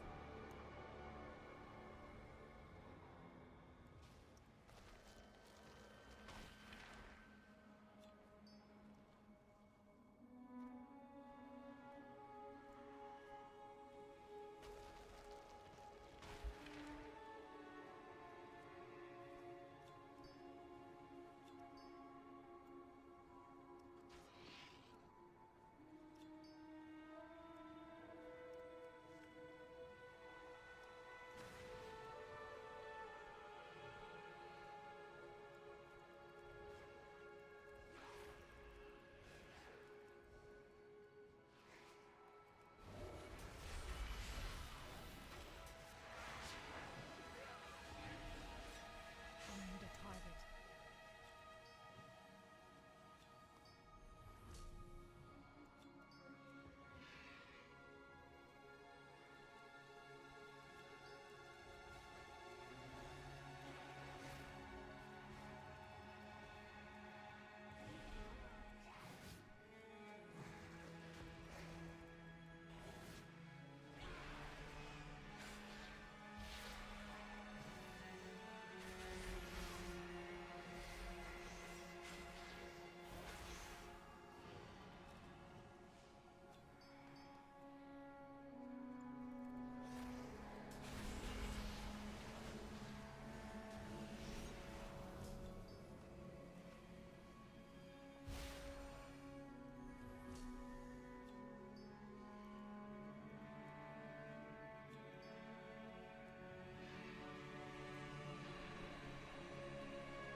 Wonder once I leave this quest line if they'll let me come back in here if I ever wanted to.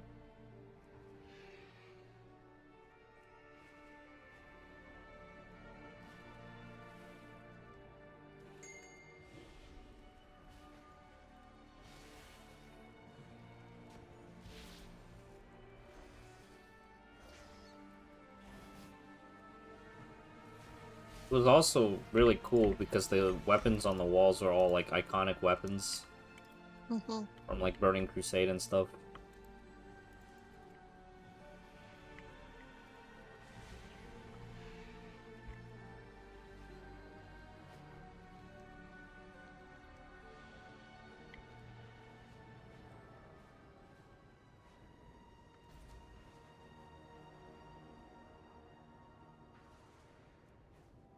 This singularity anchor should be able to temporarily seal the void anomalies. We must protect it while it charges. Quickly, champion.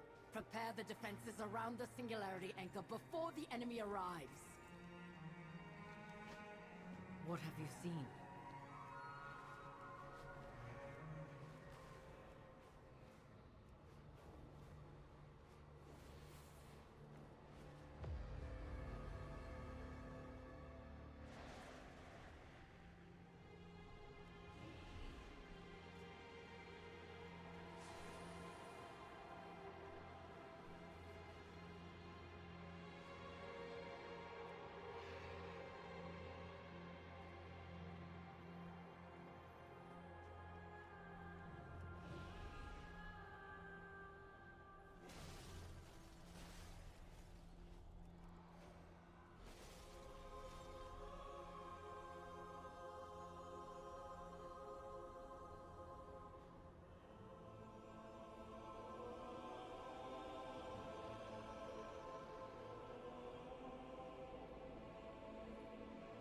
You want to get better, and yet, somehow, whenever you sit down to start drawing, you last about 15 minutes before you're back on your phone scrolling through the exact art you wish you could make. And most likely it's not that you're lazy or that you don't care. Your brain is working exactly how it's supposed to. It's just that it's been trained to want the wrong things.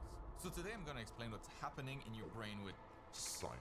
I'll share what I've figured out that's helped me essentially stop having to force myself to draw, because despite doing this for a living, that's often been the case. So what allowed me basically to turn it into something that I genuinely crave. Let's get right into it.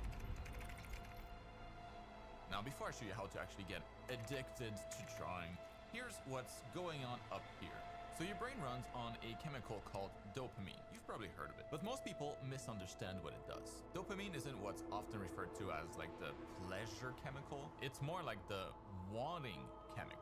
It's what makes you feel motivated to do something. You know, that kind of pull that you get towards an activity that you really enjoy. And what's important to understand is that your brain has a baseline level of dopamine, like a resting point. So when you do something that's stimulating, your dopamine shoots up, you know, above normal levels, but your brain always wants to balance things out. So what happens after a spike in dopamine? Well, the dopamine shoots down below baseline to balance things out until it goes back to baseline. And it's really that dip, you know, that makes you feel kind of restless, bored, even like unmotivated.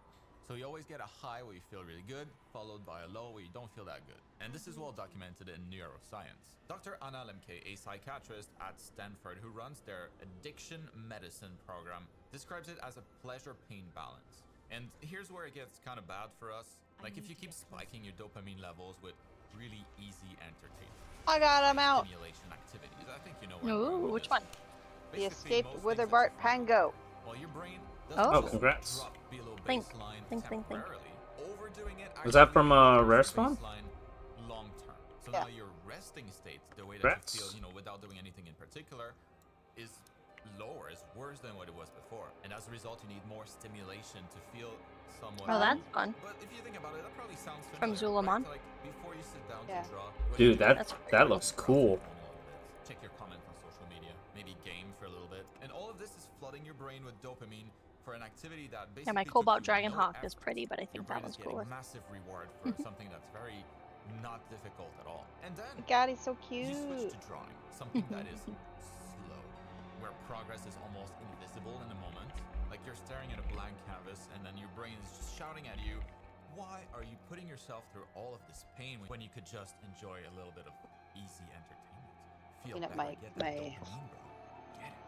Get it, it's easy. That's not Round really a fair mount fight. livestock Your phone delivers thing. guaranteed dopamine in seconds. Mhm. Meanwhile, having to draw requires you to sit down for like an hour or more to get just even a fraction of that same reward. And your brain, unfortunately, is going to pick the phone every single time unless you change that equation. And that's why willpower alone doesn't really work. It's not really a motivation God, I problem haven't been that to you have, Scarlet it's more of a Monastery in brain years. chemistry problem. Your brain sensitivity has been so dull. Yeah, I by bet you all there's this people that easy have never dopamine even that been here. a more modest reward Right. like drawing just doesn't register anymore. The enemy is Barely. coming. So Protect the your brain's singularity cooked. anchor. Well, what do you do about it?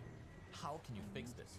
Well, it's actually very simple. You just reset your sensitivity. You have to stop feeding your brain with easy dopamine so that it can kind of recalibrate back to a normal baseline of dopamine. And well, the good news is that this doesn't take that long. Research actually shows that your brain starts to respond to lower levels of stimulation within just a couple of days.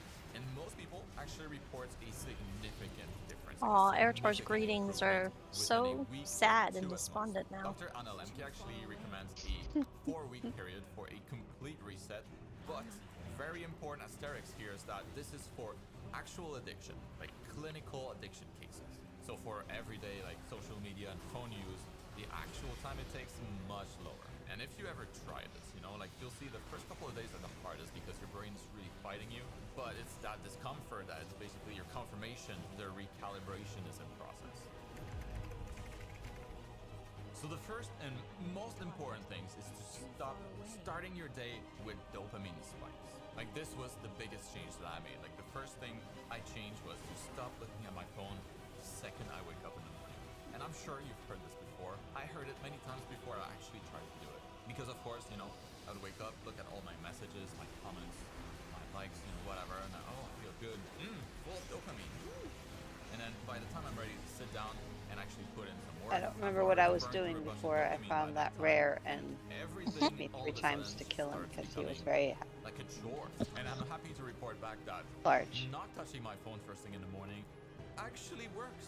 Who would have thought? And it's not like I'm not touching my phone at all, right? Like, I just save it for after I'm done drawing. That's okay. It took me 4 attempts to leave my house to go questing. I was like, oh, I bought cobblestones. Let me put those down. Oh, let me fill in with some greenery. Very engaging because it's probably the most stimulating things you've done that day. So far, at least. Now, the second thing that I would highly recommend is to create what I'm going to call a friction gap between you and easy entertainment, like easy dopamine. So basically, you want to make the easy, like high stimulation stuff harder to access, while at the same time making drawing easier to access. So maybe a couple of easy things you could try is to maybe have your phone charger in a different room, maybe the room that's the farthest away from where you're actually drawing, while at the same time having maybe your tablet or your computer open at all times with your painting software loaded already, like just ready to go, you know? You think that you want to draw and it's ready, no friction. This kind of stuff might seem like it would work, but your brain is super lazy. So whatever feels the easiest to access, it's just gonna try and do that. Another thing you could do is to maybe have a sketch pad and a pencil right at your breakfast table, so when you sit down, well, it's right there, right? You don't need to go anywhere. If you feel like drawing, start drawing. So again, remove friction for things that you want to do and increase friction for stuff that is not so good. And the more you do this, the better things get, relatively quick. Drawing actually starts to create its own dopamine through what you've probably heard before about the flow state. It's, you know, when you feel like you're really locked in. That's your brain's dopamine and norepinephrine systems basically firing together because you're fully engaged in a challenging task that actually matches your skill level. Flow is your brain's natural reward basically for engaging in something that's hard but meaningful. But of course you can only access this consistently if your baseline is not already jacked up by like really easy entertainment. Now of course this is also where having the right material to work with makes a real difference. Like if you sit down to draw and you don't really know where you are in your own development. I did buy the butterfly from the trading post. It's much harder to get into that flow. Yeah. In that case, the challenge won't match your skill level. So pretty. And everything will feel more like directionless, which oftentimes your brain will just nice read as well. Not worth the effort. And guess what? The sponsor of this video helps with that. My complete art education program, Art School for Digital Artists, solves all of these problems. Aside from containing classes that you would basically need to draw anything your mind can imagine, like all topics of art, it also comes with a week-by-week study guide. Everything is basically spoon-fed to you week by week so that your progress is maximized, and then you can instead focus entirely on the fun part, which is creating art, knowing that you're going in the right direction. We have over 31,000 artists in the program already, so you should definitely check it out. The link down in the video description. And also, by the way, we're just starting the big spring sale where you'll be able to get a massive discount on the entire program. Like I said, check it out down in the video description for all the details. And for all of you existing students watching, well, thank you so much. I love you. And now let me give you a couple more practical things to really get addicted to drawing. So the third thing is to use the Zygarnik effect to your advantage. Zygarnik? What? This is a finding in psychology that explains basically that your brain obsesses over things that are unfinished, way more than when things are done, and you can exploit it. So when you stop a drawing session, I would highly recommend that you stop in the middle of something fun, right? So when you're having fun, it's the best time to stand up and walk away from it. Like, don't wait until you're done, or don't wait until you hit something where you're frustrated and you're like, I can't do it anymore. Screw this. This would actually do the complete opposite of what you want, essentially attaching a sense of frustration with your work environment.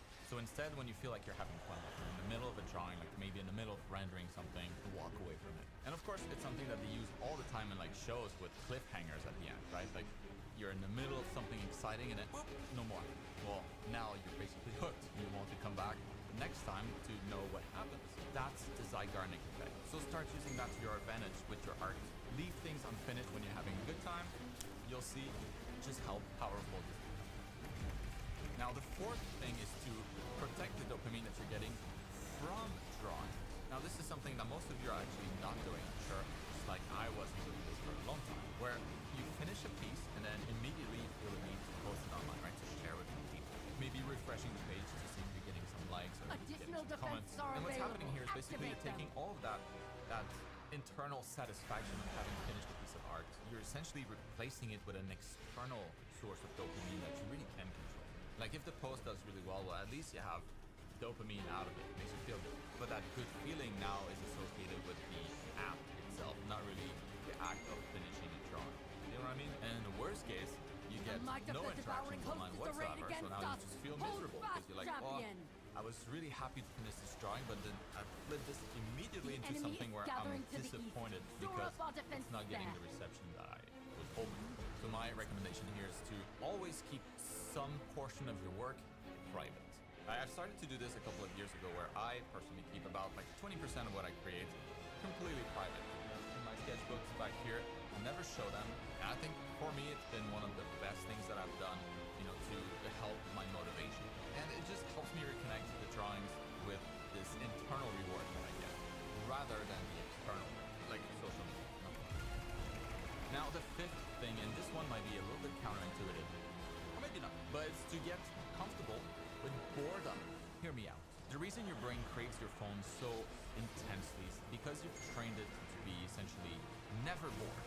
You feel that time with stimulation. Over time, your brain just literally forgets what it's like to live without constant input. And this, of course, matters because boredom is basically your reset button. When you allow yourself to be bored, your dopamine actually resets to a normal baseline. Lemke recommends periods of understimulation for that exact reason. Like, you don't need to go sit in a dark room and do nothing. Just don't pull out your phone every time you're just slightly bored. Right? We almost all forget about this, but it's normal to not have something to do at every moment. Now, to be fair, this is going to be pretty uncomfortable at first. Drive them back. You're basically trying to recalibrate your brain into enjoying things that, you know, provides less stimulation, restoring your brain sensitivity to smaller rewards.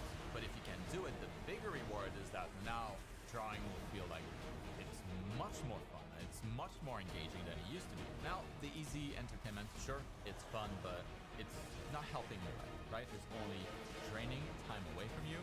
It's stealing your life, if anything. So personally, I think it'd be something that's worth trying. Give it a shot. Here's what happened when I put all this together myself. I stopped starting my day with my phone in hand. I always keep my workplace ready to go, Photoshop open, computer on. I always make it a conscious thing where I'm drawing and I'm having fun to just cut the fun, walk away from it, go do something else. This activates the Zygarnik effect. I also stop posting everything that I create, and I let myself be bored more.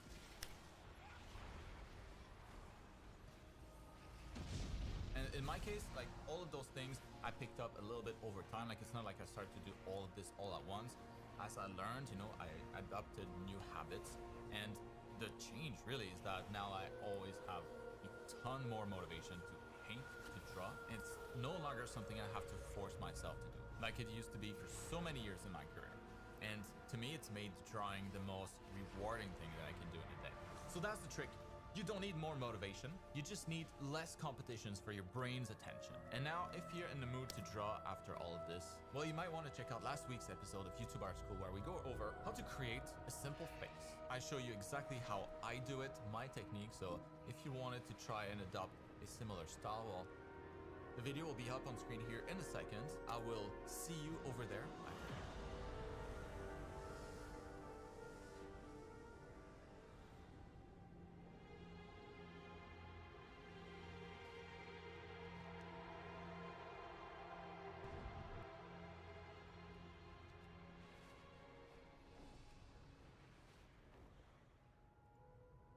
Alright, chat, we'll switch over to Genshin here shortly.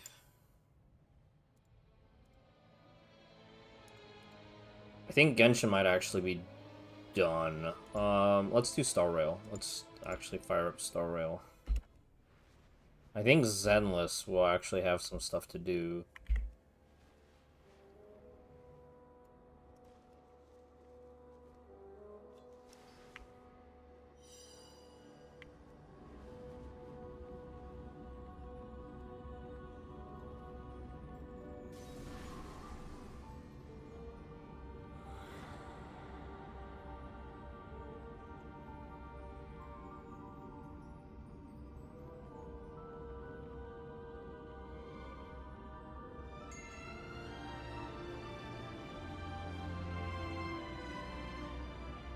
Alright, guys. Have a good night.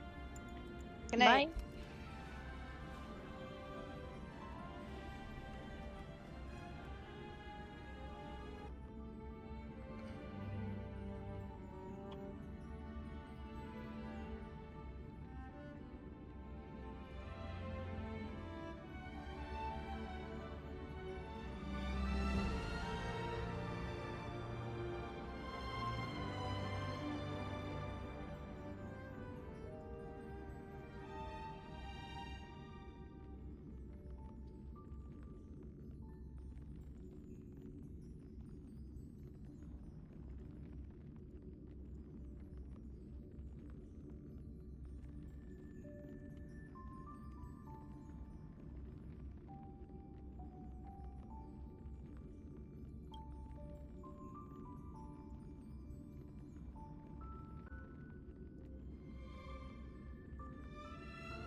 We can do currency wars.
别辜负我。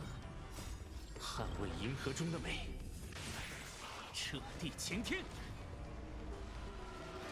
山明龙啸，孱弱不堪，玉石俱焚，无极纷争，万劫不复。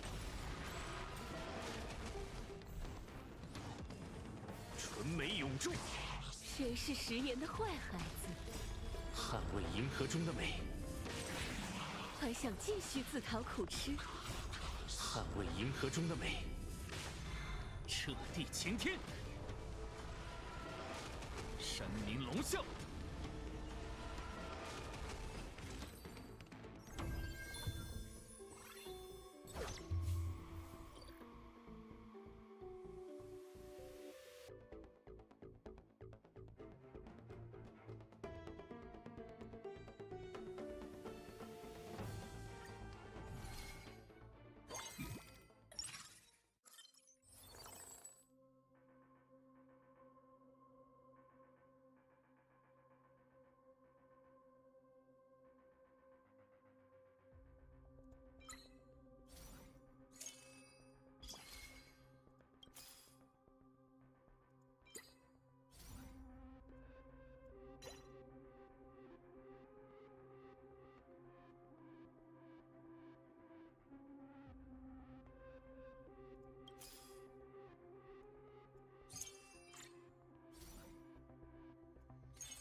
逃不掉的。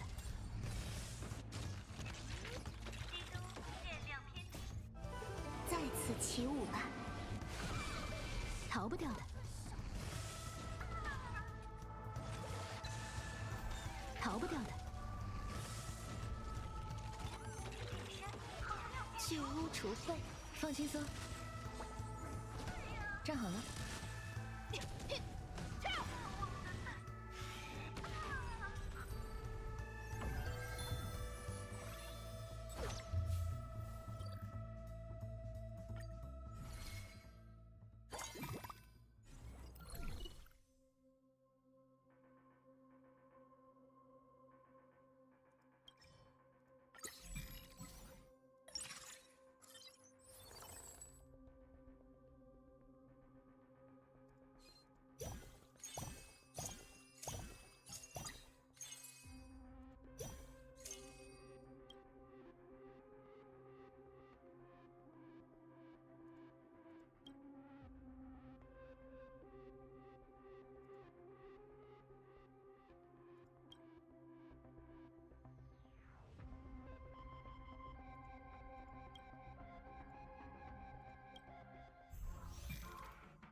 不痛啊，逃不掉的。身心清净，放轻松。再次起舞吧，逃不掉的，逃不掉的。站好了。该说再见了。逃不掉的，逃不掉的。再次起舞吧。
Wondering if I should pick up Hyoscene just for the follow-up attacks.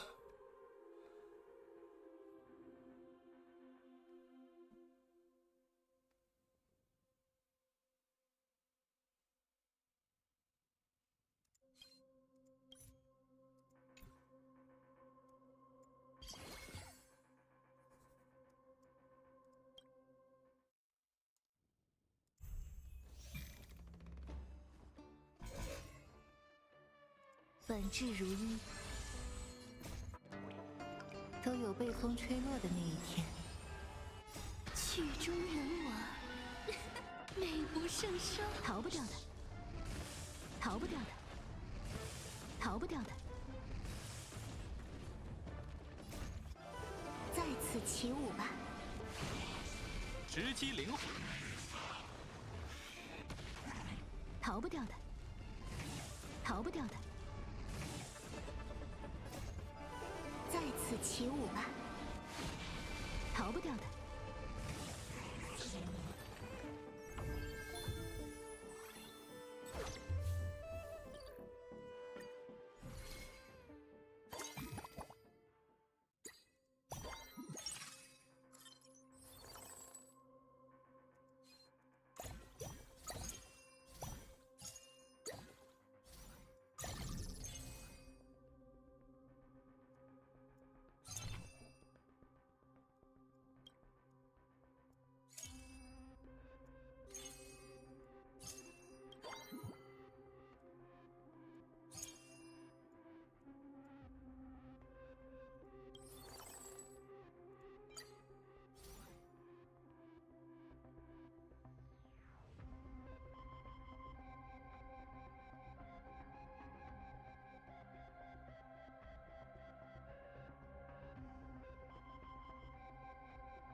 周而复始，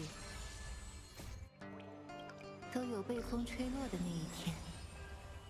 曲中人我，美不胜收。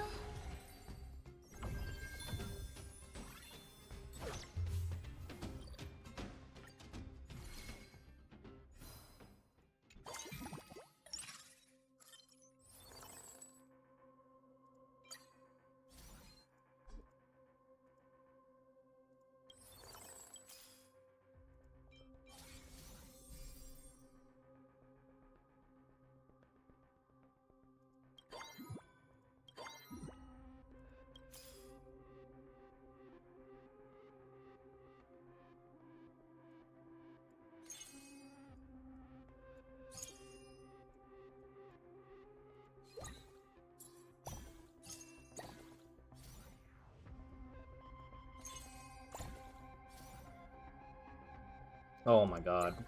I could have gotten rank 2.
We need a Himiko!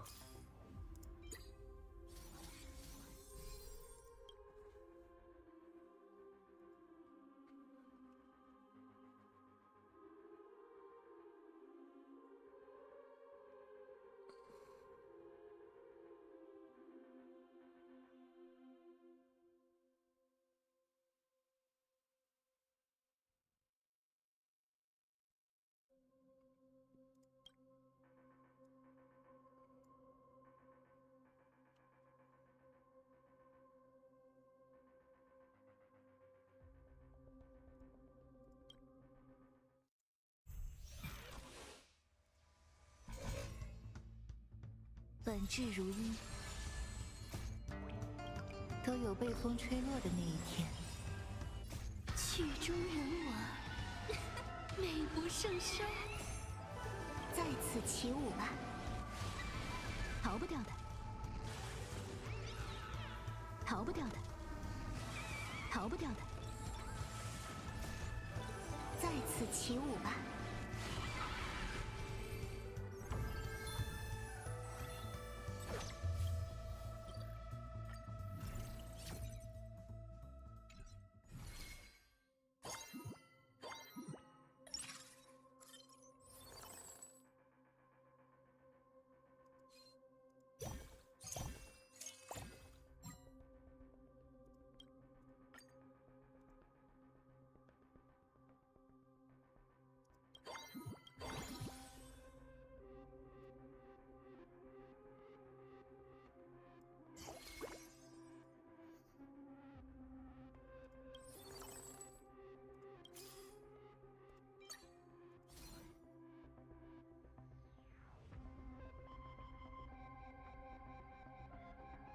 We might be able to drop Herta soon.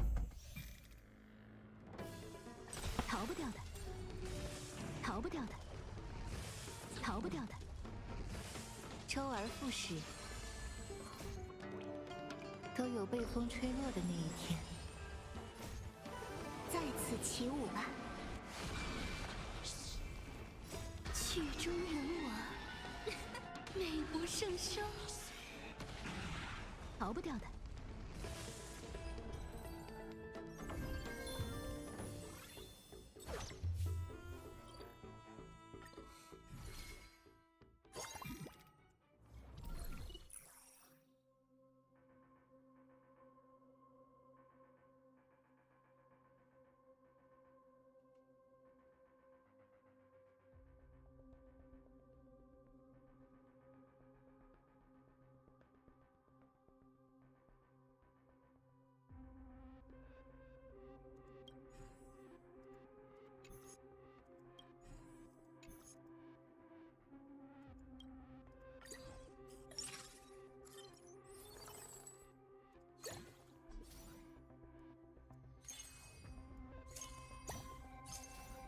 Herta actually would be really funny though.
掉的，逃不掉的，逃不掉的。本质如一，曲中人我，美不胜收。在此起舞吧。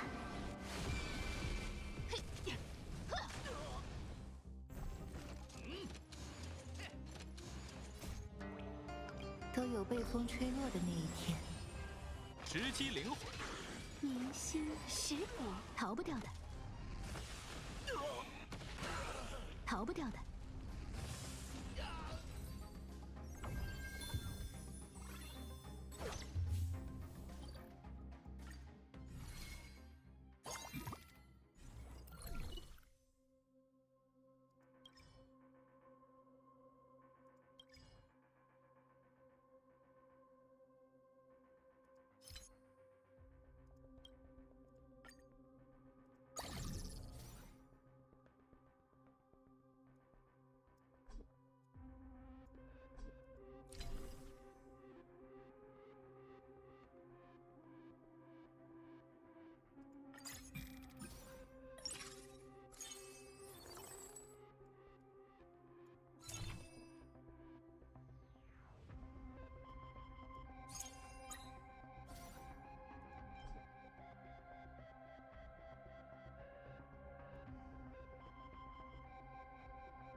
No.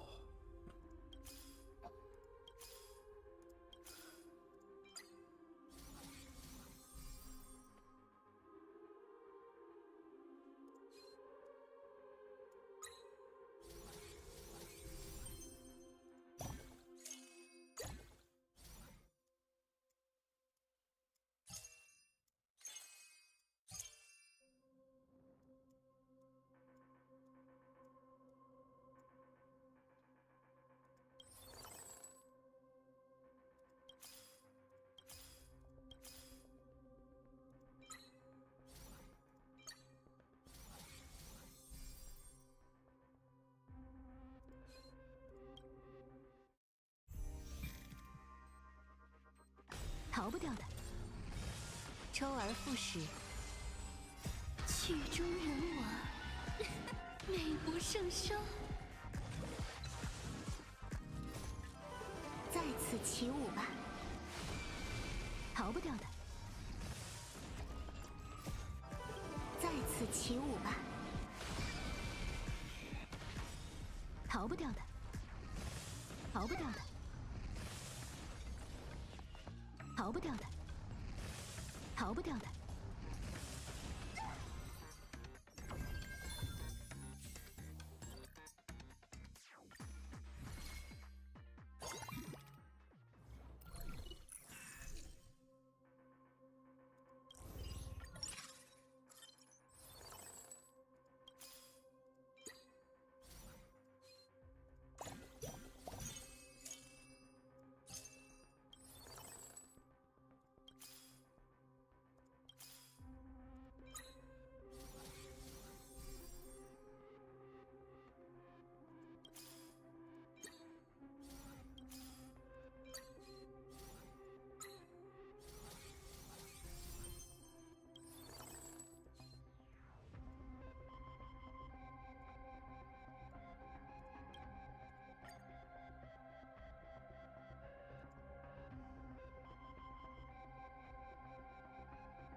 Ooh, maybe I should have taken charging sale on her.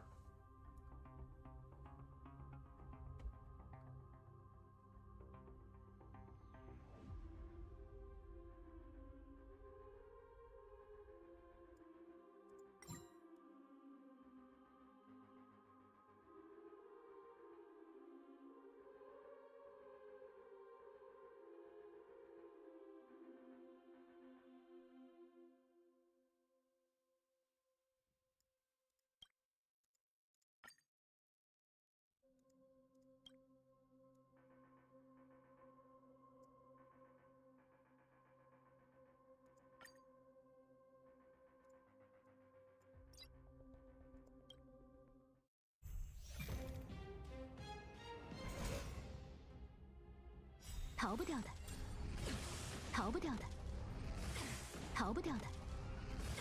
周而复始，曲终人亡，美不胜收。在此起舞吧，逃不掉的，逃不掉的。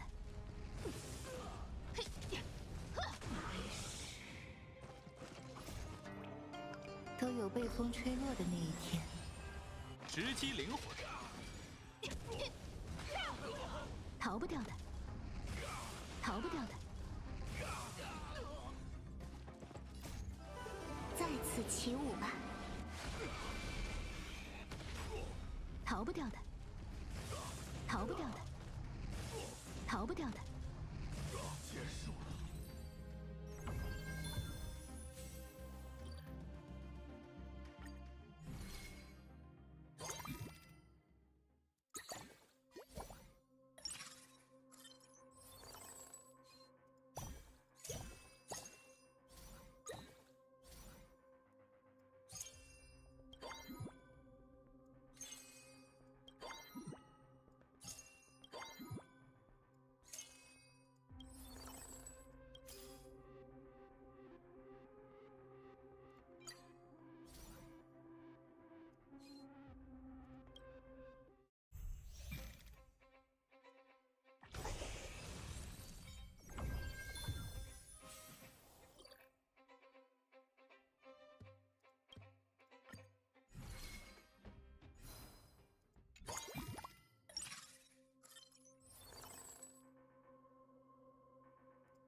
Who else can break?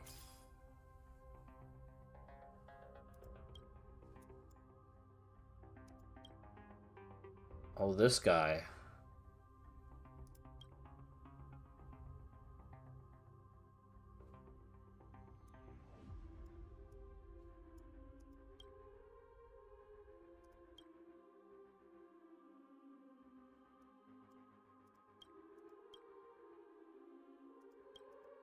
So I'm looking for a boot hill and a firefly. I've never seen them. Never seen them.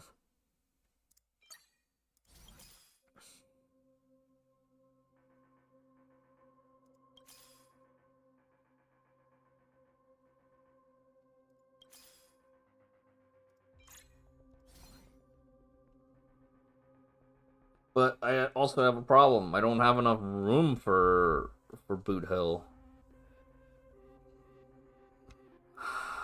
I guess I have to give up my dreams of the Herta.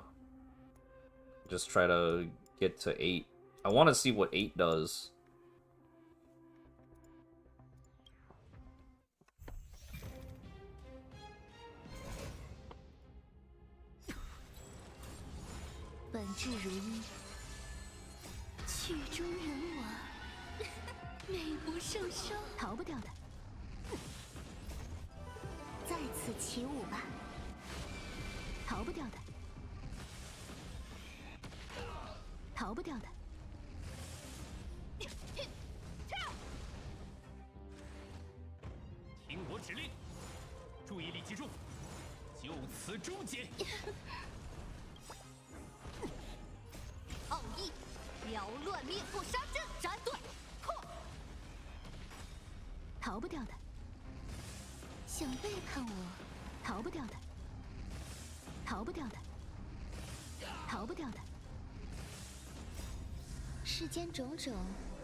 再次起舞吧。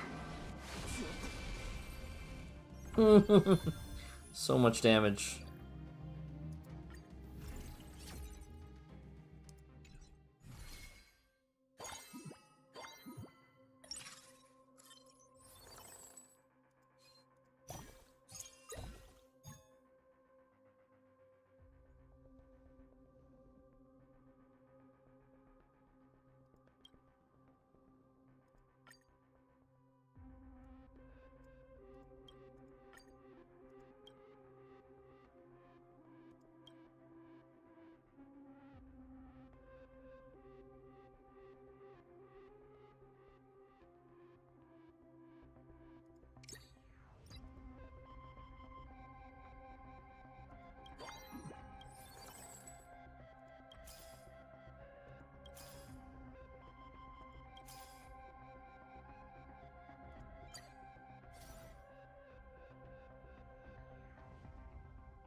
逃不掉的。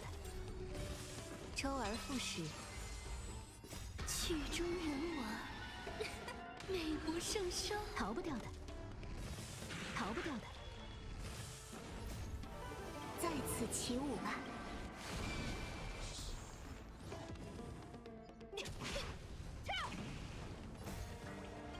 都有被风吹落的那一天。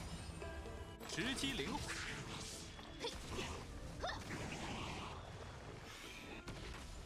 逃不掉的，逃不掉的。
I keep forgetting that you can actually just equip basic stuff. 逃不掉的，逃不掉的，逃不掉的。本质如一，曲终人亡，美不胜收。再次起舞吧。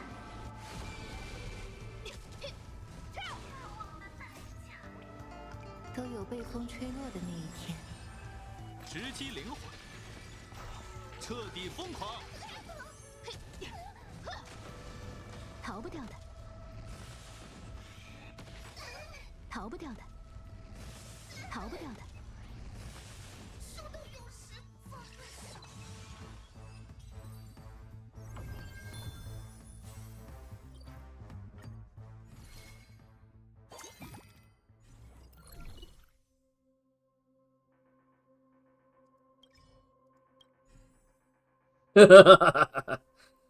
Yeah, high frequency chainsaw, that's what's up.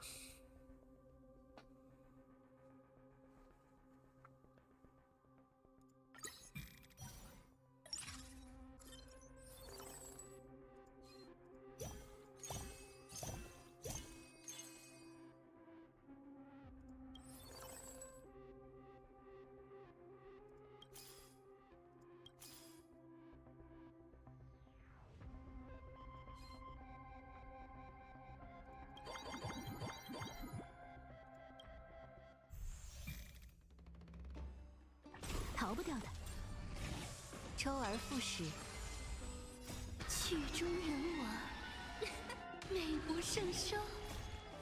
在此起舞吧，逃不掉的。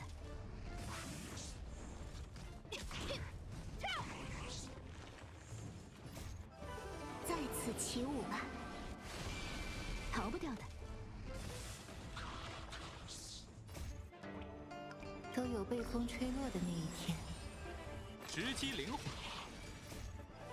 在此起舞吧，逃不掉的，逃不掉的，逃不掉的，逃不掉的。奥义，缭乱灭不杀阵，斩断，破。在此起舞吧。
逃不掉的，逃不掉的，逃不掉的。周而复始，曲终人我，美不胜收。在此起舞吧，逃不掉的，逃不掉的。奥义，缭乱灭不杀阵，斩断，破。都有被风吹落的那一天。彻底疯狂，直击灵魂。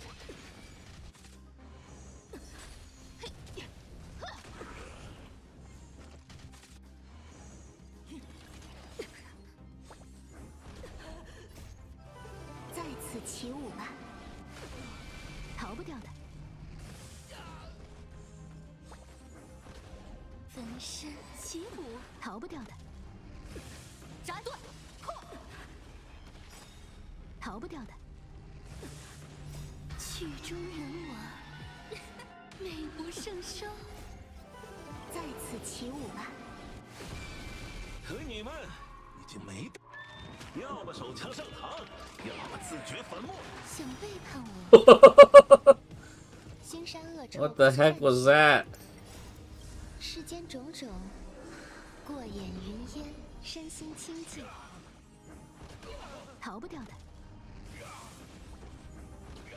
彻底疯狂，直击灵魂。公平决斗，赏你了。逃不掉的。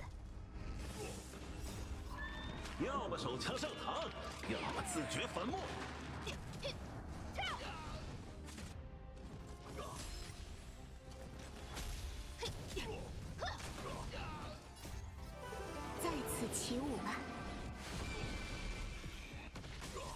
逃不掉的。曲终人亡，美不胜收。彻底疯狂，直击灵魂。怎么没吃饭？明星食补。都有被风吹落的那一天。逃不掉的。斩断，逃不掉的。逃不掉的。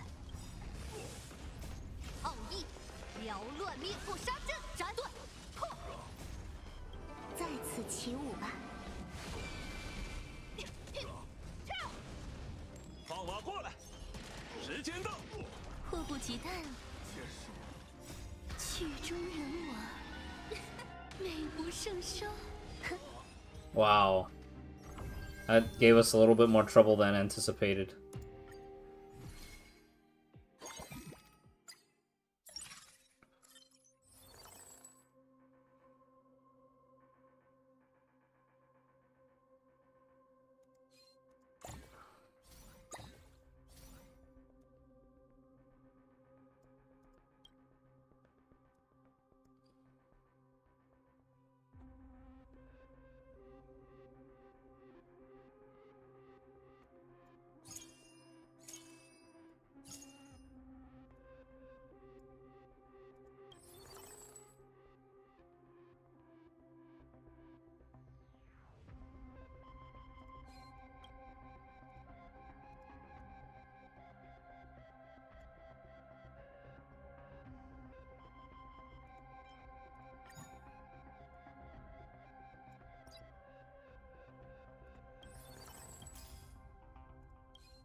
Oh, I should have waited till after this one, so that I could have gotten the,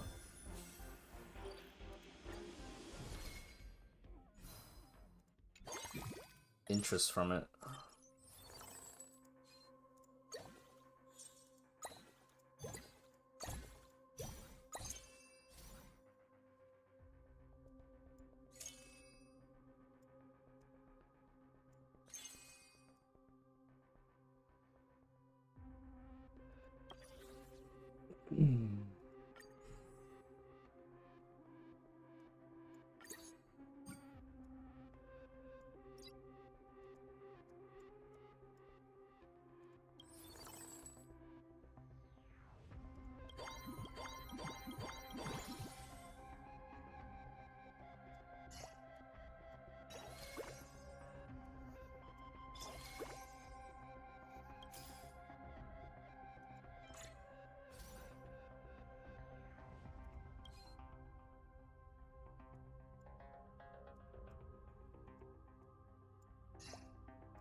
周而复始，曲终人亡，美不胜收。在此起舞吧。都有被风吹落的那一天。彻底疯狂，直击灵魂。逃不掉的。厄运之势。在此起舞吧。分身起舞。逃不掉的。水面下便是无尽深渊。奥义，缭乱灭不杀阵，斩断，斩断，身心清净，世间种种，过眼云烟。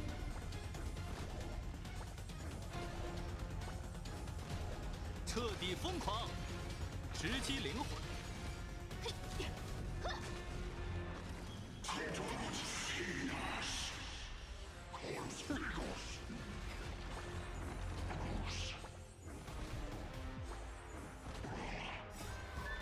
要么手枪上膛，要么自掘坟墓。想背叛我，曲终人亡，美不胜收，逃不掉的。在此起舞吧。不祥之兆。公平决斗，时间到。在此起舞吧。逃不掉的。逃不掉的。逃不掉的。在此起舞吧。怎么没吃饭？水面下便是无尽深渊。枪法。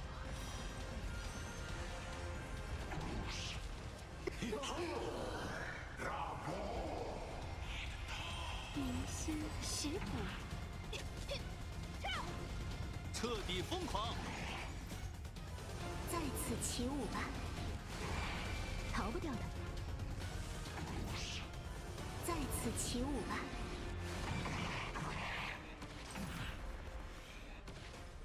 逃不掉的。逃不掉的。逃不掉的。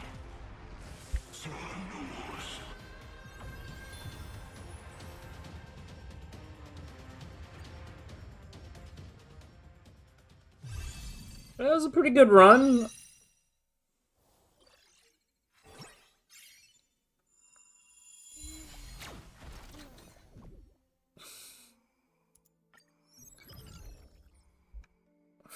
First time triple S'ing.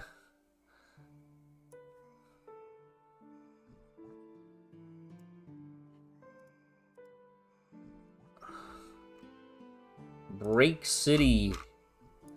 This is a Himiko patch. Oh yeah, look at this.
Oh my god, I guess I should try to get some of these other jades.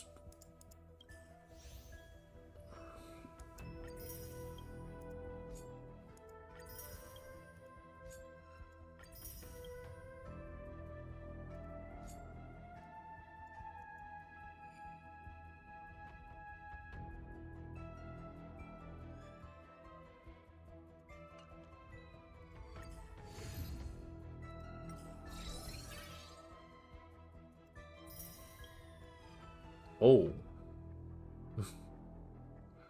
Getting up there.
Do one more.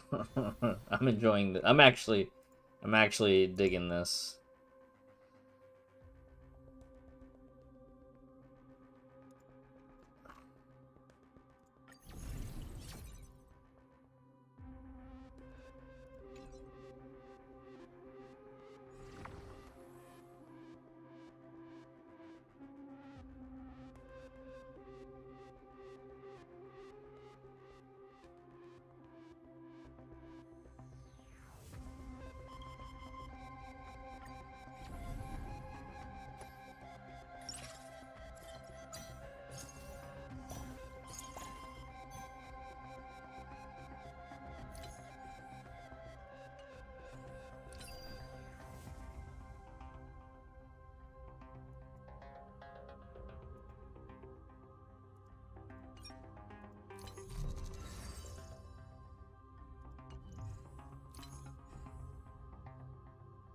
How do I track bonds?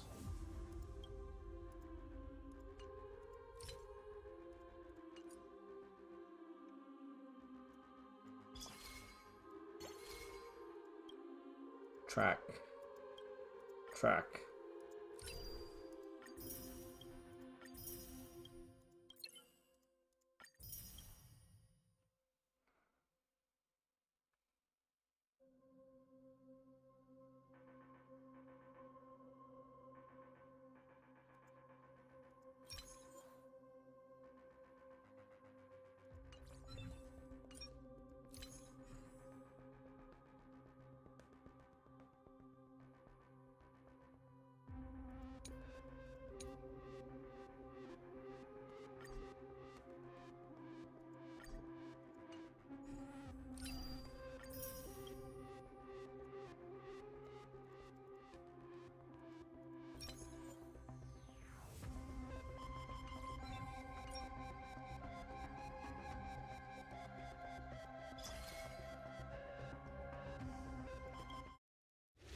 Counts as wolf hunt too?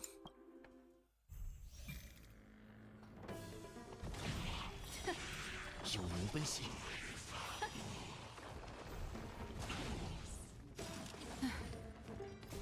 万载长盛，大捷已定。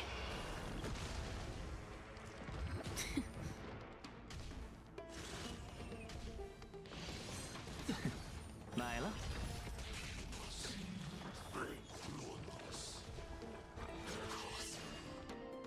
以月色为鉴。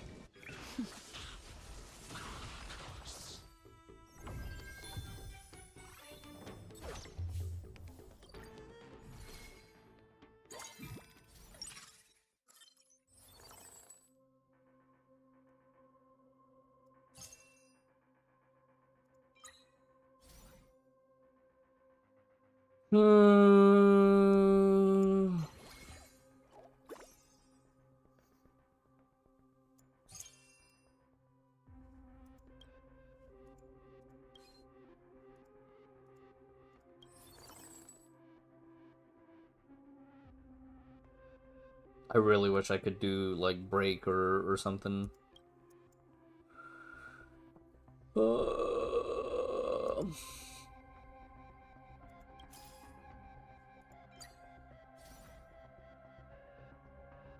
I'm surprised that most of the Blood Hunt, the Wolf Hunt characters don't have the Shenzo. You'd think that they would.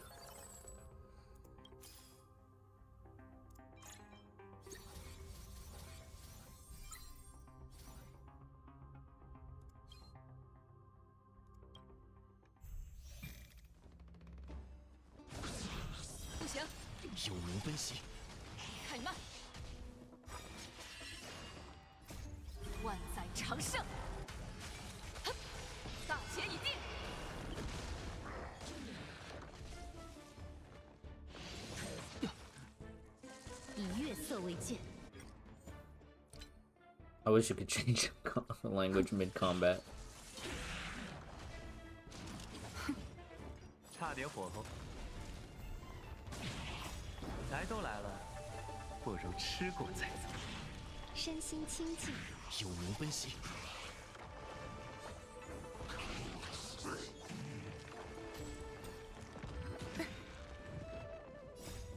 世间种种，过眼云烟。啊！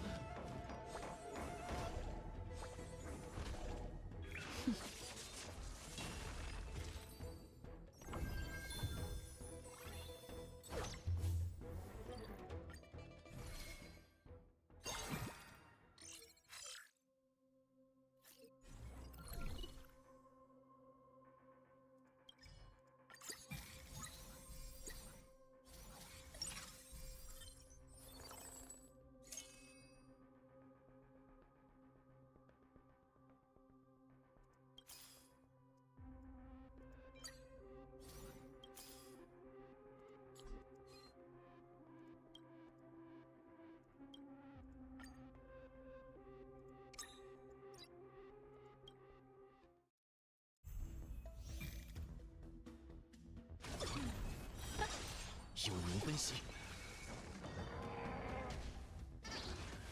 加点餐吧。以月色为鉴，万载长盛。嘿，大捷已定。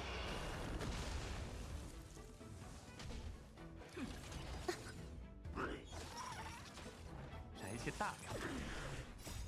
来都来了。 不如吃过再走。去污除秽，留下裂痕。世间种种，过眼云烟。有奴奔袭。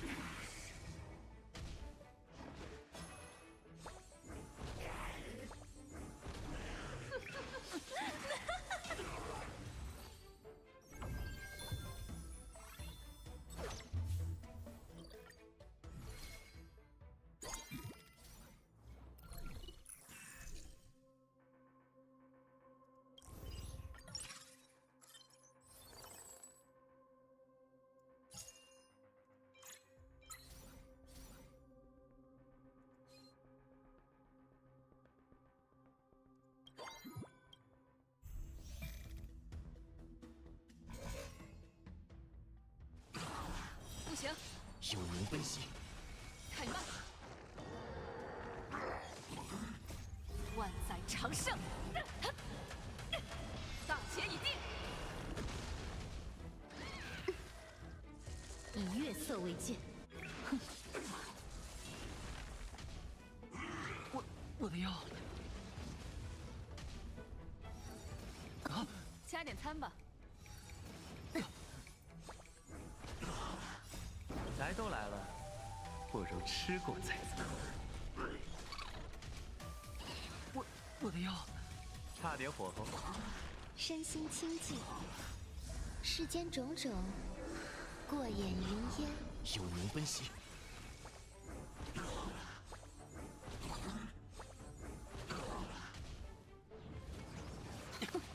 全当是腿呢。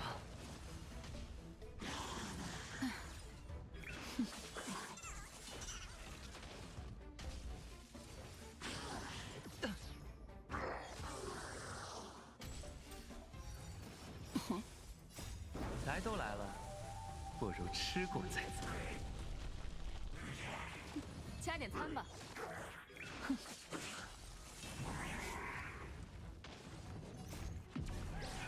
照彻万川，万载长盛，大捷已定。来些大料。无惧无畏，太慢，不行。有能分析。太慢，全当是腿呢。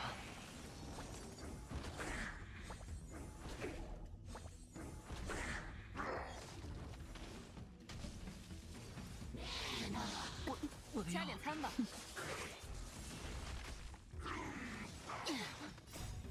世间种种，过眼云烟。有能分析。万载长盛，嘿，大捷已定。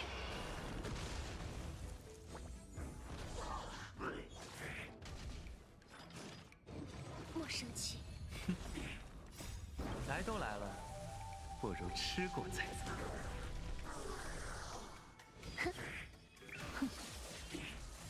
I need to somehow increase her speed. Jingliu's speed.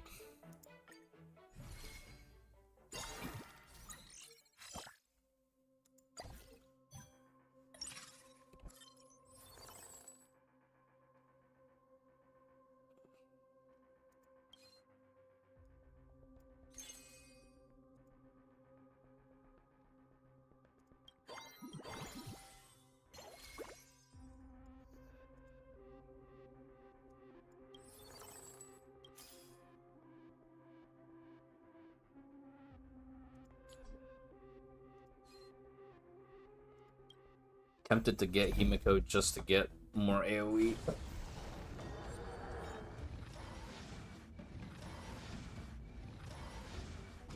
But might not work so well without Fugue.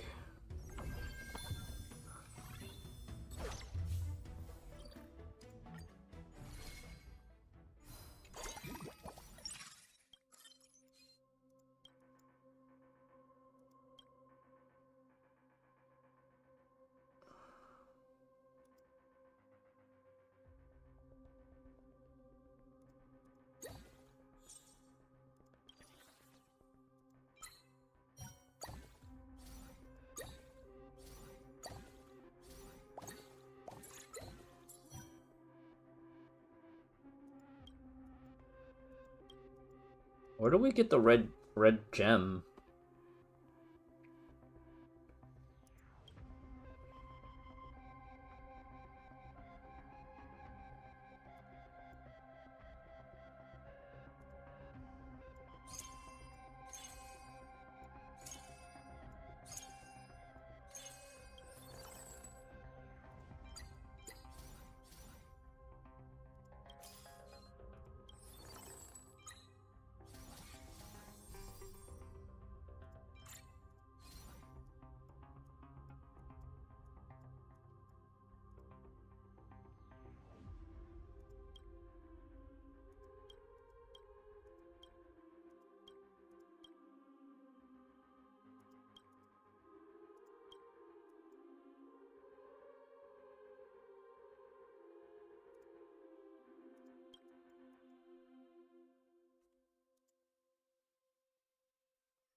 直播开始啦！不行，有灵奔袭，我的药，无惧无畏，开麦，万载长盛，大捷已定，以月色为鉴。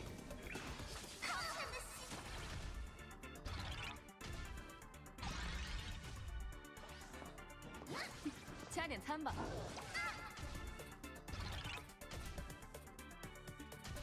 支持火花花！剑如夜月，剑随我心，所向披靡。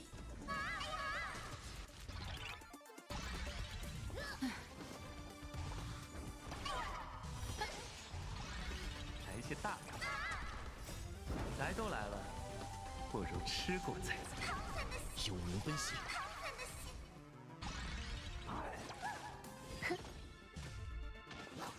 加点餐吧。花花吐火，有请特邀嘉宾。不必不回，不行，开麦，万载长盛，大捷已定。剑如夜月，剑随我心，所向披靡。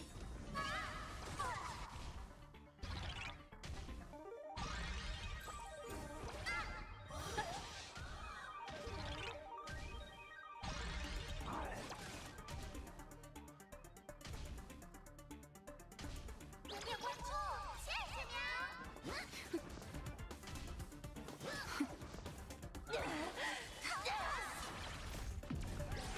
照彻万川。差点火候，有灵奔袭。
Well, I hope we get find that red gem so we can get the emblem. 剑如夜月，万载长盛，大捷已定。以月色为鉴，所向披靡。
有灵奔袭。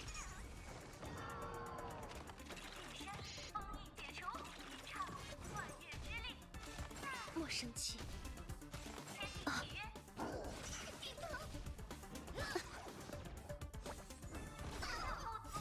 万载长盛，大捷已定。剑如偃月，以月色为鉴。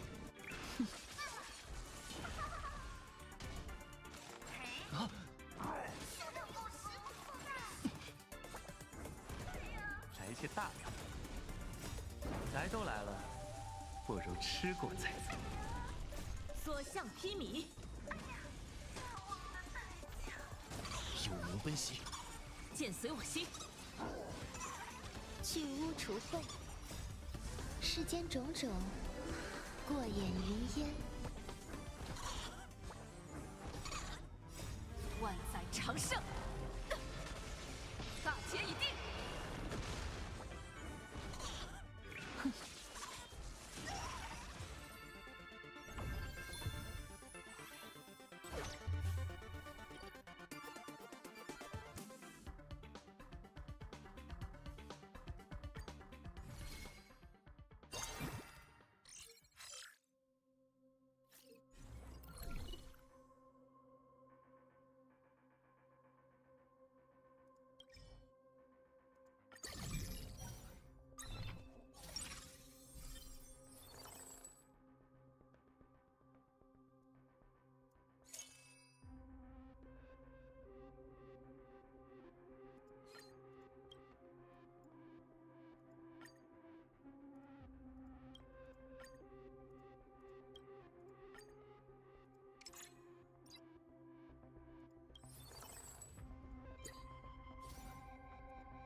有灵奔袭，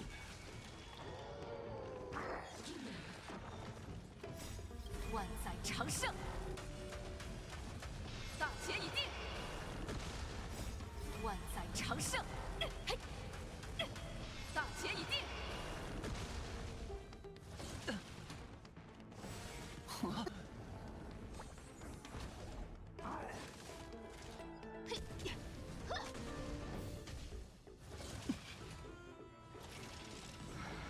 剑如偃月，剑随我心。所向披靡，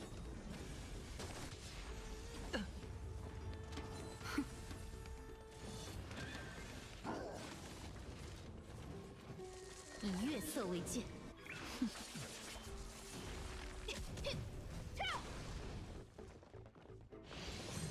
冥顽不灵。来都来了，不如吃过再走。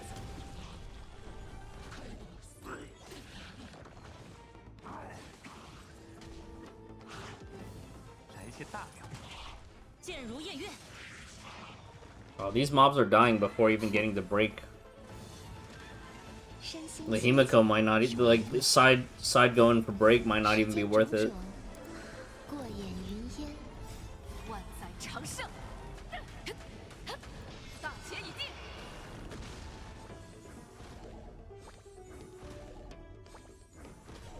逃不掉的。所向披靡。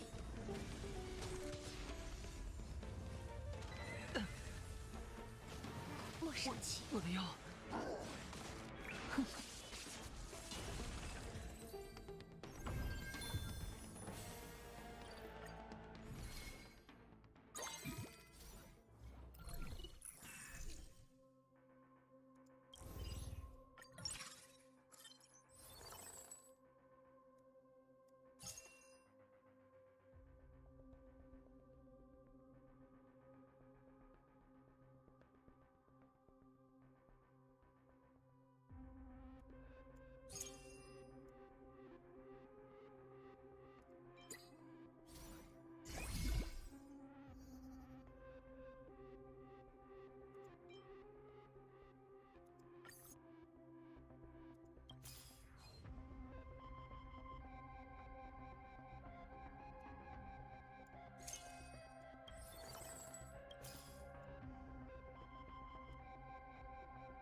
奔袭。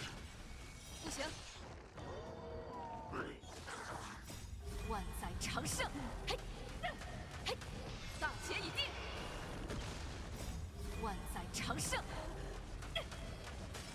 大捷已定。所向披靡。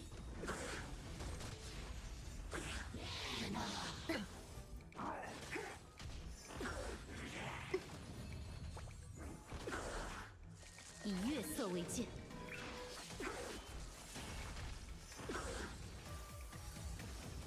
加点剑如夜月。哼。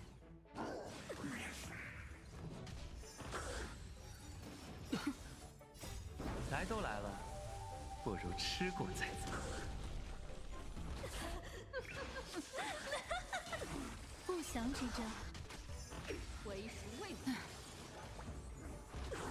有牛奔袭。所向披靡。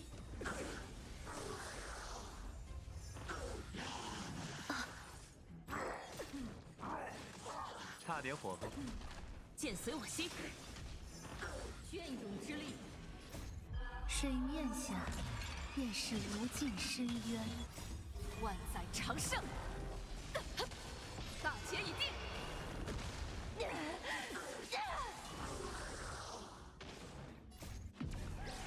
照彻万川。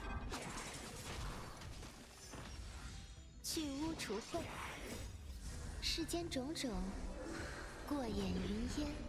所向披靡。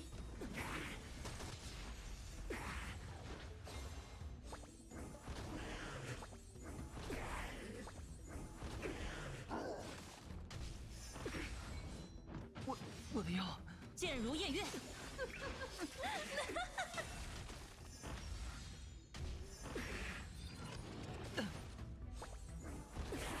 有牛奔袭。厄运之势。所向披靡。铭记此刻，无惧无畏。太慢。万载长盛。嘿，大捷已定。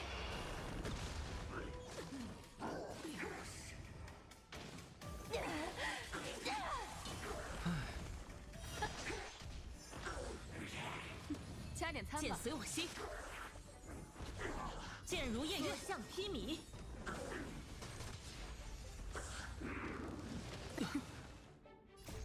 水面下，便是无尽深渊。来都来了，不如吃过再走。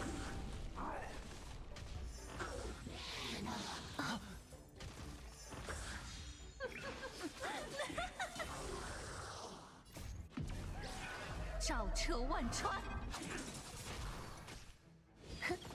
有牛奔袭。不祥之兆。剑随我心。剑如夜月，向披靡。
Oh my god.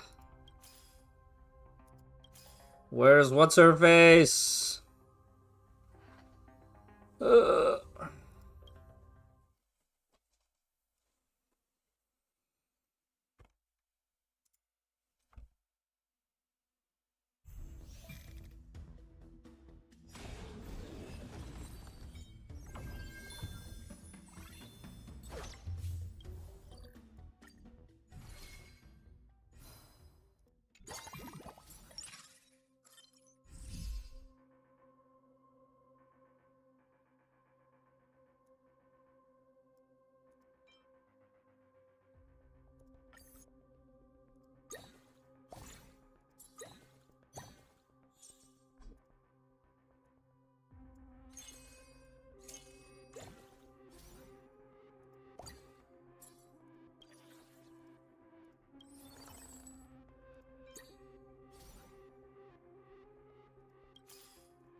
有灵分析。万载长盛，大钱已定。万载长盛，大钱已定。准备好了？这样感觉如何？我的药，以月色为鉴。所向披靡。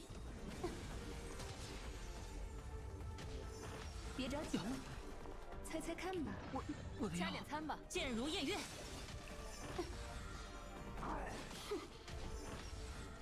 啊！我的药。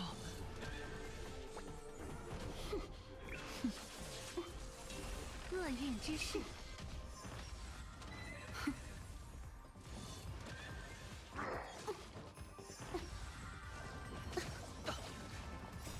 来都来了，不如吃过再走。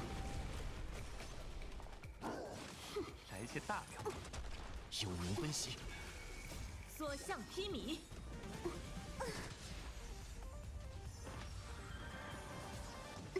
加点餐吧。水面下便是无尽深渊。万载长盛，嘿，大钱已定。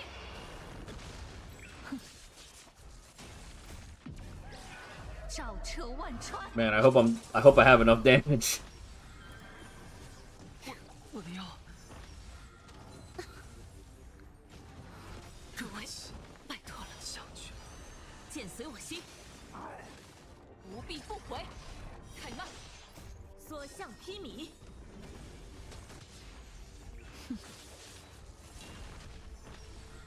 烟消火灭。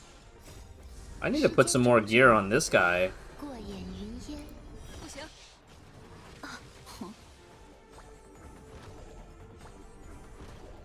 有灵分析。哼，不祥之征，箭如夜月，所向披靡。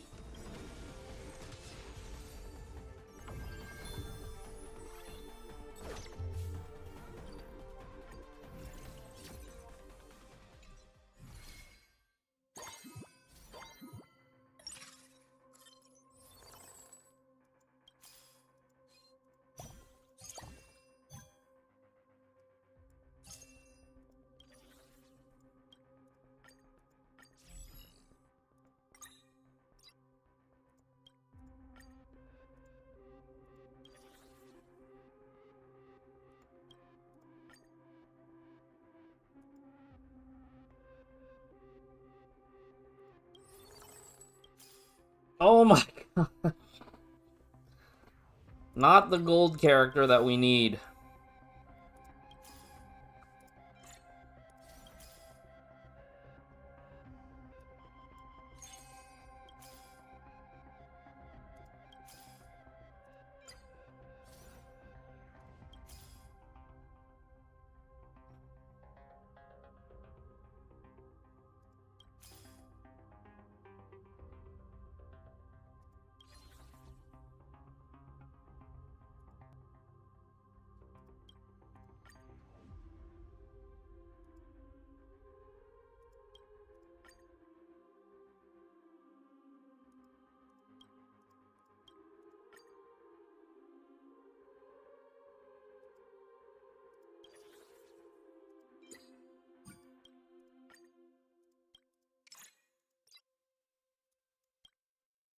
I think our run is completely cooked. 有灵奔袭，万载长盛，大捷已定，万载长盛，大捷已定，加点餐吧。莫生气。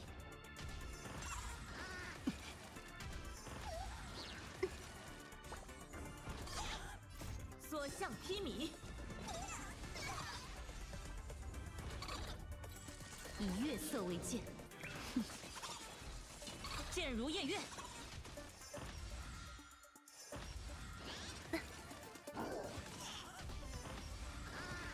我的腰，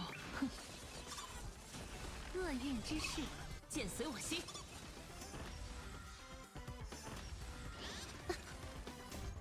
水面下便是无尽深渊。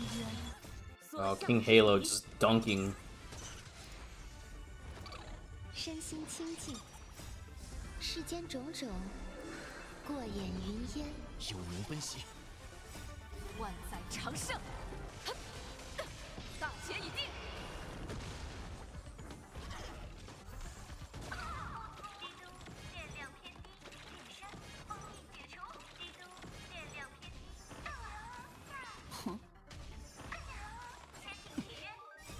来都来了，不如吃过再走。莫生气。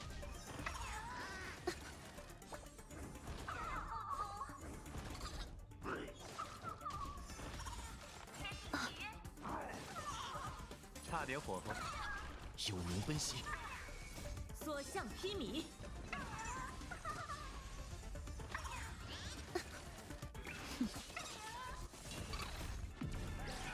照彻万川，不必不回，开慢，剑如夜月。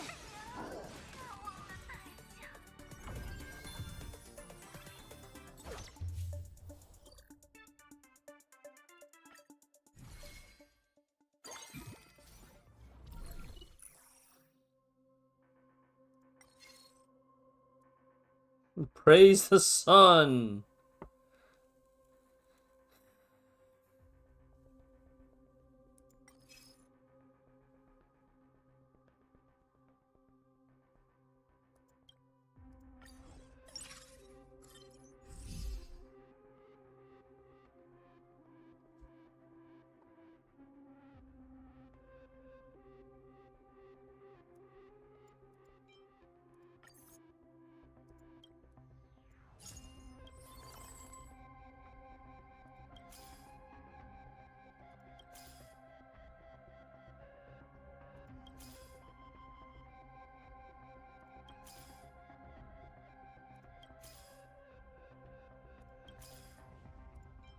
Oh my god, we got him. Oh, we got him.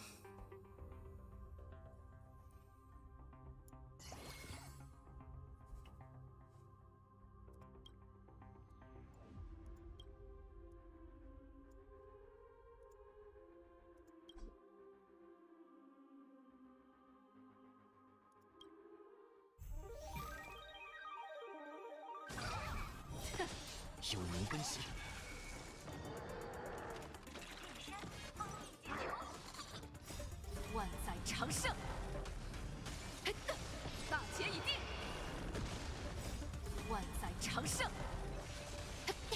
大捷已定，上绝浮云，来得好。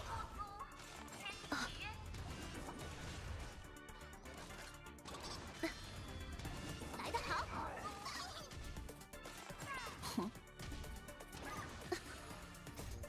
下绝内劲，以月色为鉴。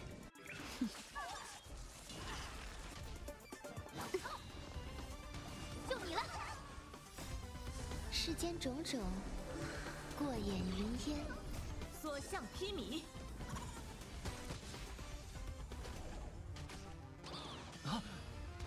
来得好。剑如夜月。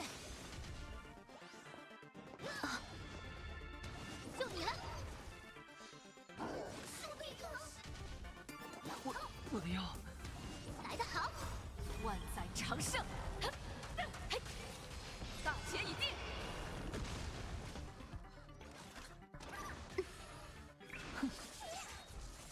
剑随我心。下绝内劲。身心清净，幽冥奔袭。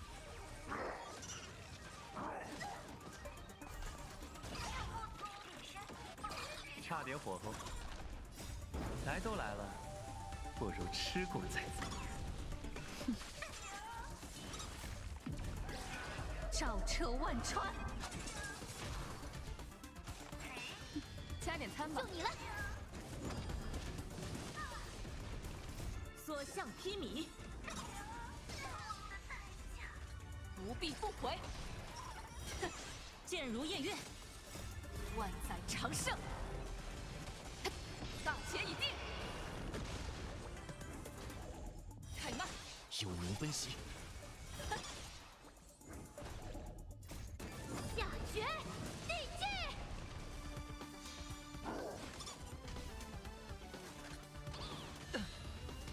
来得好。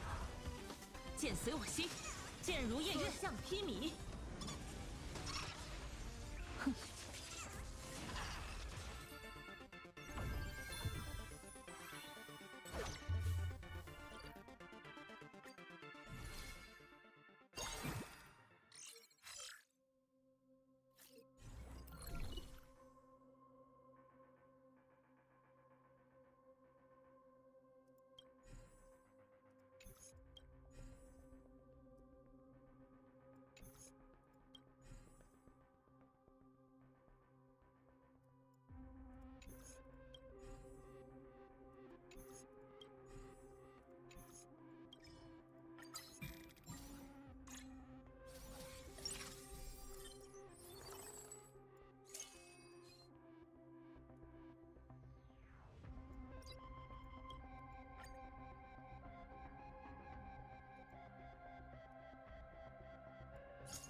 I guess I'll just try to get Black Swan on field. I don't think I'm gonna be able to get them to rank 3.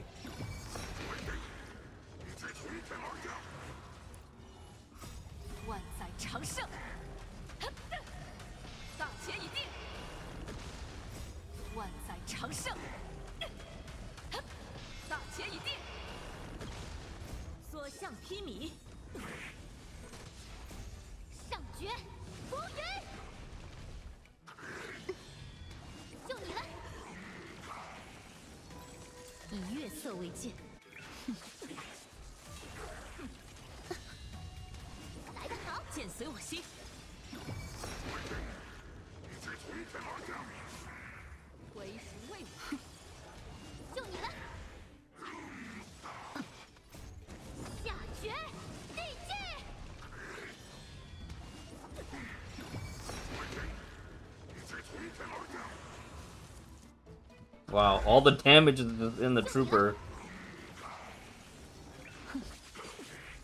铭记此刻，剑如偃月。世间种种，过眼云烟。上绝，风云，万载长盛。嘿，嘿，嘿，大捷已定。有灵奔袭。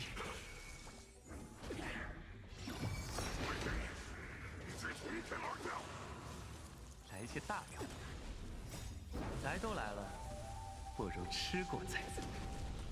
所向披靡，隽永之力，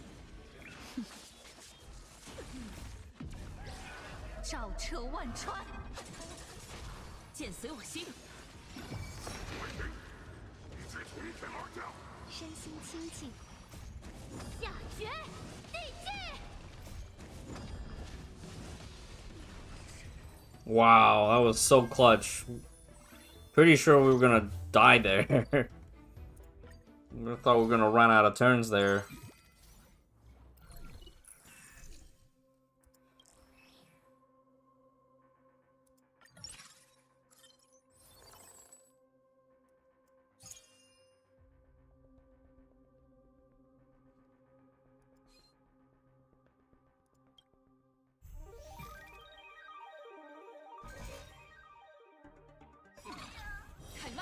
有灵奔袭，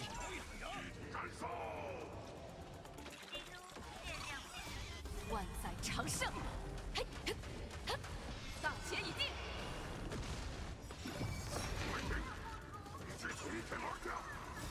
万载长盛，嘿，大捷已定。下绝地界。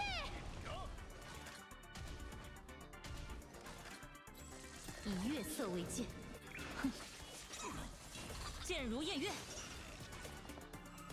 所向披靡。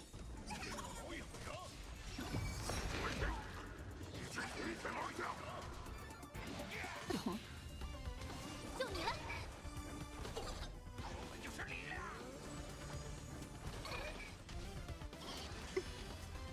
来得好。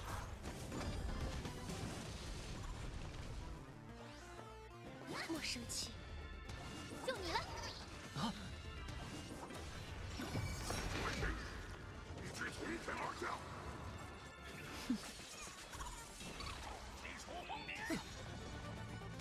就你了。世间种种，过眼云烟。来都来了，不如吃过再走。万载长盛，大捷已定。 有灵奔袭，下绝地界。剑随我心，身心清净，莫生气。来得好。所向披 Alright, I think we'll switch over to Zenless after this and do our weekly cleanup. At least get the Hollow Zero done. I don't know if we'll do maybe like one Notorious on. 照彻万川，上绝风云。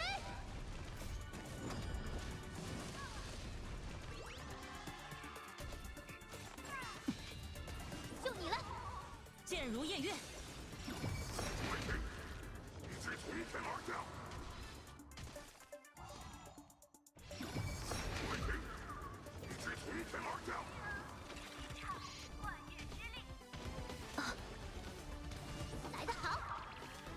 我的腰。剑随我心，万载长盛，大捷已定。上绝风云。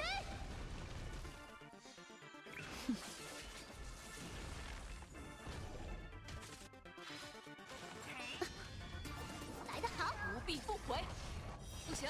有灵奔袭，所向披靡。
Yeah, we do need single target.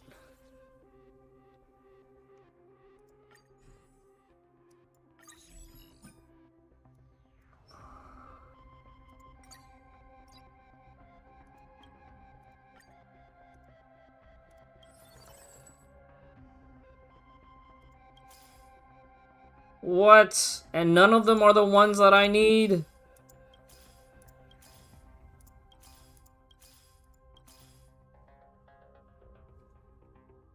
Come on now.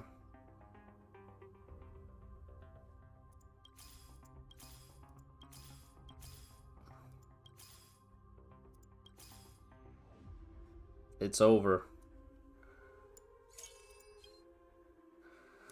It's over, guys. It's over. I think this one's a loss.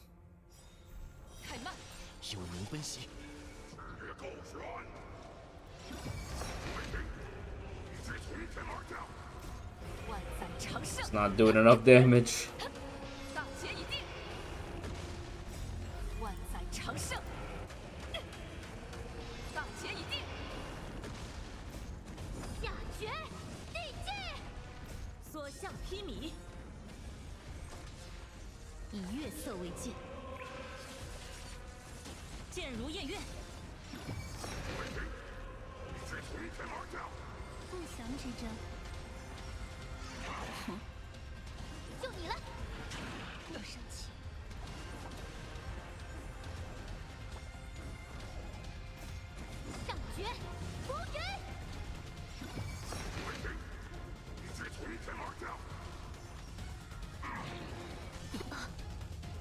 Yeah, I think playing Break is more fun for sure.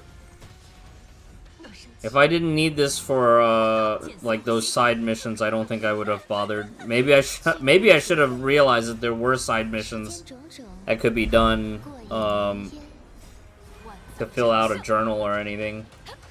Wish I did that sooner.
Wow, damage at the end really started spiking.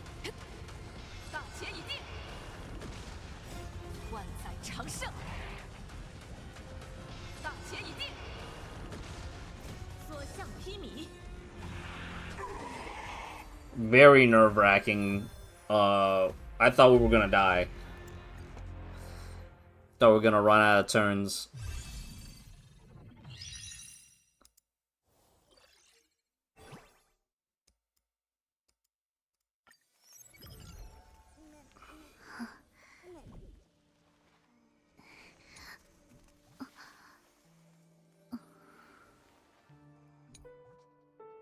Yeah, didn't quite enjoy this strategy. That was not satisfying or gratifying. But I guess it's kind of cool that we still managed to pull it off.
Oh yeah, the whole reason we started playing Currency Wars was to get our daily done. Oh.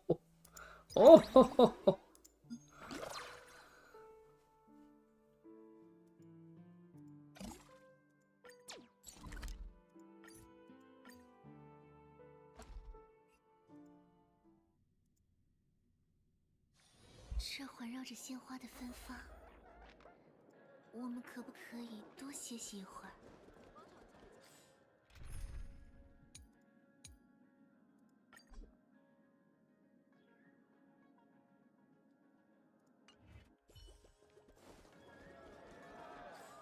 Do I have a light cone that actually is pure break?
Oh.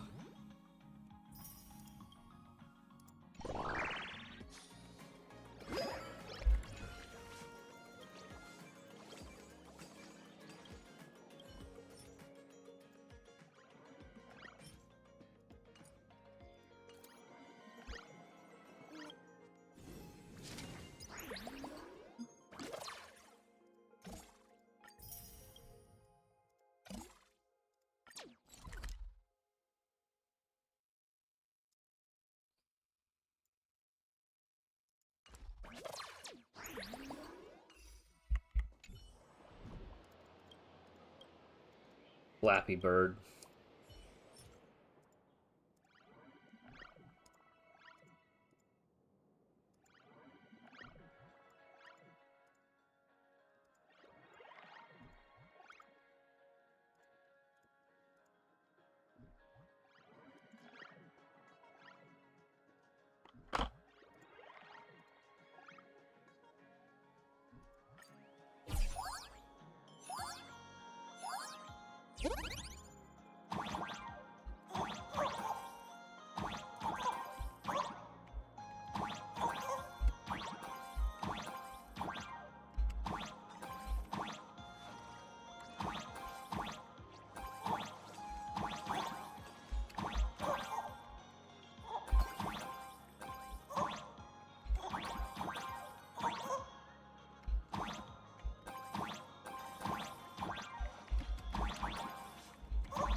didn't realize the white. I thought the white goes for platforms. I thought you could just jump on them.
想不想来杯咖啡？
Hey, Raven.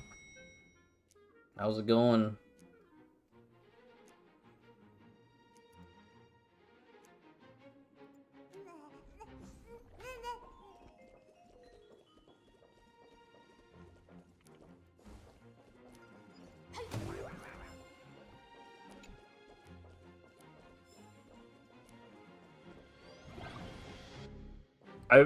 Raven, I found out why I was struggling on the Abyss previously.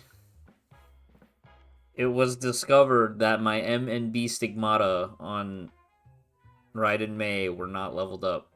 So I was missing like 50 attack.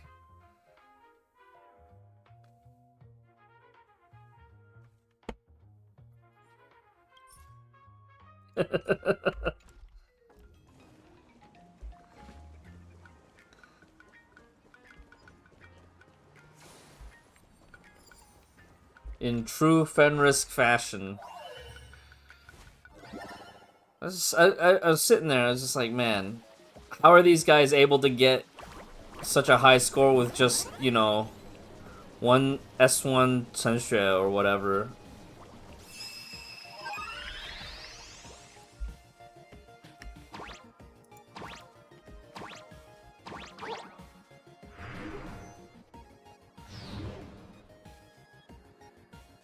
Is that Delta?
Yeah, we are.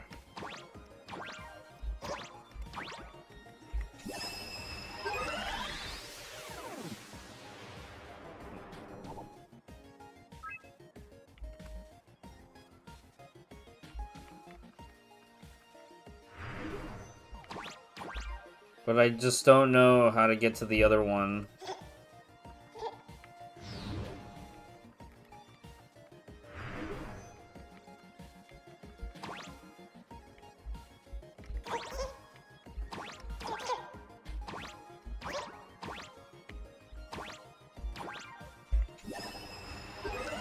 This game is so weird at sometimes.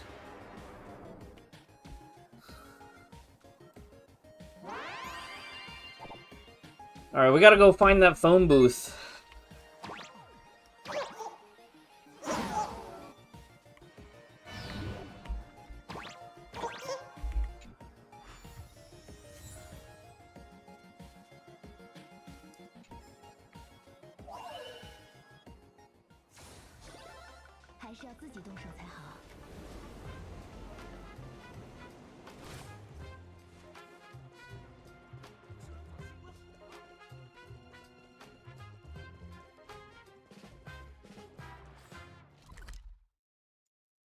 Also need to figure out how to unlock these other structures.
Alright, keep an eye out. We're looking for a phone booth. I'll find that phone booth.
That was really weird, but okay.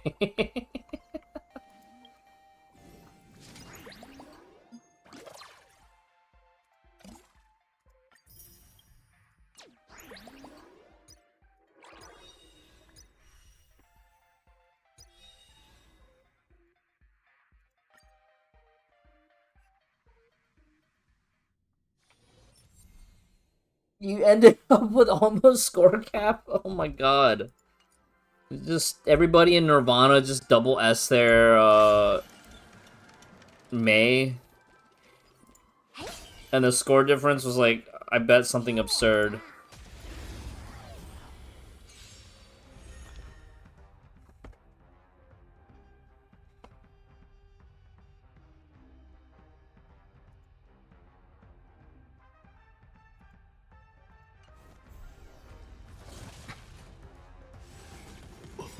I almost wish there were more whales so that I could actually get in there and actually feel like I can keep up just by sheer volume of players. But I can't keep up.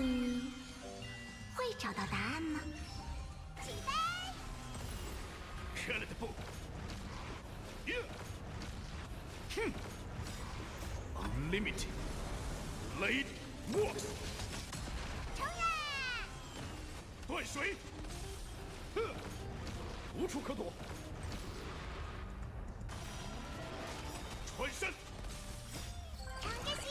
Raven, did you see the new animation for Evangelion? I linked it in the TV shows and anime channel. It's the 30th anniversary Evangelion short episode that they did.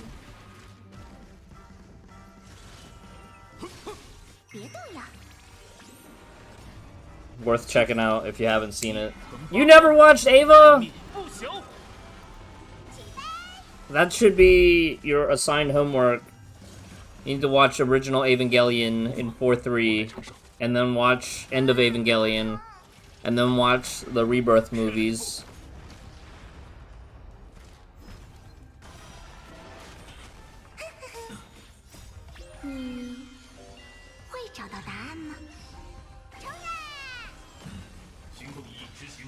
It should be required reading. Like, you know in grade school you had those like required reading books.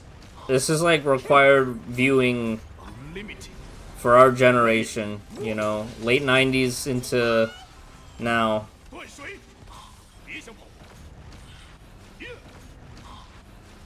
Just like kind of how I guess Fate Unlimited Blade works, Fate Stay Night. Well, Fate Unlimited Blade works.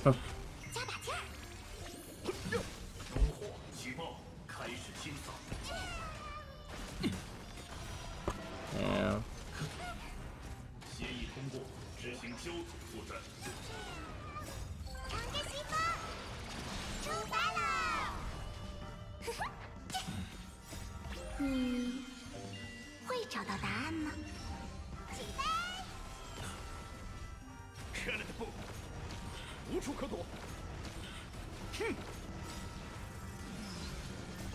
Unlimited blade works. 任务失败。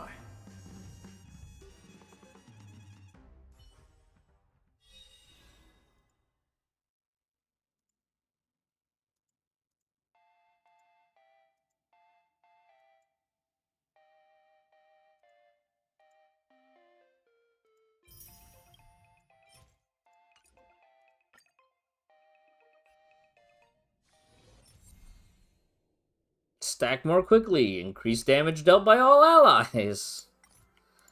Excellent. Wow, look at that. My favorite dot team.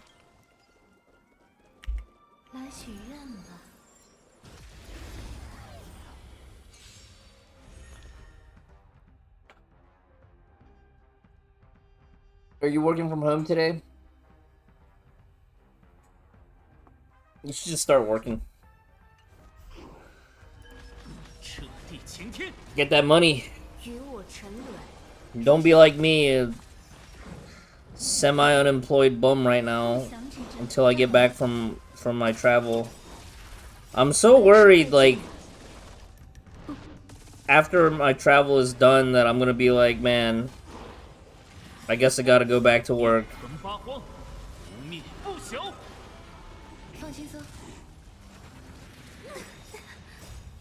水面下也是无尽深渊。站好了。深海欢宴中，来自 I gotta make sure my laptop and my tablets get updated and charged up. But you get the money anyways? Oh shit. 放轻松。 Well, in that case, well, do you have sick days? I mean, if you have sick days to spend, when am I leaving? Wednesday. I might be able to stream while I'm over in China. I have to figure out the VPN situation. 这样感觉如何？你敢发慌，无命不朽。 I have Nord ready, but I think Nord only recently was able to clear the firewall. So I might have to get a backup VPN just in case. You know. 来自各位的悲悯。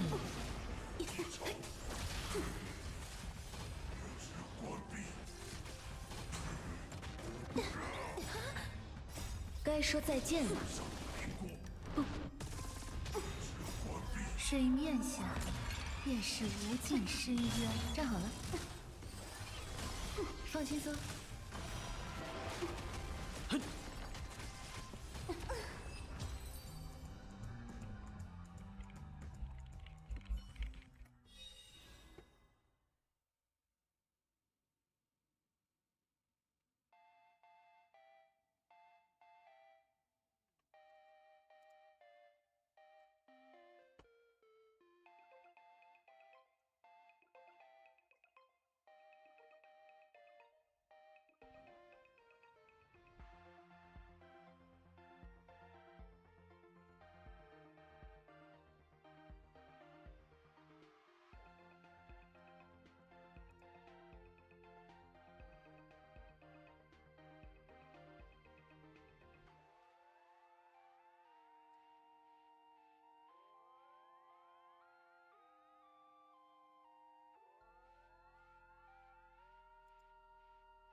Still haven't decided what I want to do here. Alright, well, let's go do Zenless. We gotta clear out some Zenless stuff.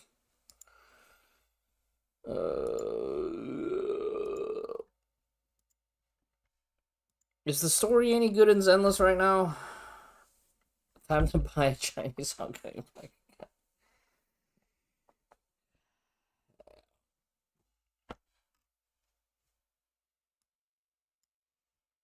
Apparently, you can connect to the global services from mainland without needing a VPN.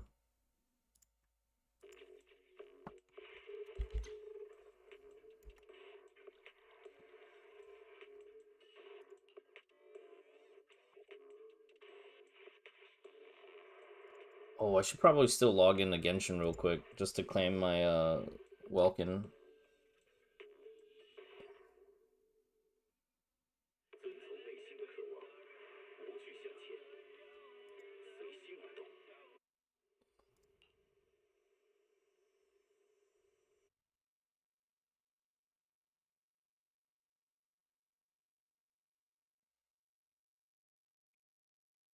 Hey! Daylight savings, we lost an hour.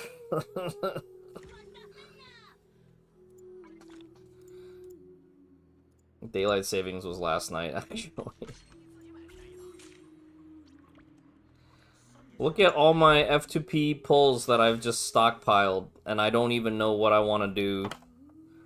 Like, are these Angel of Delusion characters any good? I'm not that interested because I know like technically you want to have them all or don't get them at all, right?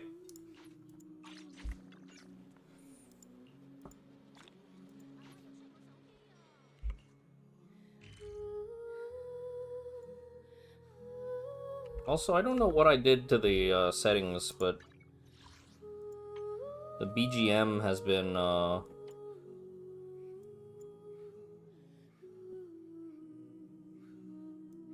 kind of cooked.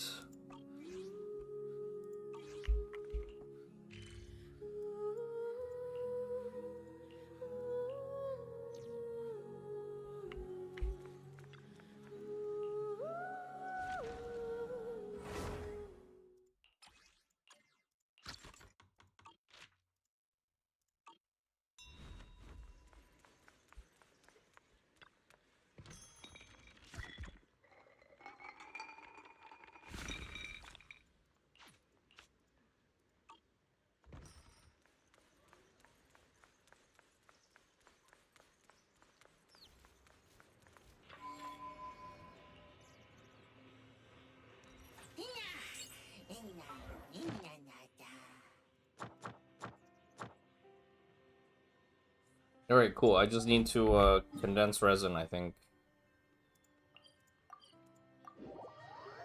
Or I could wait till after reset to condense resin and get credit. I should condense 1 so that we're not capped. And then resin can keep accumulating.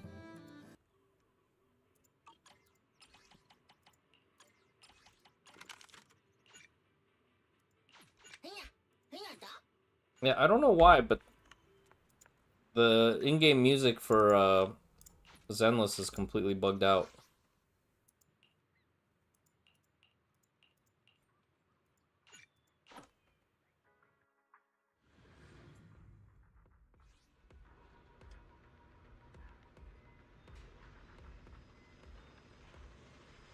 For some reason, they just, yeah, they don't want young children playing video games in China anymore.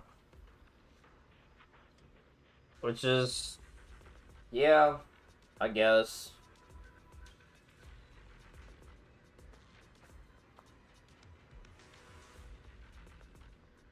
Alright, I'm gonna take a quick restroom break. I'll be right back.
动呀！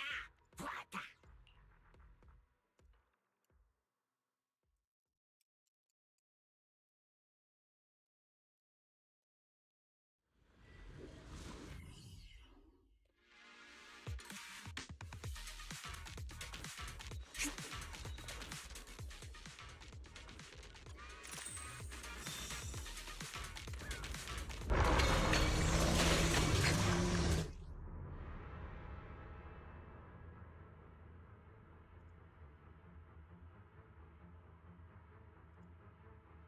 Uh-oh. Choppy frames.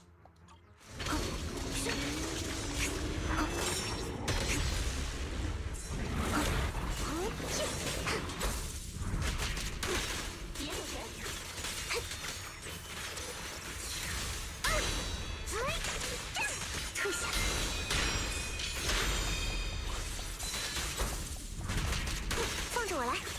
切，这一下可是很疼的。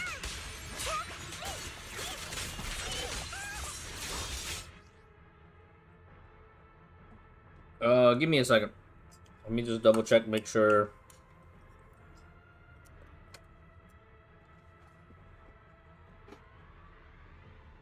My server didn't crash upstairs.3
尺清风，斩尽红尘。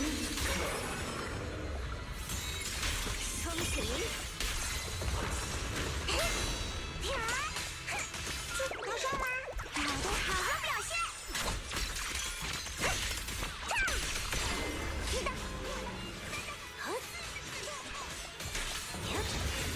向天横，云窥山夜射光，以此剑破妄。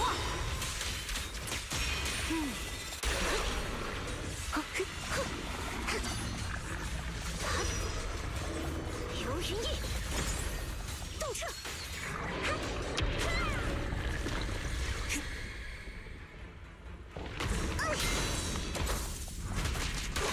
放着我来。求饶还来得及哦，又一个。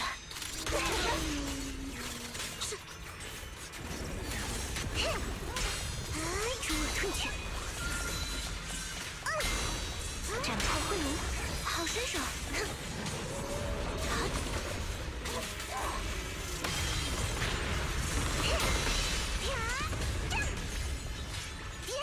不会有事的。小赵登场。该怎么欺负你了？夜镜。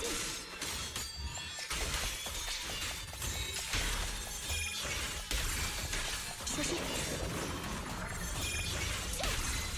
夜苍穹。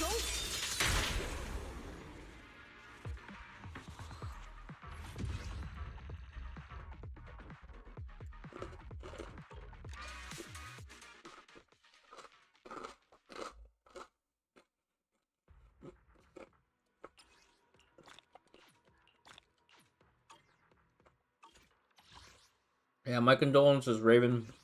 But why 8 a.m.?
这颗子弹必将指向终点。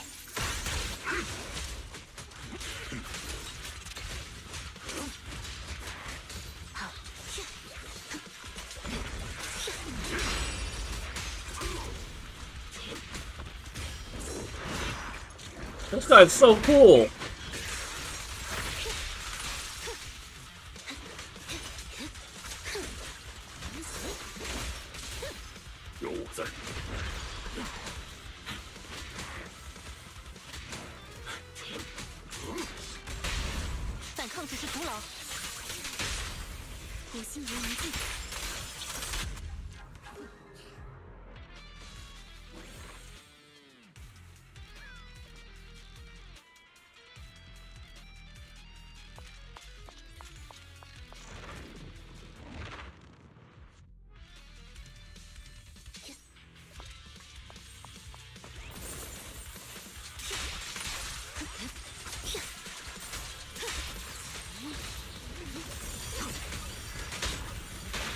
子弹将与风化为一体。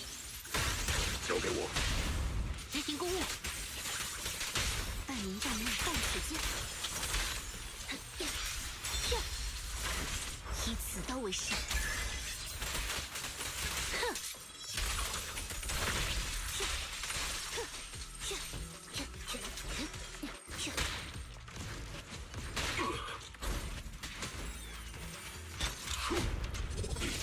闪退！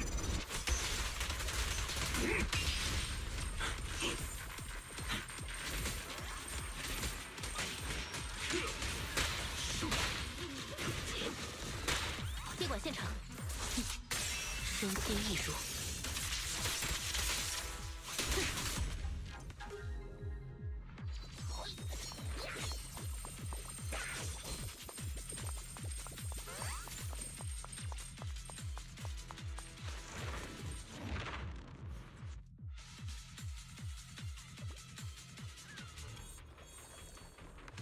狙击手的信条是：一击必杀。有我在。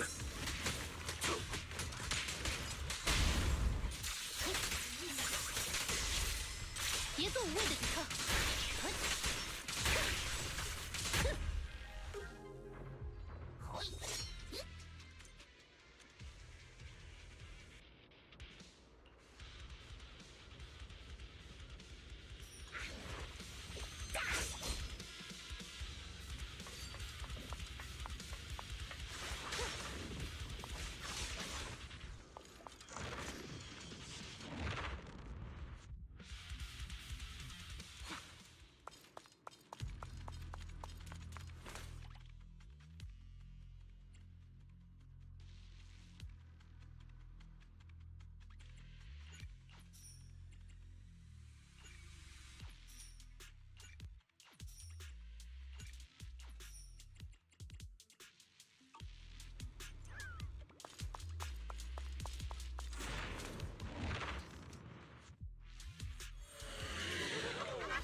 这是副科长的责任，交给我吧。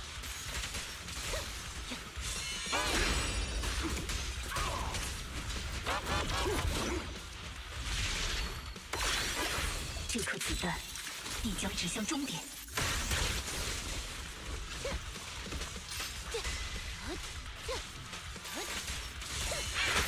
阁下莫要逞强。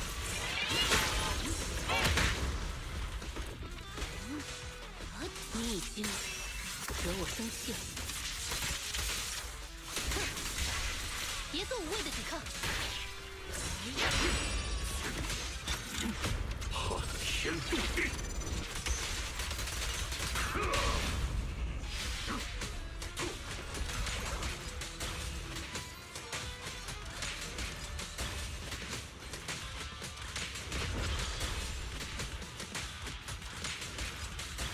子弹将你风化为一体。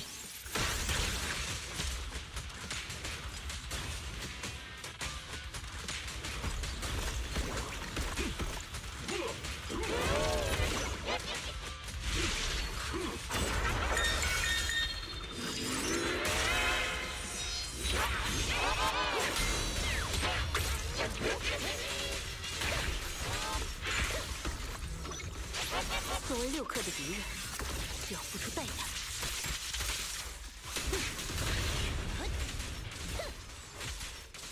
狙击手的信条是一击必杀。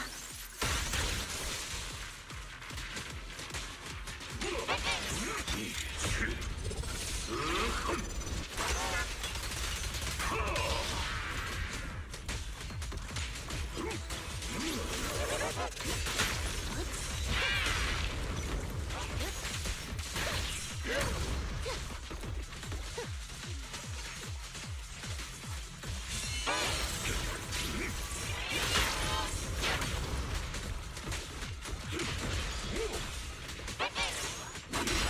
这颗子弹必将指向终点。反抗只是徒劳。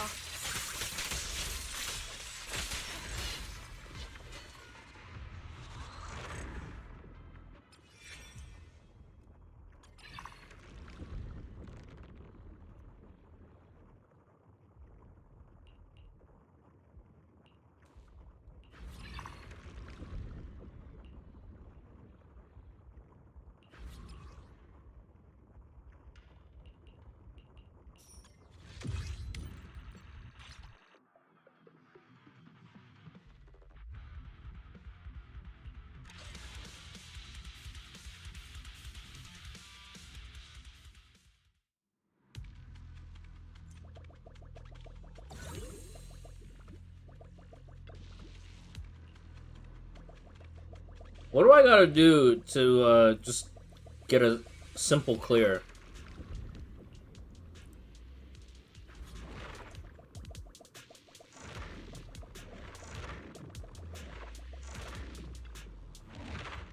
I don't know why, but if it's just like the current weather in Hollow Zero,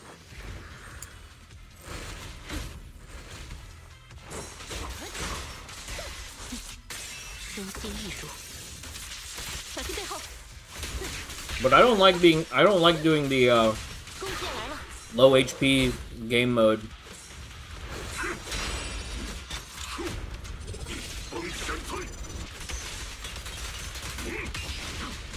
子弹将与风化为一体。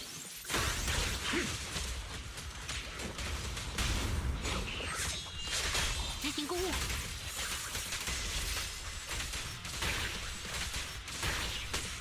你已经惹我生气了。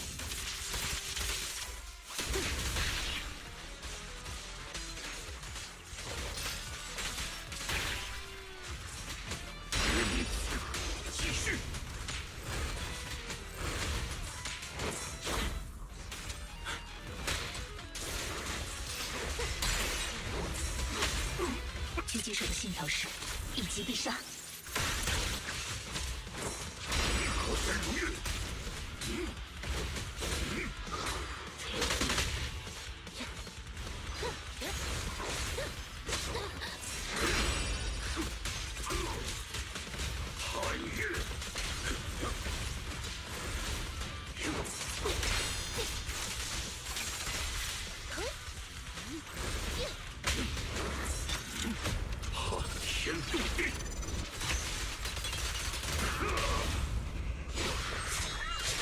反抗只是徒劳。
作为6克的敌人，要付出代价。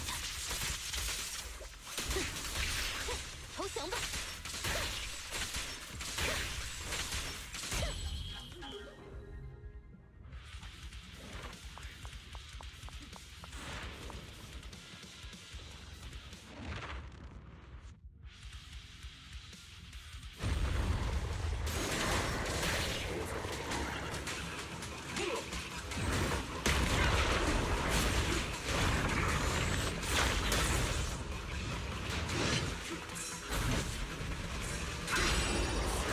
这颗子弹必将指向终点。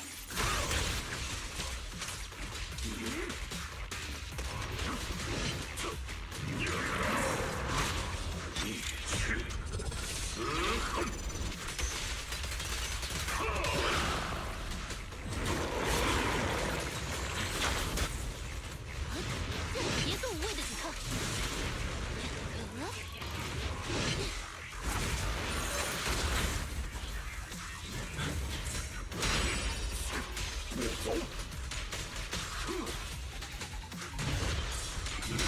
万刻不渝，我身如月。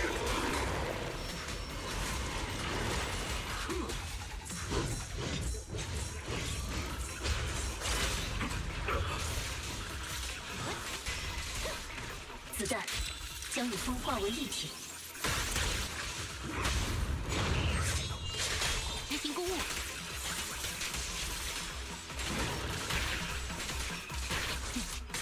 身先易主。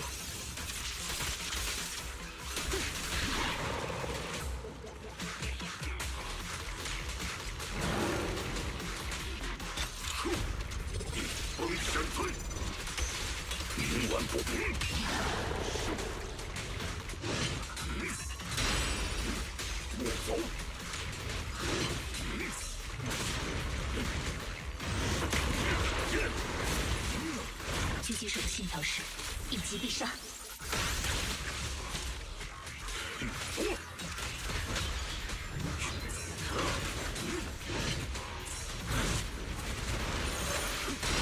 我身如玉。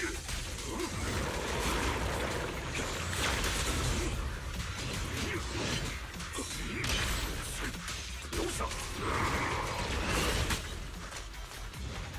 投降吧。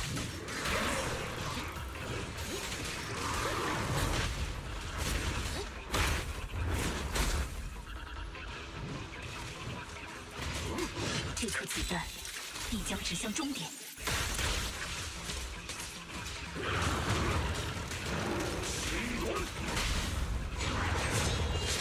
反抗只是徒劳。你已经惹我生气了。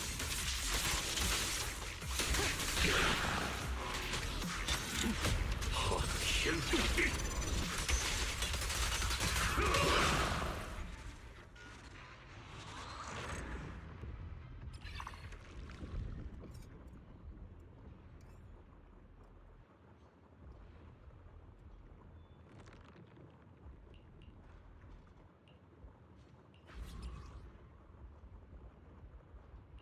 How do I recover an agent?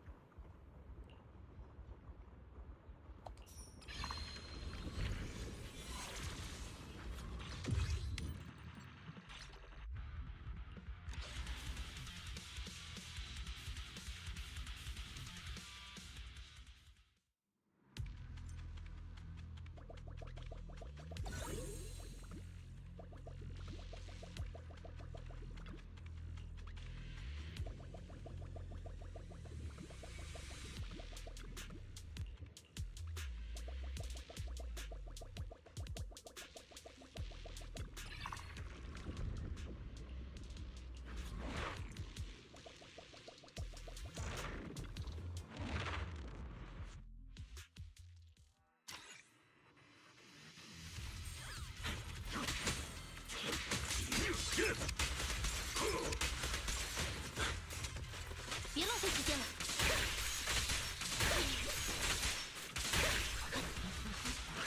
子弹将与风化为一体。了解。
执行公务。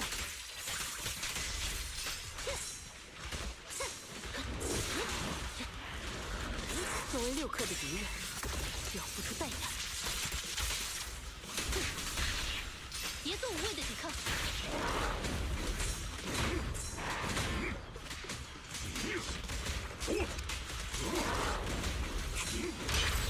狙击手的信条是一击必杀。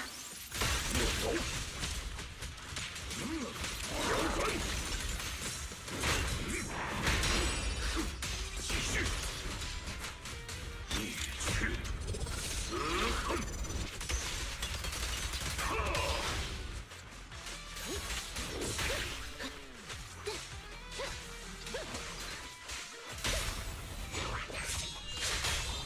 穷追不舍。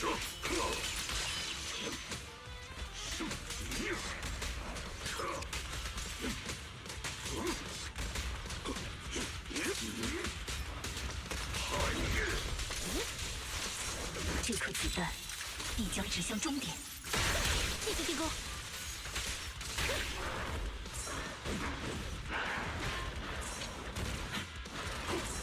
我会处理的。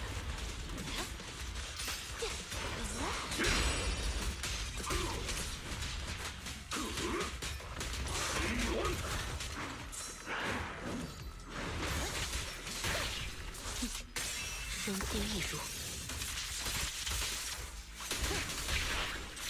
我暂做矛头。反抗只是徒劳，别做无谓的抵抗。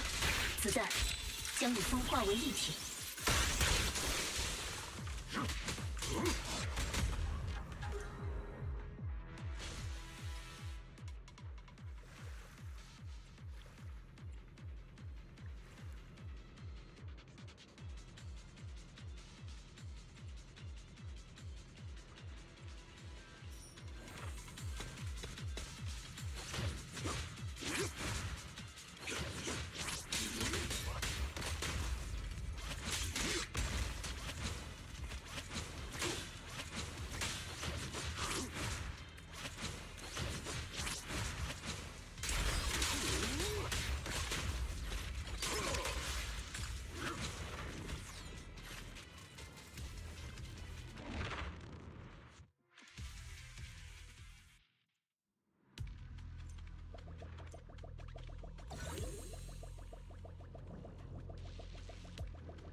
超快的主角，唯我一人。I hate this boss. 战场的观众被切中。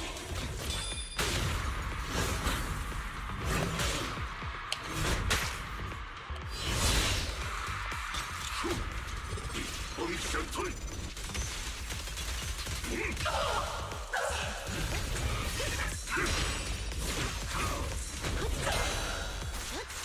狙击手的信条是一击必杀。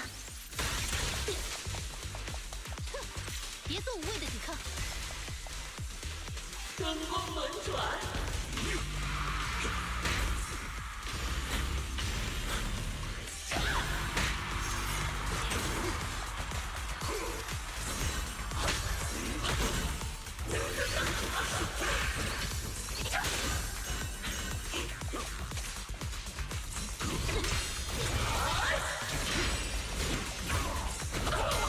你已经惹我生气了。这颗子弹必将指向终点。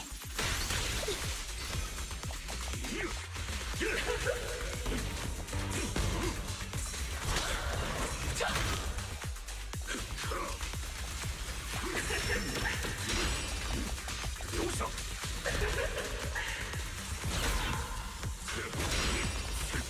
走。原子必成原才刚刚开始。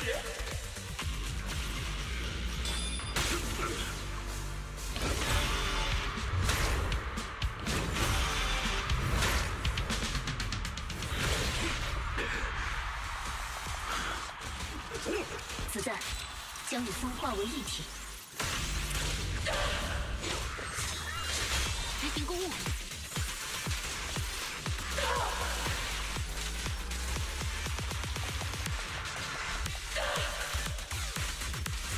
作为6克的敌人，要付出代价。哈天动地。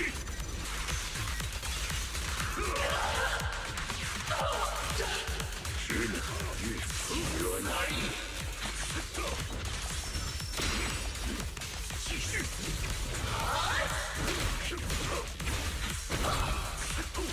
狙击手的信条是一击必杀。我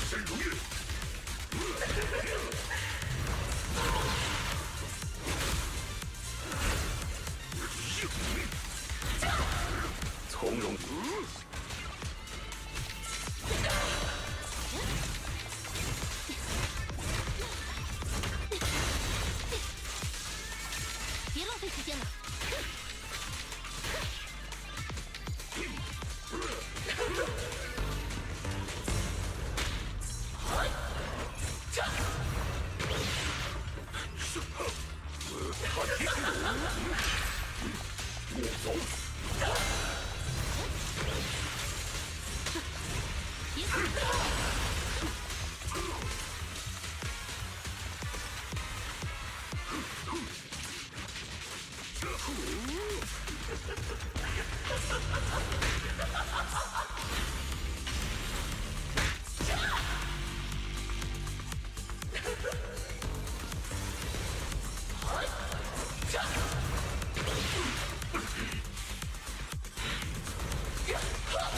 这颗子弹必将指向终点。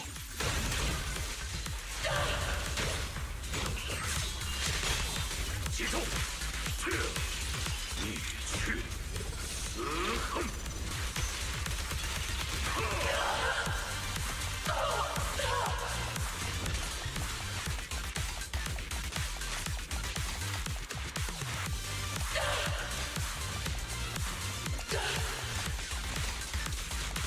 敌人气息尚存，轻而易举，身心艺术。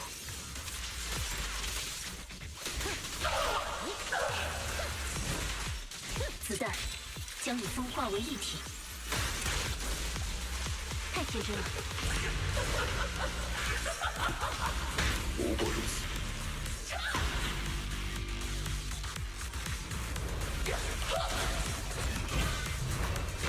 当先身后，坐浪形风，神功，烈血。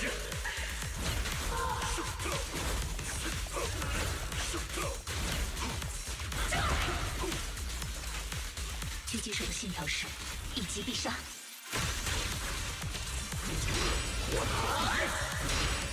留下，我身如玉，远体。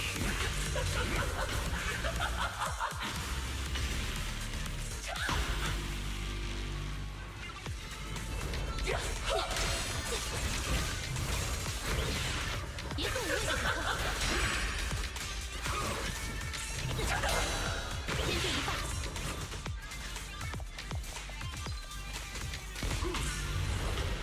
这颗子弹必将指向终点。反抗只是徒劳。你已经惹我生气了。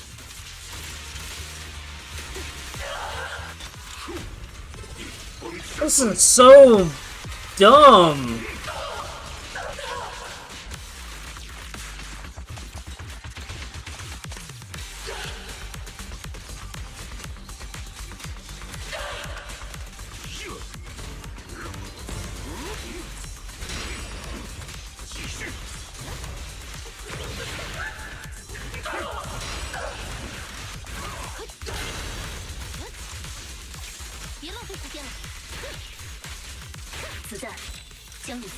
Doing no damage because our Miyabi died on like stage 2.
身皆易如。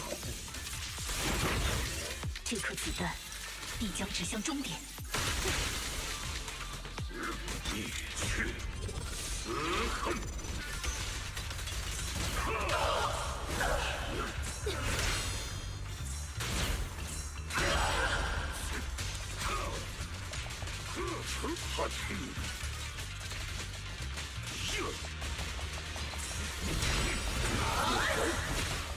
万恶不语，我身如玉。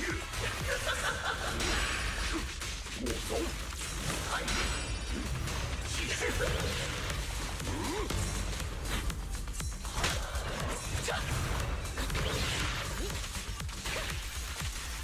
子弹将与风化为一体。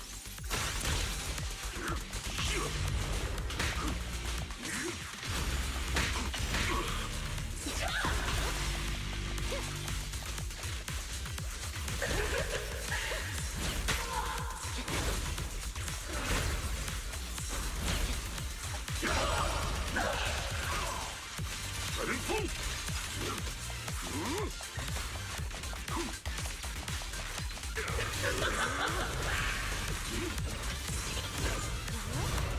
你已经惹我生气了。狙击手的信条是：一击必杀。击中！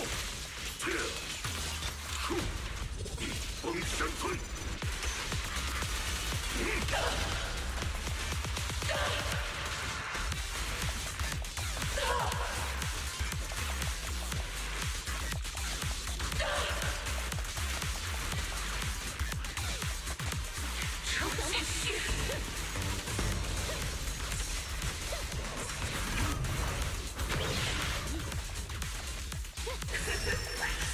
这颗子弹必将指向终点。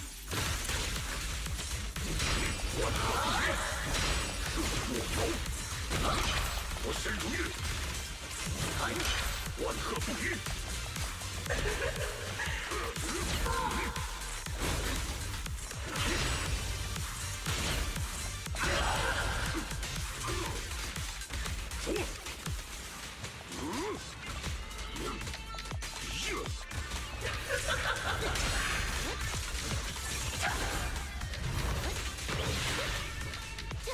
子弹将与风化为一体。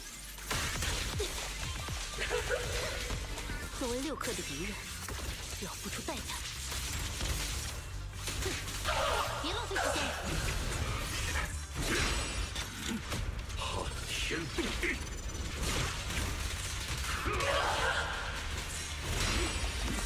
我走！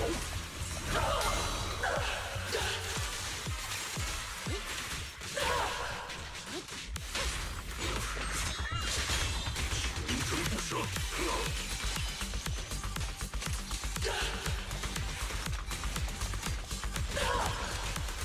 谢谢进攻。狙击手的信条是：一击必杀。身心艺术。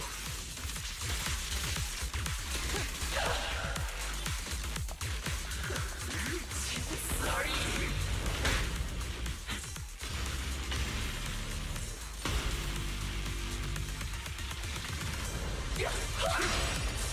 逆去死恨。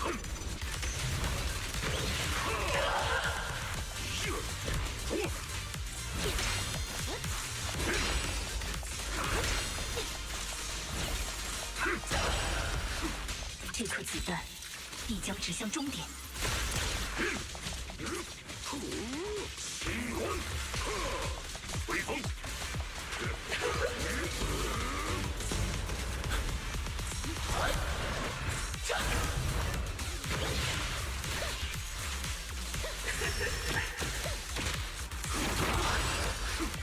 继续。太天真了。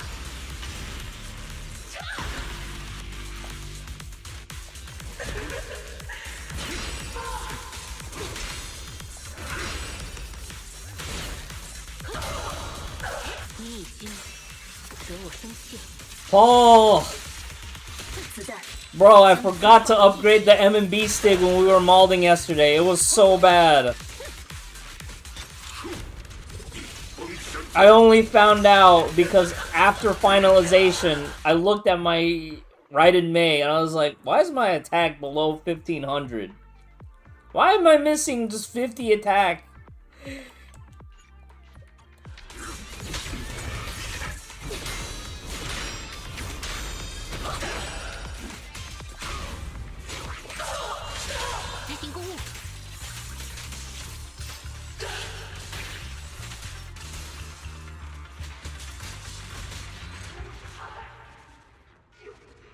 No, the affixes we were good. We're 23-23 all across the board.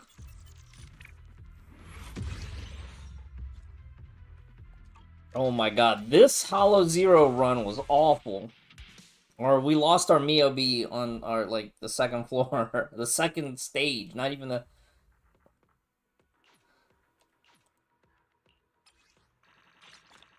Just straight up awful.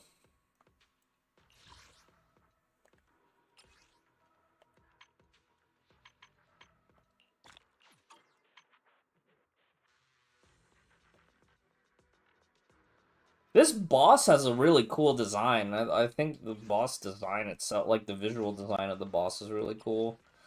The gameplay is really annoying though.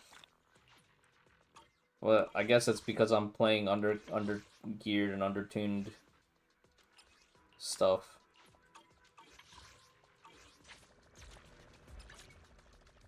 Bro, that fight was taking so long, I wasn't even sure if I was gonna be able to finish anything.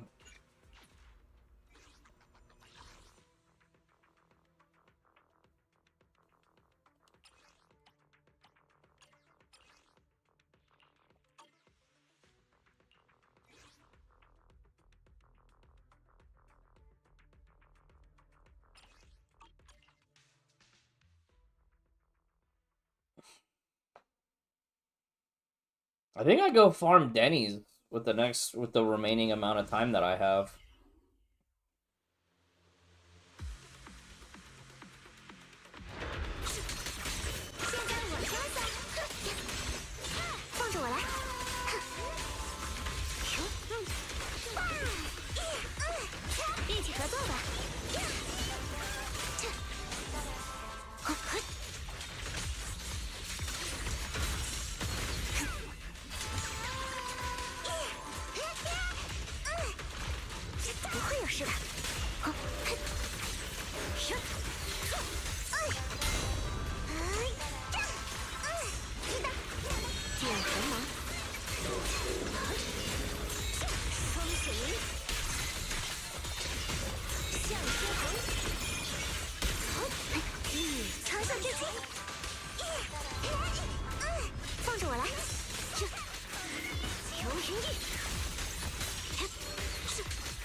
Pot. I finished the 150 sap farm.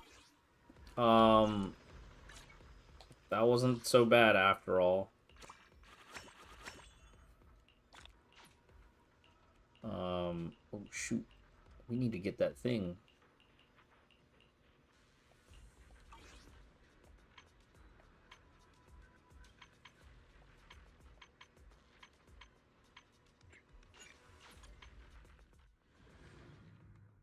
I finished Harandar. And then it's Void Storm time. It's Void Storm time.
We got 2 great runs in Currency Wars, which I almost never play. One run, Himiko just raffle stomped all the way through, and then the second run we played the Wolfsbane. That was a little but like it somehow worked in the end. Somehow.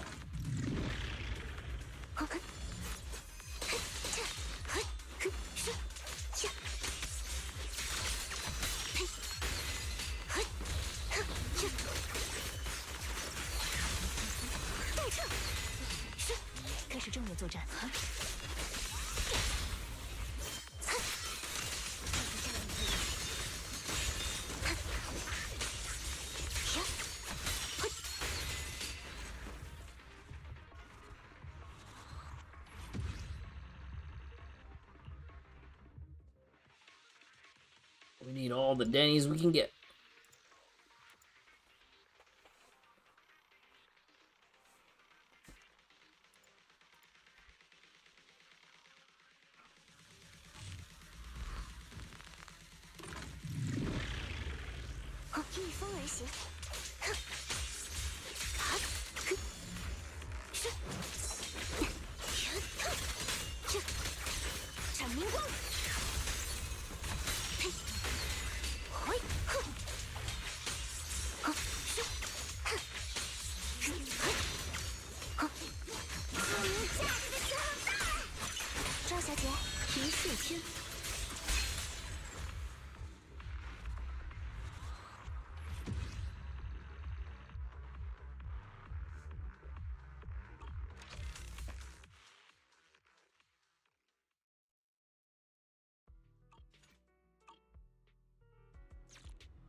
Wait, that didn't count?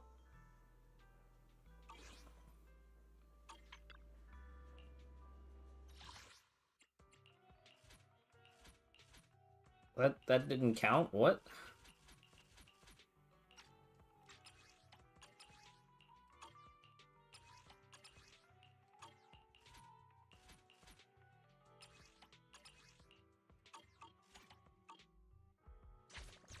Oh, I have to actually use the batteries afterwards.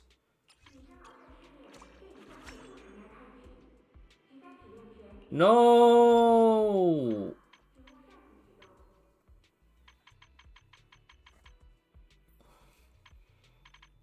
I don't understand the wish event thing, because I don't actually have enough to... I don't have enough rep.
Yeah, I don't know how to get that to work. 星座的吗？我会为你挡整装的我，尾巴该护理了。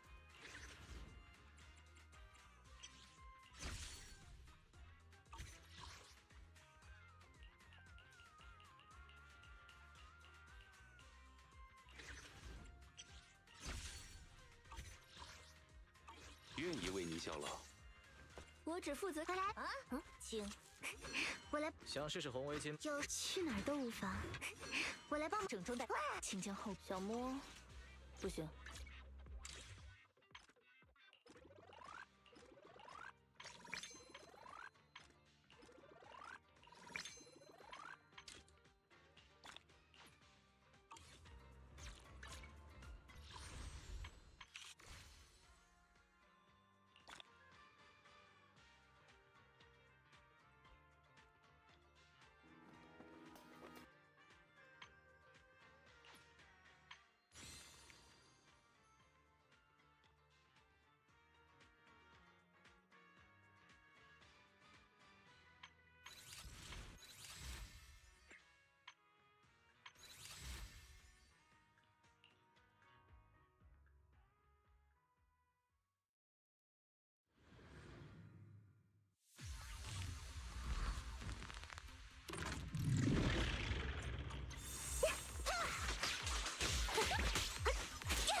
Marisa?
去吧。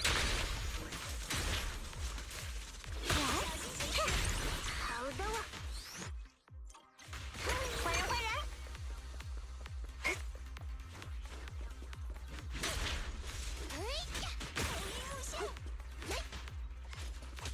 交给我吧。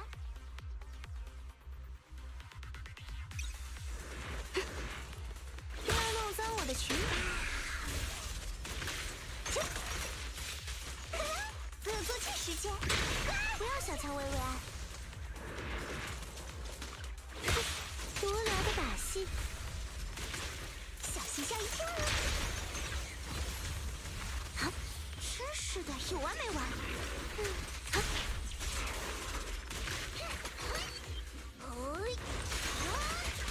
我跟引擎启动。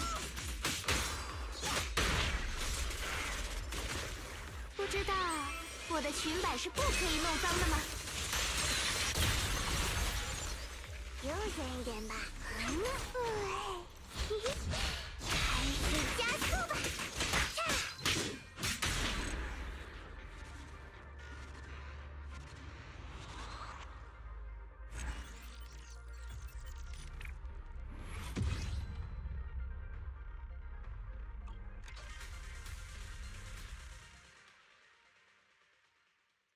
！Well, now what do we do?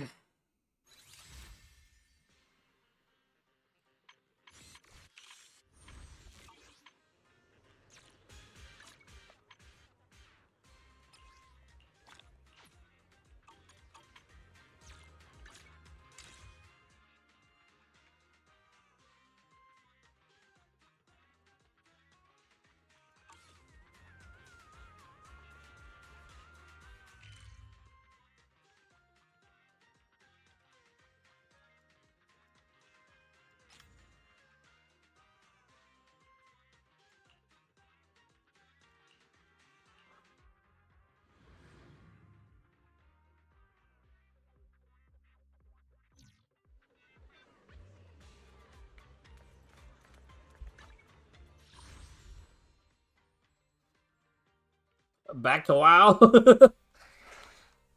I guess this is it. This is the end of the stream. We did all the Hoyo stuff.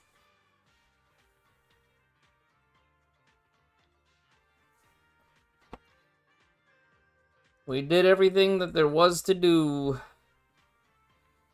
Yeah, I think I'm gonna try to get some work done around the house. I need to update my laptop and my drawing tablet. And then I guess I gotta do some cleaning. Thanks everybody for hanging out today. Kind of a long stream.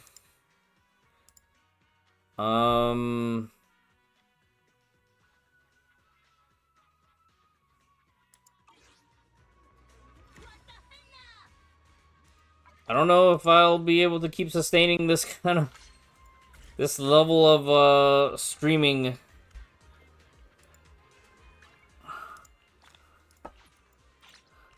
I don't know. I feel like the amount of time that these gacha games take, it is a lot. Alright, well, GG's everybody. Thanks for hanging out. See you next time.